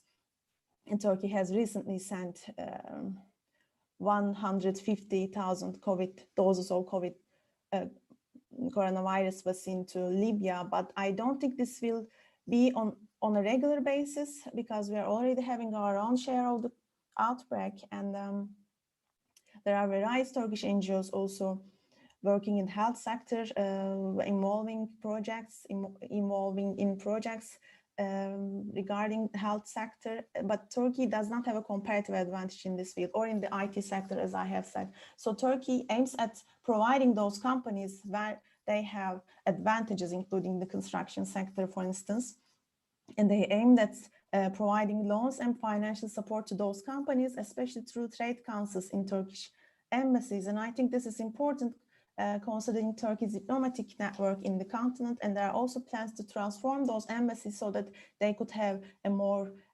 trade-based centric and employ more trade-centric policies. It is also aimed at strengthening the capacity of those business councils, cooperating with regional institutions, or increasing e-commerce initiatives, or even using gateway countries to enhance relations with AfCFTA members. But I think this slide tells us more, because it is believed that the free trade area will have more implications on Turkey's economic engagement in Africa than Turkey's prevailing trade agreements will have on AfCFTA. There are plans and recommendations to move production facilities to African countries or to build factories in those countries and therefore produce made in Africa products. This way, it is also possible that Turkish firms will take the advantage of selling goods they produce in the continent without tariffs. And it is also said that the investors active in Africa, the Turkish companies that have already been active in Africa will be more advantages than newcomers. For example, Turkish household appliances firm Beko, manufacturing in South Africa, will have a chance of a lifetime with selling whole continent without tariff, while it was only valid for the southern part of Africa. So Turkey also plans to create employment, use local people, and invest in human capital. And Turkish public banks can provide support to financial sector and banking sector development projects in African countries. And another area that Turkey aims at producing win-win policies is the energy sector. Actually, it is interesting to note that energy sector was not even discussed following the first Turkey-Africa summit. It was not listed, the cooperation in the energy field was not listed in the Istanbul Declaration adopted after the first Turkey-Africa summit. But when you look at the documents and declarations adopted after the second Turkey-Africa summit, you'll see that energy sector, cooperation in the energy sector has a very important place. And Turkey aims at contributing to this sector through power ships. And one of those power ships have been,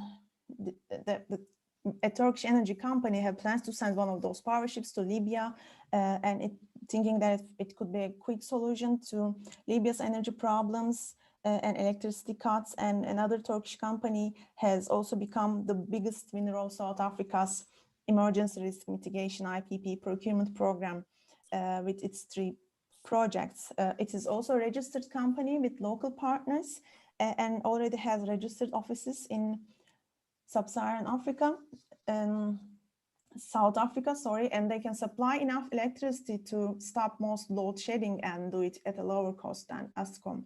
It is at least what they have declared so far. And establishing logistical centers in strategic locations that will help to increase Turkey's trade with the continent, but also help to facilitate intercontinental trade and Africa's overseas trade. Turkish Ministry of Trade will provide financial support up to 5 million to cooperative institutions for their involvement in building those logistical centers, and this includes their work for the establishment of those centers, the setup. It includes the setup itself, the expenses, the rents, and the support even covers the advertising and marketing activities.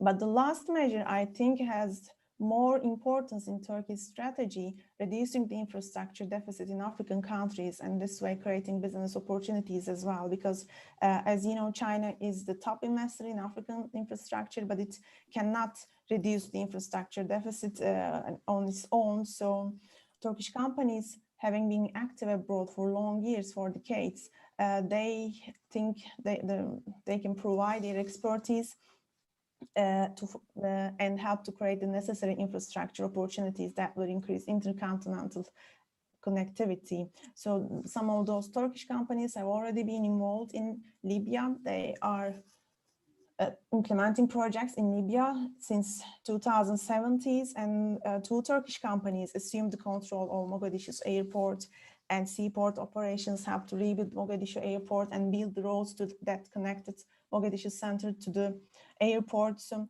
the Turkish companies can address the infrastructure gap in ports and railways, especially in smaller African countries, have to facilitate the transition of goods to link African markets through infrastructure projects, improve the export performance of African countries, and improve interregional trade. So this, as I said before, there is no clear strategy adopted by the Turkish government.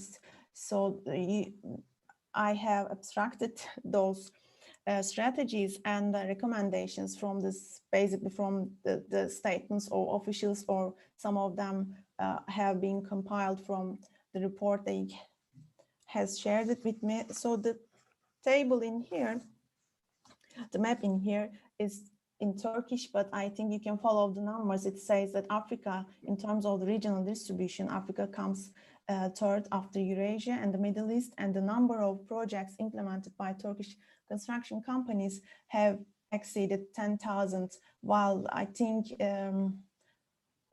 more than 1,000 of those projects have been implemented in African countries, especially in Northern African countries, but Turkish companies are also increasing their involvement in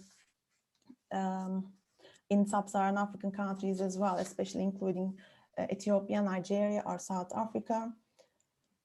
So as a last point, I would like to say that yes, there are various challenges awaiting the AfCFTA, and most of them is about how the AfCFTA relates to already existing trade agreements, including the ones that African countries have with Turkey.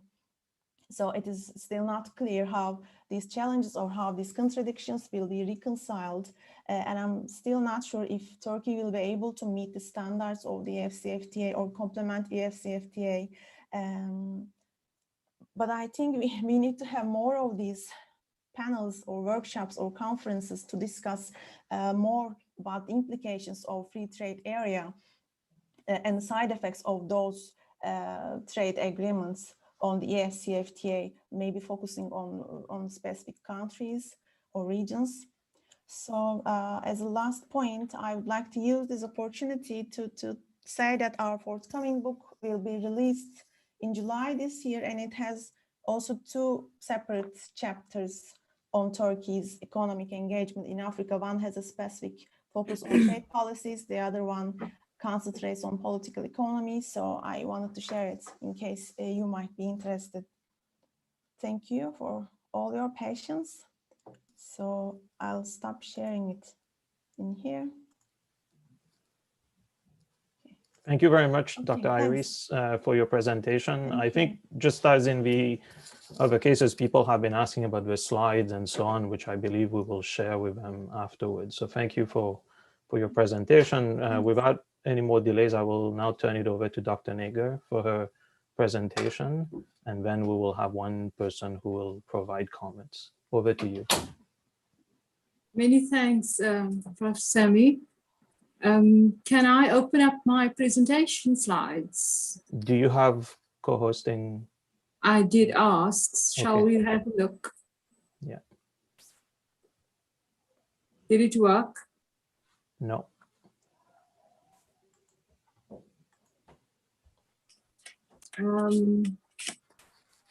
I have asked for co-hosting. Yeah, it should work. Look at the green button in the middle below, and then that's how you share it. You just click on share screen? Yeah, we've enabled it for everybody. So you'll see participants chat and then share screen. Yeah. Okay, if you click on it, then it will So if your document is open on your desktop or your laptop, you should see it. There you go. Thanks so much. But now you there we go. Perfect. Thanks so much. Okay, good day to everyone, honorable guest. Thank you for the invitation, and a special thank you to the moderator, our discussants, and for the fellow presenter. Now this presentation, why doesn't this work? Okay, sorry, the scrolling is not working. There we go. This presentation focuses on trade linkages, prospects, and implications for the Continental Free Trade Agreement for Africa with India. And the presentation overview here will cover the following 11 key points, and I will expand on each point as we proceed.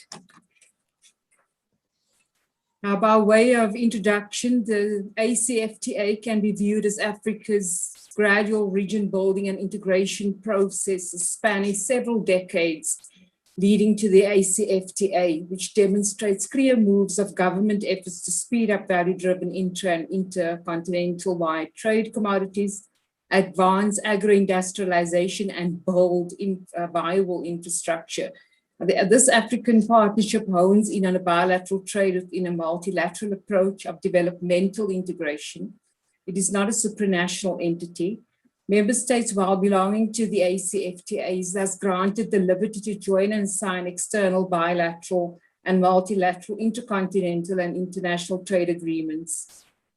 This presentation provides three main points. First, bilateral international trade agreements can be a significant game changer for the AfCFTA by including continental-wide sustainable development challenges and include existing continental-wide instruments in agriculture and mineral resources for both land and oceans, infrastructure such as ICT, road, sea, airways, railways, and renewable energy, research and science technology hubs, youth empowerment, and inclusion of gender that addresses women cross-cutting issues, health and climate change issues.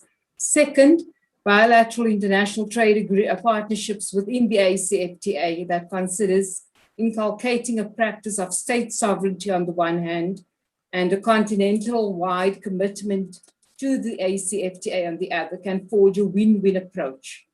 And also by using time-use declarations of bilateral international investments, which are discussed at AfCFTA summit meetings and relevant fora in such a way to advance Africa and the global sustainable development agenda, and more critically to assess how to build and enhance comparative advantages that exist among the AfCFTA member states in relation to bilateral international investments. Thirdly, bilateral international trade partnerships can be a major game changer when advancing endogenous growth models, which consider mega-firm inputs of research, skills development, and technology towards achieving industrialization-driven approaches, with a primary focus on building special economic zones, industrial parks, technology hubs, and incorporating small, medium, and micro enterprises into the fray. Now, the current economic overview of India and Sub-Saharan Africa shows healthy interaction between the two partners. India is Africa's third largest trading partner. Africa's trade and export products from India covers several of Africa's countries, as noted on the slide. And Africa's exports to India are largely mineral fuels, Nigeria's petroleum, the DRC's lithium and cobalt, and among others. In 2019, India's GDP stood at 2,869 trillion US dollars, with a population growth of 1,366 billion people and a gross national income, GNI per capita of 2,120 US dollars. Sorry, I'll just take this off. In comparison, in 2019, Sub-Saharan Africa's total GDP stood at 1,767 trillion US dollars, and population growth at 1,107 billion people. The COVID-19 pandemic totaled output losses of $115 billion for the African continent in 2020, in part caused by lower domestic consumption and investment, while placing 40 million people into extreme poverty. Building human capital in digital technologies will be critical, with COVID-19 setting back and affecting, for example, 253 million students in the African continent, with great losses in learning. Africa's low levels of economic complexity in production, advancing agriculture, industrialization, and infrastructure technology gaps are not negatives, but these are huge windows of opportunity that a huge value-driven youth model brings, representing 60% of Africa's current population, and could be upskilled and capacitated to provide an upward growth trajectory for Africa for over the next 50 years. Now, the Inter-Trade Council of January 2021 is earmarking substantial trade and investment in human capital, goods and services in partnership with Africa. Of India's 1,360 billion people, as noted, 23.75% of its youth are unemployed in 2021, while 140 million youth are currently unemployed in Africa. Now, this huge youth unemployment bulge of both India and Africa are huge opportunities if we harness this correctly. Africa's governments also have critical instruments to tap into that can spearhead human capital, such as the AU roadmap of harnessing the demographic dividend through investments in youth, and the 1 million by 2021 framework, among others. Critical to the India-Africa partnership is the Fourth Industrial Revolution Advancing Manufacturing Concept 2020, developed by the United Nations Industrial Development Organization, that shows a complementarity model for emerging technologies, one that complements huge potential for production of agriculture, as well as renewable energy, which Africa is also in urgent need of. Africa's third industrial development decade similarly provides a framework for Africa's member states to anchor the continent firmly on a path towards inclusive growth and sustainable industrial development and infrastructure, to consider forging bilateral international trade agreements between India and Africa. But what are the prospects for the India and Africa trade engagements? According to the India-Africa Trade Council's 2021 strategy, the India Trade Council is opening up trade offices in major India cities to assist Indian business persons conduct trade with African counterparts, and working directly with African embassies in Bangalore, Chennai, and Hyderabad. Special economic zones are viewed as the critical anchor to support India and Africa's bilateral partnerships in both trade and investment in the cities of Kolar and Karnataka. India is organizing several meetings with India auto giant Tata Motors, and, for example, purchasing 500 automobiles from Djibouti. India's Karnataka technological hub, it is not all just about electric cars, but Karnataka is also home to India's premier science and research centers, and notably the biggest hub for solar power in India, with over 2.2 gigawatts of solar paneling produced, which the India-Africa partnership can build on. The DRC could also be a valuable partner for India beyond only exporting raw cobalt, but find ways to build a special economic zone with the DRC, particularly with the recent corporate expansion benefiting India from Elon Musk's Tesla all-electric products industry agreement with New Delhi. Africa, on its part, has strengthened its technology hubs for e-commerce and small startup firms. Notably, Rwanda's government is a leader in Africa, offering a business-friendly environment and a policy approach in seeking to accelerating technological entrepreneurships by investing and supporting these firms financially. Africa currently has 643 technology hubs, for example, in Kenya, Egypt, Nigeria, and South Africa, while Google is also committed to training 10 million people in Africa on digital skills. Now, in looking at contemporary trade relations between India and Africa, on March 3, 2021, India signed its very first free trade agreement with Mauritius, known as the Comprehensive Economic Cooperation Partnership Agreement, Comprehensive ECPA. Africa has also long-standing relations and have established several multilateral partnerships, such as with IPSA and BRICS, among others. India's view of Mauritius as the gateway to Africa. For example, the partnership includes several special tariffs between Mauritius and India, such as 40,000 tons of sugar per year for Mauritius, from Mauritius to India. Now, these are notable developments if considered within the AfCFTA. Africa has the highest poverty rates of starving people globally. Economists have predicted that Africa's food and beverage markets are to reach $1 trillion by 2030, up from 313 billion in 2010.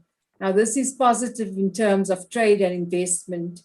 The continent has more than 77% of self-employed workers engaged in agricultural activities and over 50 opportunities for agro-industrialization commodities, for example, in sugar, cotton, cassava, cotton stalks, leather, and leather products, and among others. Now consider sugar, which is the cheapest commodity produced in the Southern African region for 9 countries that can benefit from the comprehensive ECPA and with AfCFTA. But as shown in the graph, Southern Africa remains a net importer of confectionery goods. South Africa also has a strong monopoly in the sugar and baked confectionery merchandise, with mega firms holding the monopoly, and very little engagement is underway with small farmers. The downside is that the small and medium confectionery producers, these are battling to gaining entry into the markets of larger industries, and eventually businesses dwindle, which results in considerable deindustrialization.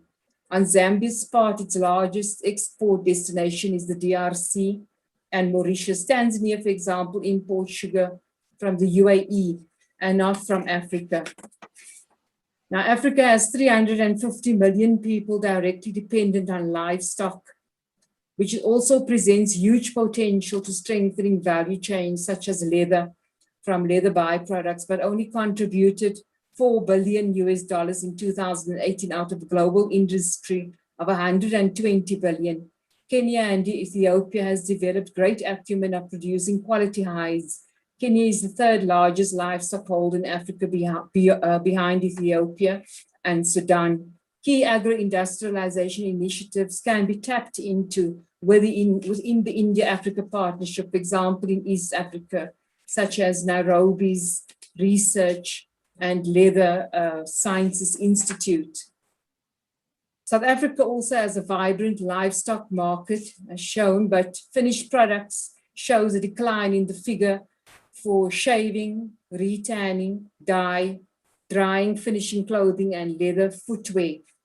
Whereas leather is a prominent trade commodity in India, producing about 3 billion square feet of leather per annum. And in 2017, for example, India manufactured 2.4 billion pairs of footwear.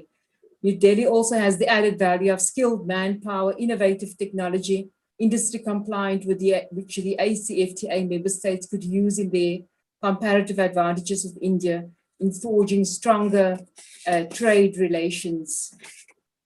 Now, the cotton industry is another key agro-industrialization commodity to consider within an India-Africa partnership. India produces about 6,423,000 metric tons of cotton per year, which is year on year. Africa, on the other hand, has great potential in Southern, East, and West Africa, particularly Mali, as well as a value-added chain of cotton in Africa, as shown in the figure, that could be further strengthened within an India-AfCFTA trade partnership. Now, considerations of climate change challenges, agriculture resilience, and cross-cutting gender issues are further important discussions to have. Now, Sub-Saharan Africa's high reliance on rain-fed agriculture for basic food security and livelihood has resulted in experiencing the negative effects of climate change. East and West Africa are currently incorporating the use of big data and artificial intelligence in agriculture to monitor soil and climate variations, providing farmers adequate information to decide through smart technology how, when, where, and how much to plant, such as Kenya's Sun Culture project. In Nigeria, Professor Bamidele Solomon, he particularly notes that through biotechnologies, African farmers can improve their crop varieties by assessing more drought-tolerant plants. Now, India is looking at large acres of land, as noted by the India Trade Council in 2021, thus harnessing stronger relations with the AfCFTA has great potential. Addressing women agricultural projects through e-technologies and combat the ICT deficit identified and the unavailability of the e-agriculture, especially for rural women farmers, to improve their livelihoods, with currently 60 to 80% of women contributing to Africa's bread basket, can be advanced through an expanded India-AfCFTA partnership. India is currently Africa's second largest telecommunications network operator, Bharti Airtel, providing connections to millions of users, which offers huge potential for strengthening the AfCFTA with an India partnership and achieve sustainable development goals for women. Blue ocean and marine resources have also received much urgency from the African Union as the new frontline of Africa's renaissance that constitutes the essence of the AU 2050 integrated maritime strategy. But Africa has great potential in maritime resources, with over $1 trillion identified in 2018, providing livelihoods to 200 million people, but also has several challenges such as infrastructure and ocean security. India includes frozen fish trade in its 2021 comprehensive ECPA to Mauritius. Yet fishermen of Mauritius are experiencing dwindling businesses, and thus the Mauritian government is building their small, medium enterprises of its blue economy sector to combat this initiative. Further afield, Malawi's fisheries experts have introduced low technology methods for drying catchfish. Tunisia has mastered the success in shellfish, and their crab production, for example, was worth $3.5 million in 2018. Expanded bilateral trade between India and the AfCFTA for blue ocean economy should also consider Africa's broader regional and continental maritime agency into future negotiations, such as WOMESA, and there are several others in ECOWAS and in SADC. The India Trade Council is including Namibia as a partner. Notably, in 2017, Debmarine, a conglomerate between South Africa's De Beers and German counterpart, they produced 1,378 million carats of diamonds from under the sea in Namibia. Now, India and Africa could, within an AfCFTA partnership, benefit from such research technology towards achieving greater socioeconomic development. Africa's resources are also challenged by security and overfishing. West Africa, for example, lost over $2 billion in 2016 due to illegal fishing. Now, globally, maritime insecurity strained the economy by $18 billion between 2000 and 2005 and 2013 alone, owing to pirate activities off Somali's coast, and these are ongoing activities.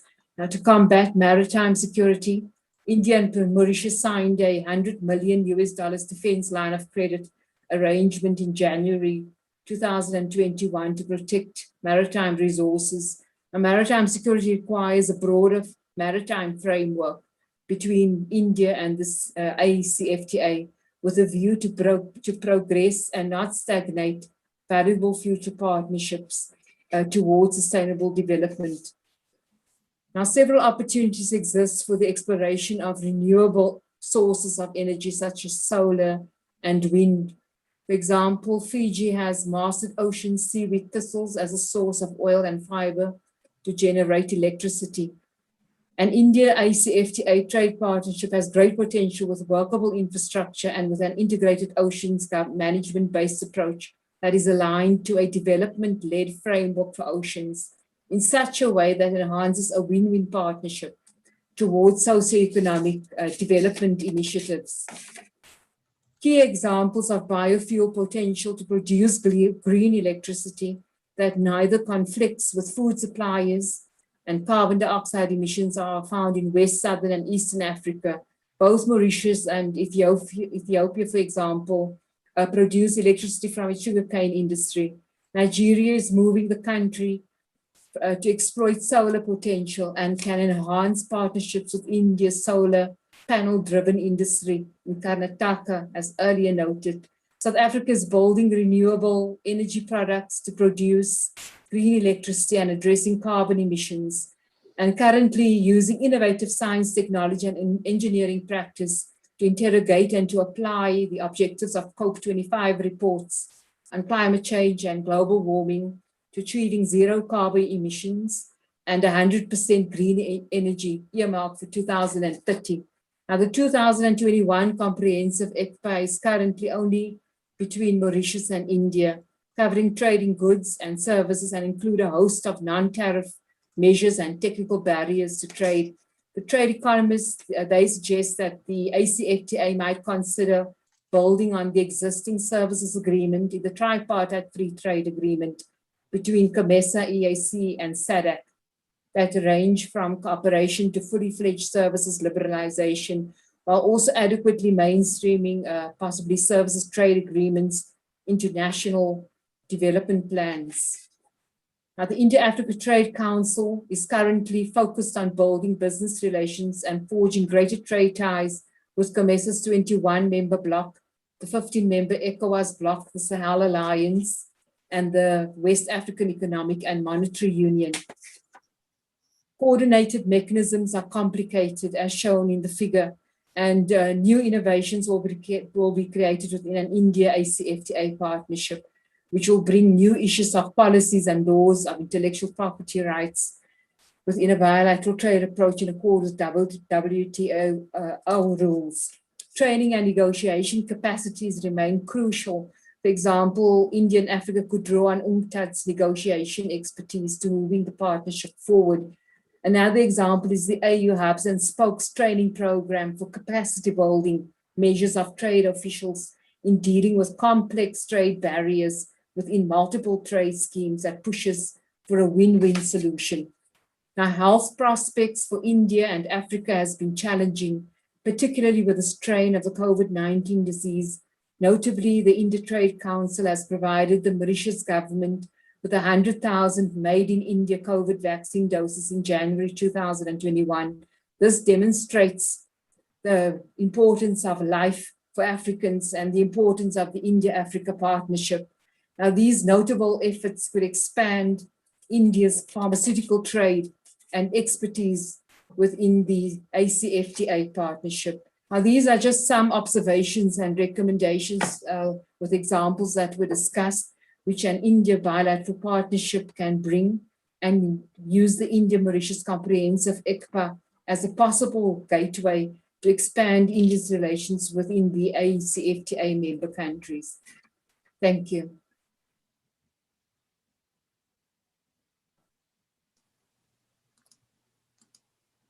Thank you very much, Dr. Don, and thank you for the great overview of some of the potential areas of trade and opportunities, especially with respect to trade. And thank you for to the previous presenter for doing the same. In the interest of time, I think what we will do is move directly to our discussant for this session. It's my understanding that we only have one person, and that's Ms. Caroline Natara from Unical. Caroline, are you still here?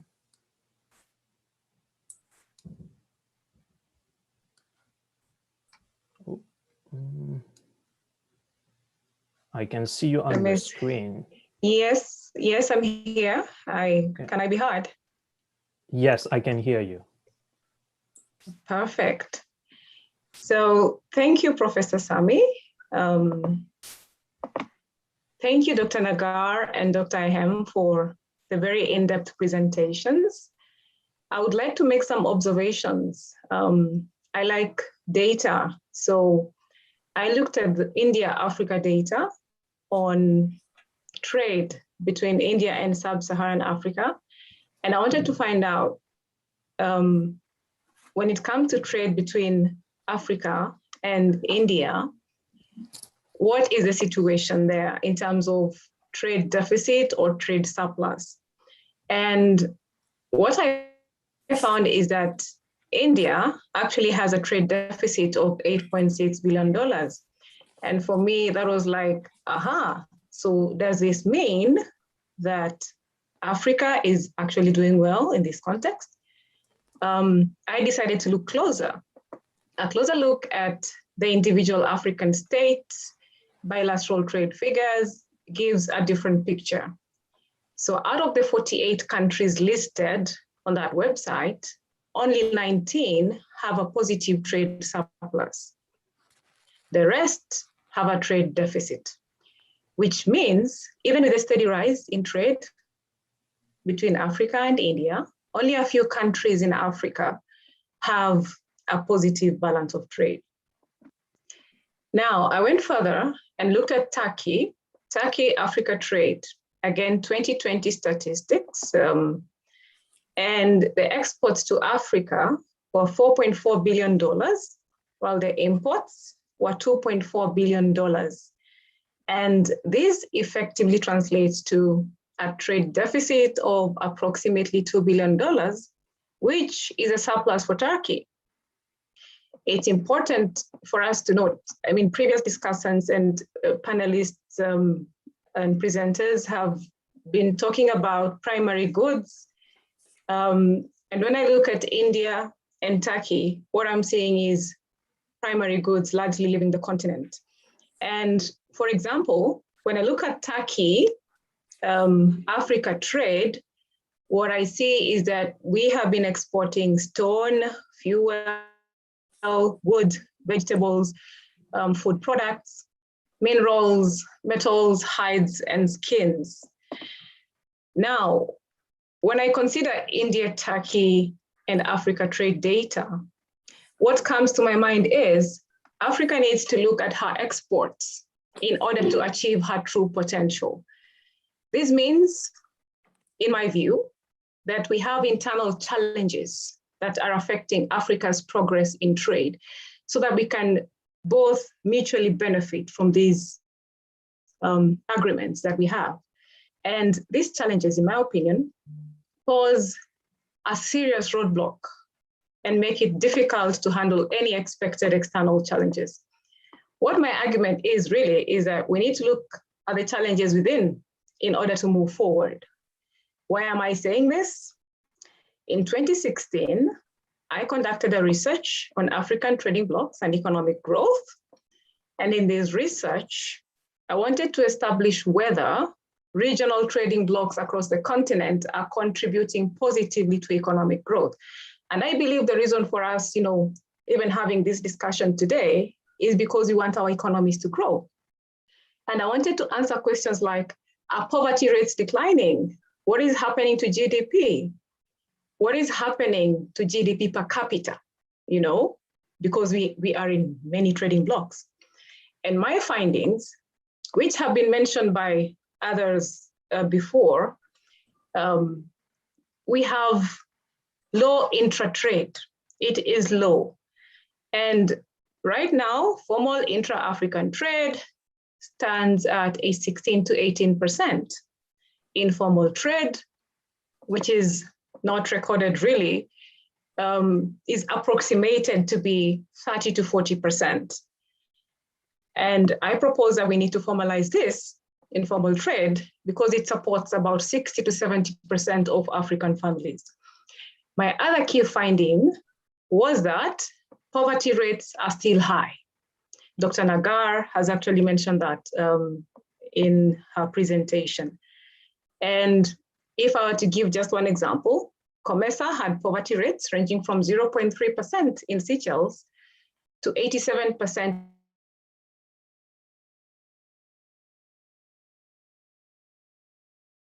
in the DRC. It's arguably the richest country on the continent. And if you're talking about 87% poverty rate, then it means that there is something that we are not doing right. And my third finding was that we have many social, political, and economic challenges that weaken African trading blocs. And these again have been mentioned before. Just to mention others, we have been overlooking domestic entrepreneurship, which is key. We rely so much on primary exports, that has been mentioned. Resource benefit distribution is a problem on the continent. So in other words, a few are benefiting and the masses are not getting the benefit as much as they should. We have tariff and what I will call persistent non-tariff barriers, a case of economic dependence, political instability, and just politics. The willingness of our politicians to make things work is a problem. Surprisingly, I found religion and ethnicity to also affect trading blocs on the continent. And those are just a few of the things I found. Now, fast forward, that was 2016, 2021, I'm finalizing on my doctoral thesis, and I'm looking on the implementation of the East African Community Common Market Protocol. And what is interesting is that I am finding what I found when I was looking at African trading blocs, but there is more. And these can hopefully inform, our thought processes as we look at implementation of the African Continental Free Trade Area. So some of the challenges that I have found are poor political leadership. That is number one in both the African trading blocs and the EAC. Issues to do with sovereignty, nationalism. We have sentiments in East Africa like buy Kenya, build Kenya. Buy Rwanda, build Rwanda. No one is saying buy East Africa, build East Africa. Issues to do with mistrust. We don't trust each other. Funding and budget. We are donor dependent to a point where we have projects that start and stall when a donor pulls out. I mean, that is serious. We have physical infrastructure challenges. GDP differences are affecting our decision making. Poor cross-border trade processes are still there. There are restrictions to free movement of goods because of persistent non-tariff barriers. We have issues with perceptions in the region, low public awareness. So we discuss things at policy level, but people on the ground don't know what's going on. Private sector participants in this study told me that they are rarely involved in the decision-making process. And even if they are, they don't know what happens when the decisions are made. Corruption is major. Counterfeit and substandard goods, different legal systems. And my thinking is this, we are trying to gain from the benefits of bilateral trade agreements for India, Turkey, and the rest of the world, with challenges that are still dragging us down within our small regional groupings.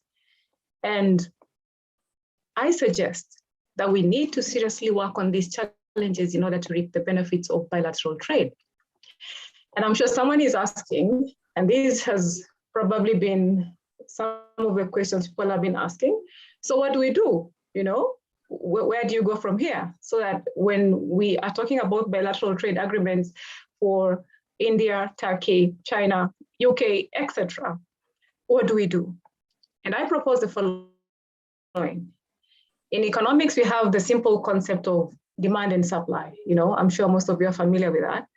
And in Africa, the problem we have is simple. The supply side of our economies are weak. So we just need to strengthen the supply side of our economies. And that will help us to stop exporting primary goods, like we have seen for India, for Turkey. And we will start, having products that are able to compete internationally. And some of the policies, if you want to strengthen the supply side, are policies to raise productivity and encourage innovation across the continent. Policies to encourage business startups.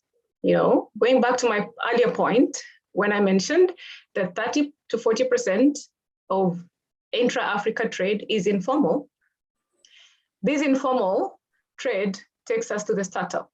So let's go to the ground and listen to what the common man is saying and empower them and make the supply chains work from that level. I am an academician and a researcher, And what I have seen is that in our education system in Africa, we have put a lot of emphasis on white-collar job training, and that has left a serious skills gap on the continent. So we need policies that will help invest in education. And Dr. Nagar said something about the population of Africa, and approximately 60% of Africa's population is under the age of 25. Can you imagine what we can do with that? Then we have what has also been said before. We need to invest in modern critical infrastructure so that the supply chain is able to function and move effectively.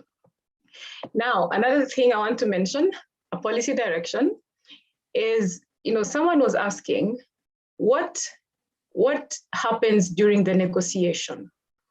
And we need to ask ourselves as Africa, what is Africa getting from this relationship? It is bilateral trade, but what are we getting out of it? So we need to establish a framework that guides the rules of engagement for bilateral trade agreements. And maybe when we do that, African countries will start benefiting fully from these agreements. And in the case of India and Turkey, they have been key partners for Africa. And of course, we acknowledge and we still ask for more support in terms of technology, skills transfer, manufacturing, etc., so that Africa can be able to move forward and improve the lives of the people. And this point I want to make is very close to my heart. We need to instill a sense of Africanness in the continent. You are at policy level, you're at a level of influence. Why don't we have a sense of pride in the continent, its resources, and what we can achieve? Let's work towards Made in Africa. And of course, when we build a united Africa, the effect will spill over to bilateral trade agreements. And the fact that, Africans feel that they will get products from other parts of the world better than what they have is a tragedy, in my opinion. So it's very important that we consider that. Lastly, I wrote a book on bilateral trade between Kenya and India. Some of the factors I believe can provide a platform for us to think about when you're talking about external challenges that the African continental free trade area will face. And some of the things I wrote about were technology. To me, technological know-how sets nations apart as superior or inferior. We have culture, and understanding of the society a country is getting involved in is very important, as it dictates a lot on how to capture such a market. So how is Africa presenting itself to India, to Turkey, and to the rest of the world? That informs how the rest of the world trades with us. Trade imbalance also affects trade. Poor standards of products, corruption, tariffs, immigration laws, diplomatic relations, participation and support of supra-societal organizations like the World Trade Organization is also key. So in conclusion, I just want to say the African Continental Free Trade Area will provide a number of opportunities for the Indian and Turkish firms and other investors to tap into a larger, unified, simplified, and more robust African market. And I believe with the right policies and frameworks in place, we can and we will unlock Africa's tremendous potential, which ideally will deliver prosperity to all Africans. However, if we do not fix our internal challenges, what we are facing, then we expose ourselves to failure in the long run. Thank you very much. Thank you very much, Caroline. I think many of the points that you've made certainly came back time and time again since yesterday. And I noted in particular this issue of productivity, which I think, when you think about the supply side, I think this is an issue that comes up a lot in these kinds of discussions. In the interest of time, I believe that one of our speakers had to leave early. So Dr. Nagar, do you want to respond to some of these comments quickly?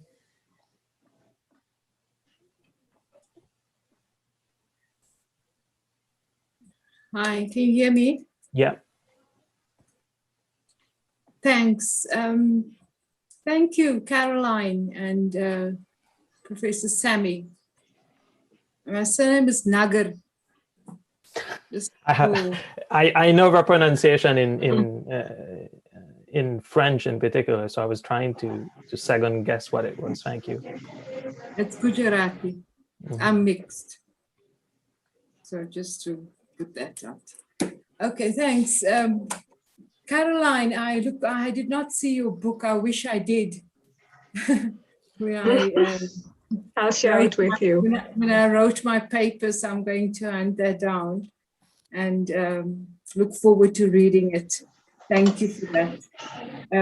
You make a very good key round of observations. I don't know how else to add to that, but what I can say is that we need to look at where is the wealth going? Where is the wealth sitting? Who is benefiting from these agreements? Take South Africa, for example.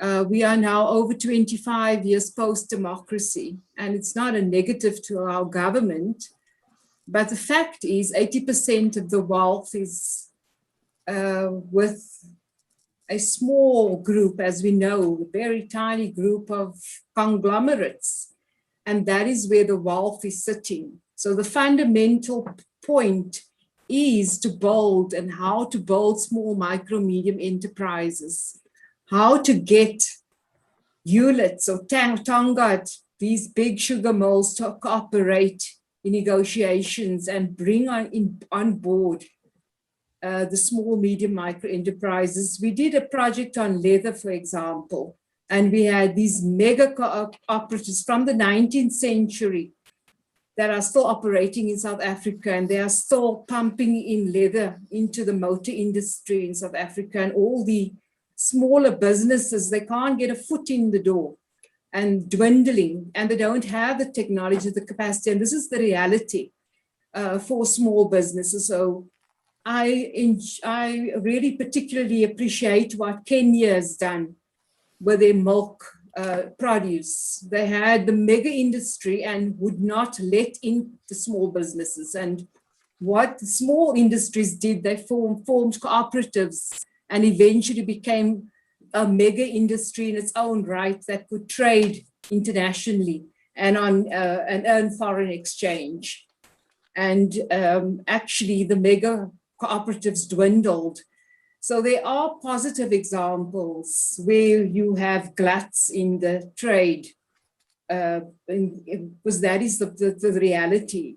It is, it's all about realism, and it's about what you're going to get out of it. The win-win solution that we are trying to advocate for is quite difficult to achieve. And the only way, as former speakers has said, what is political will and how do you really get it? How do you go about it? Is there a roundabout way if you don't find it?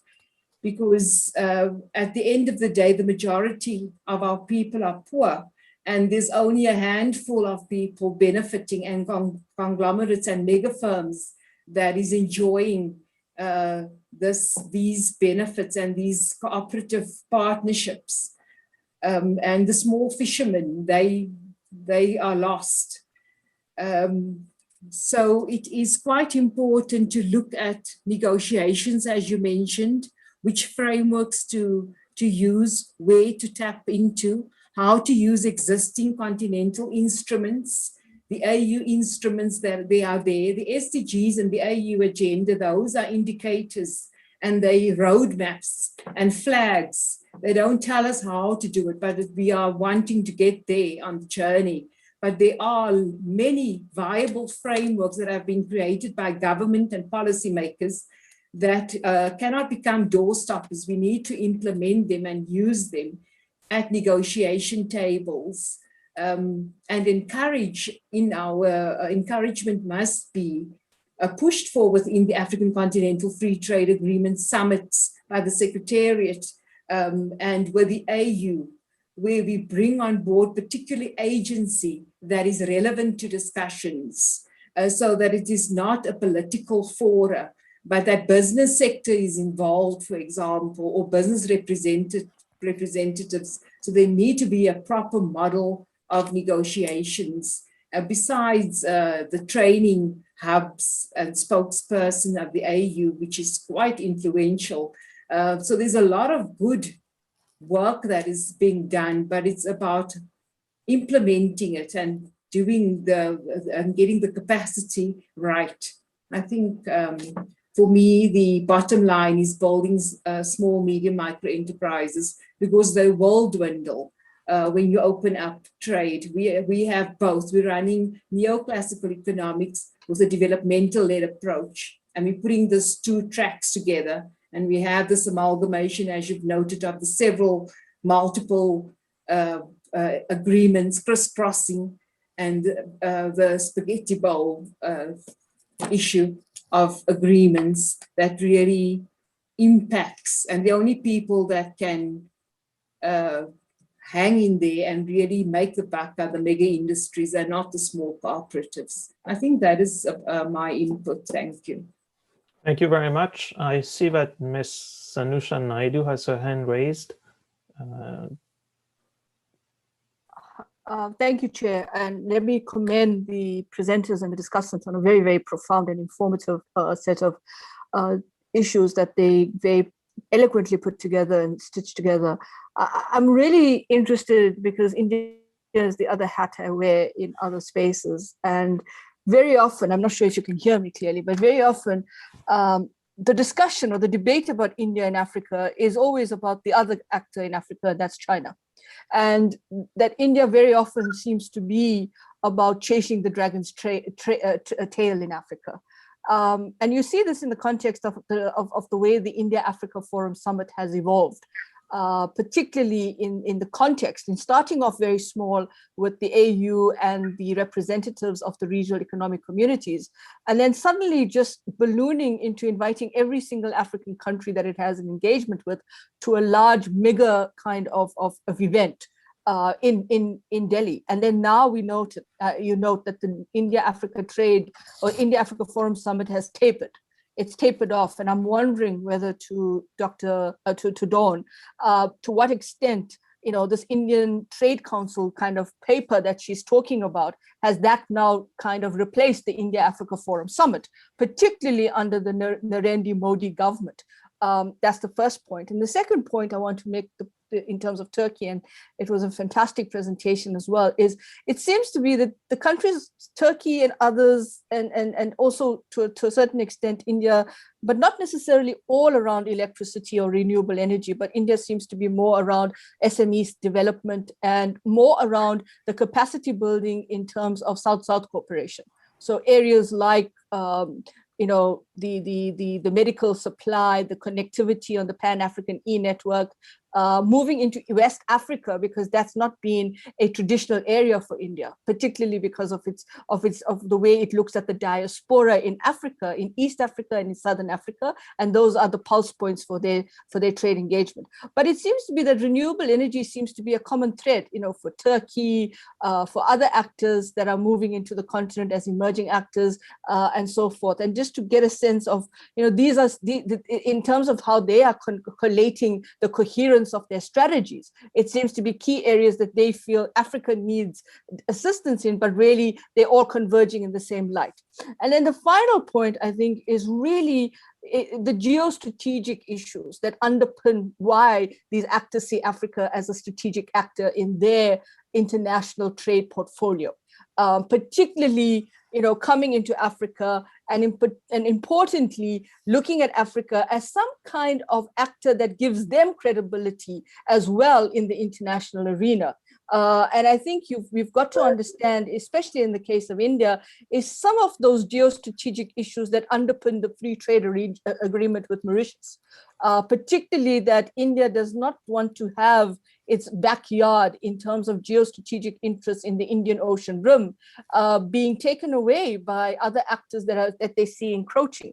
And I think we've got to understand those political economy and geostrategic tensions that emerge amongst these actors when it comes to Africa and the whole trade dimension, the trade space that we are looking at. And it's important that we look at that in the context of what the AfCFTA is and what it will be, and whether or not we're going to be dealing with those questions, particularly now, I think, with what's happening in India, where there's a narrative emerging out of particular circles that India's kind of own inability to deal with the crisis, the COVID crisis and the pandemic and the escalation of the pandemic in terms of what's going on with their own production measures. There seems to be a sense that, where is India going if they position themselves around the pharmaceutical capacity building? And there's a program that they have, I think it's in Kenya, called Supporting Indian Trade for Africa, which is quite an interesting program, but it's very, very specific to particular countries. So looking at how India wants to break into different regions is also important in Africa, but in the same case, even with Turkey around the MENA region. Thank you so much, Chair. Thank you very much for these comments. Mr. Adeyemi, I don't know if you're still listening in. I was wondering how we're doing on time, and I think we are over the time that's been allocated to us, right? Yes, we are over the time, but I see that a couple of people have their hands up. If they can take care of this within the next 2-3 minutes, maybe then we can adjourn for the day. Okay. Yeah. Okay. So over to you, Dr. Dawn. Thanks. Thanks, Sanusha. A nice round of questions that you posed there and formulated. Yes, it is important. We do know that when we are going to conduct trade and signing big mega deals and corporate cooperation partnerships, such as the Mauritius partnership that was done in March 2021, these governments are not at the tea party. This is realist states, and they're about their own interest. And as soon as we realize that these are not our friends, although it's being done politely, they are out there to get what they want out of the deal, and we have to protect our interests for our own economies. And there needs to be proper negotiation training is critical. Technocrats that knows what are the benefits for trade, as the previous speaker so clearly put it, Ms. May. What are the benefits for us, and why are we going to go into this agreement and not see a couple of $1 billion and think we've arrived? But look at the bigger picture and really do the maths and do the economics and see if it makes economic sense. Whether India is chasing the dragon's tail, as you put it, that is, I wouldn't say it up front, but it is inevitably. Countries look out for themselves. These are politicians. If we're going to have sign a deal, for example, with people like Elon Musk, and these are mega Tesla's very big corporates, but they can do that because they know DRC is going to give the cobalt basically for free. But if our governments negotiate within an African continental free trade agreement and push for special economic zones, or look at the technology, or find some way where our youth can benefit from this, so that it is not just, even though there's no value-driven product at the end for us, but there must be some incentive. Yes, that is how I would respond to your political, economic, strategic view. Pharmaceutical trade, why is that important? And why is India with Kenya? I think it is where our intelligentsia sits and where our health, where you look at academics with strong health capacity.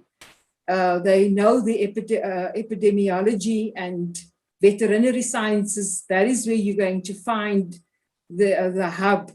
For oil, it's West Africa, it's Nigeria. So yes, they are strategic in where they go and with who they partner. And these are positives. We have to look at a win-win solution. It is possible if we push for negotiations for what we can get out of the trade negotiations. And because we are sitting with the mineral resources. And we are having and sitting with a wealth of mineral resources and human capital. So yeah, that is my response. Thank you.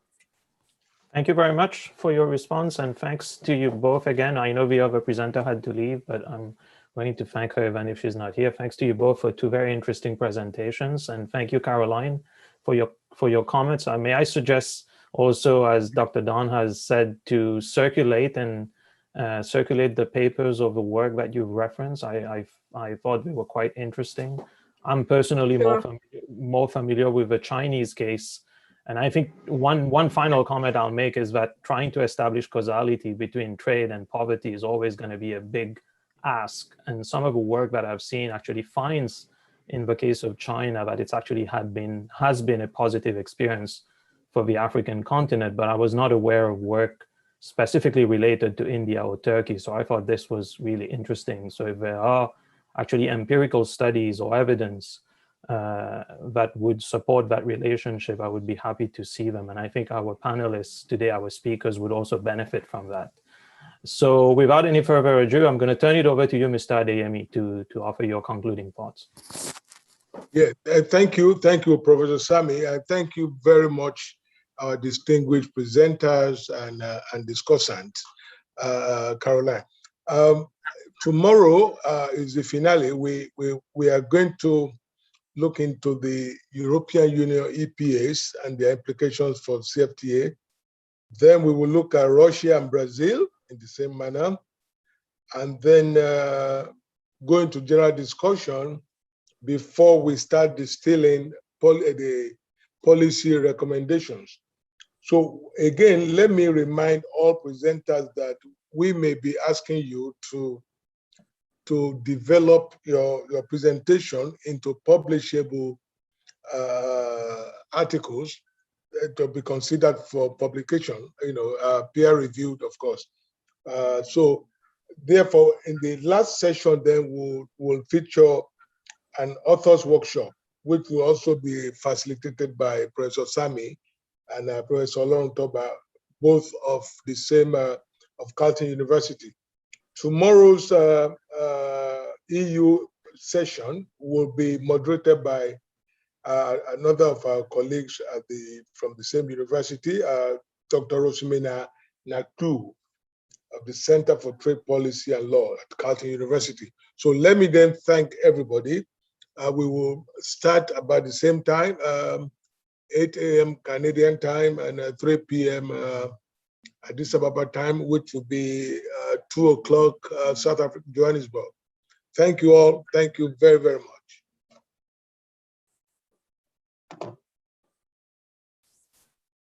So we adjourn. Thank you.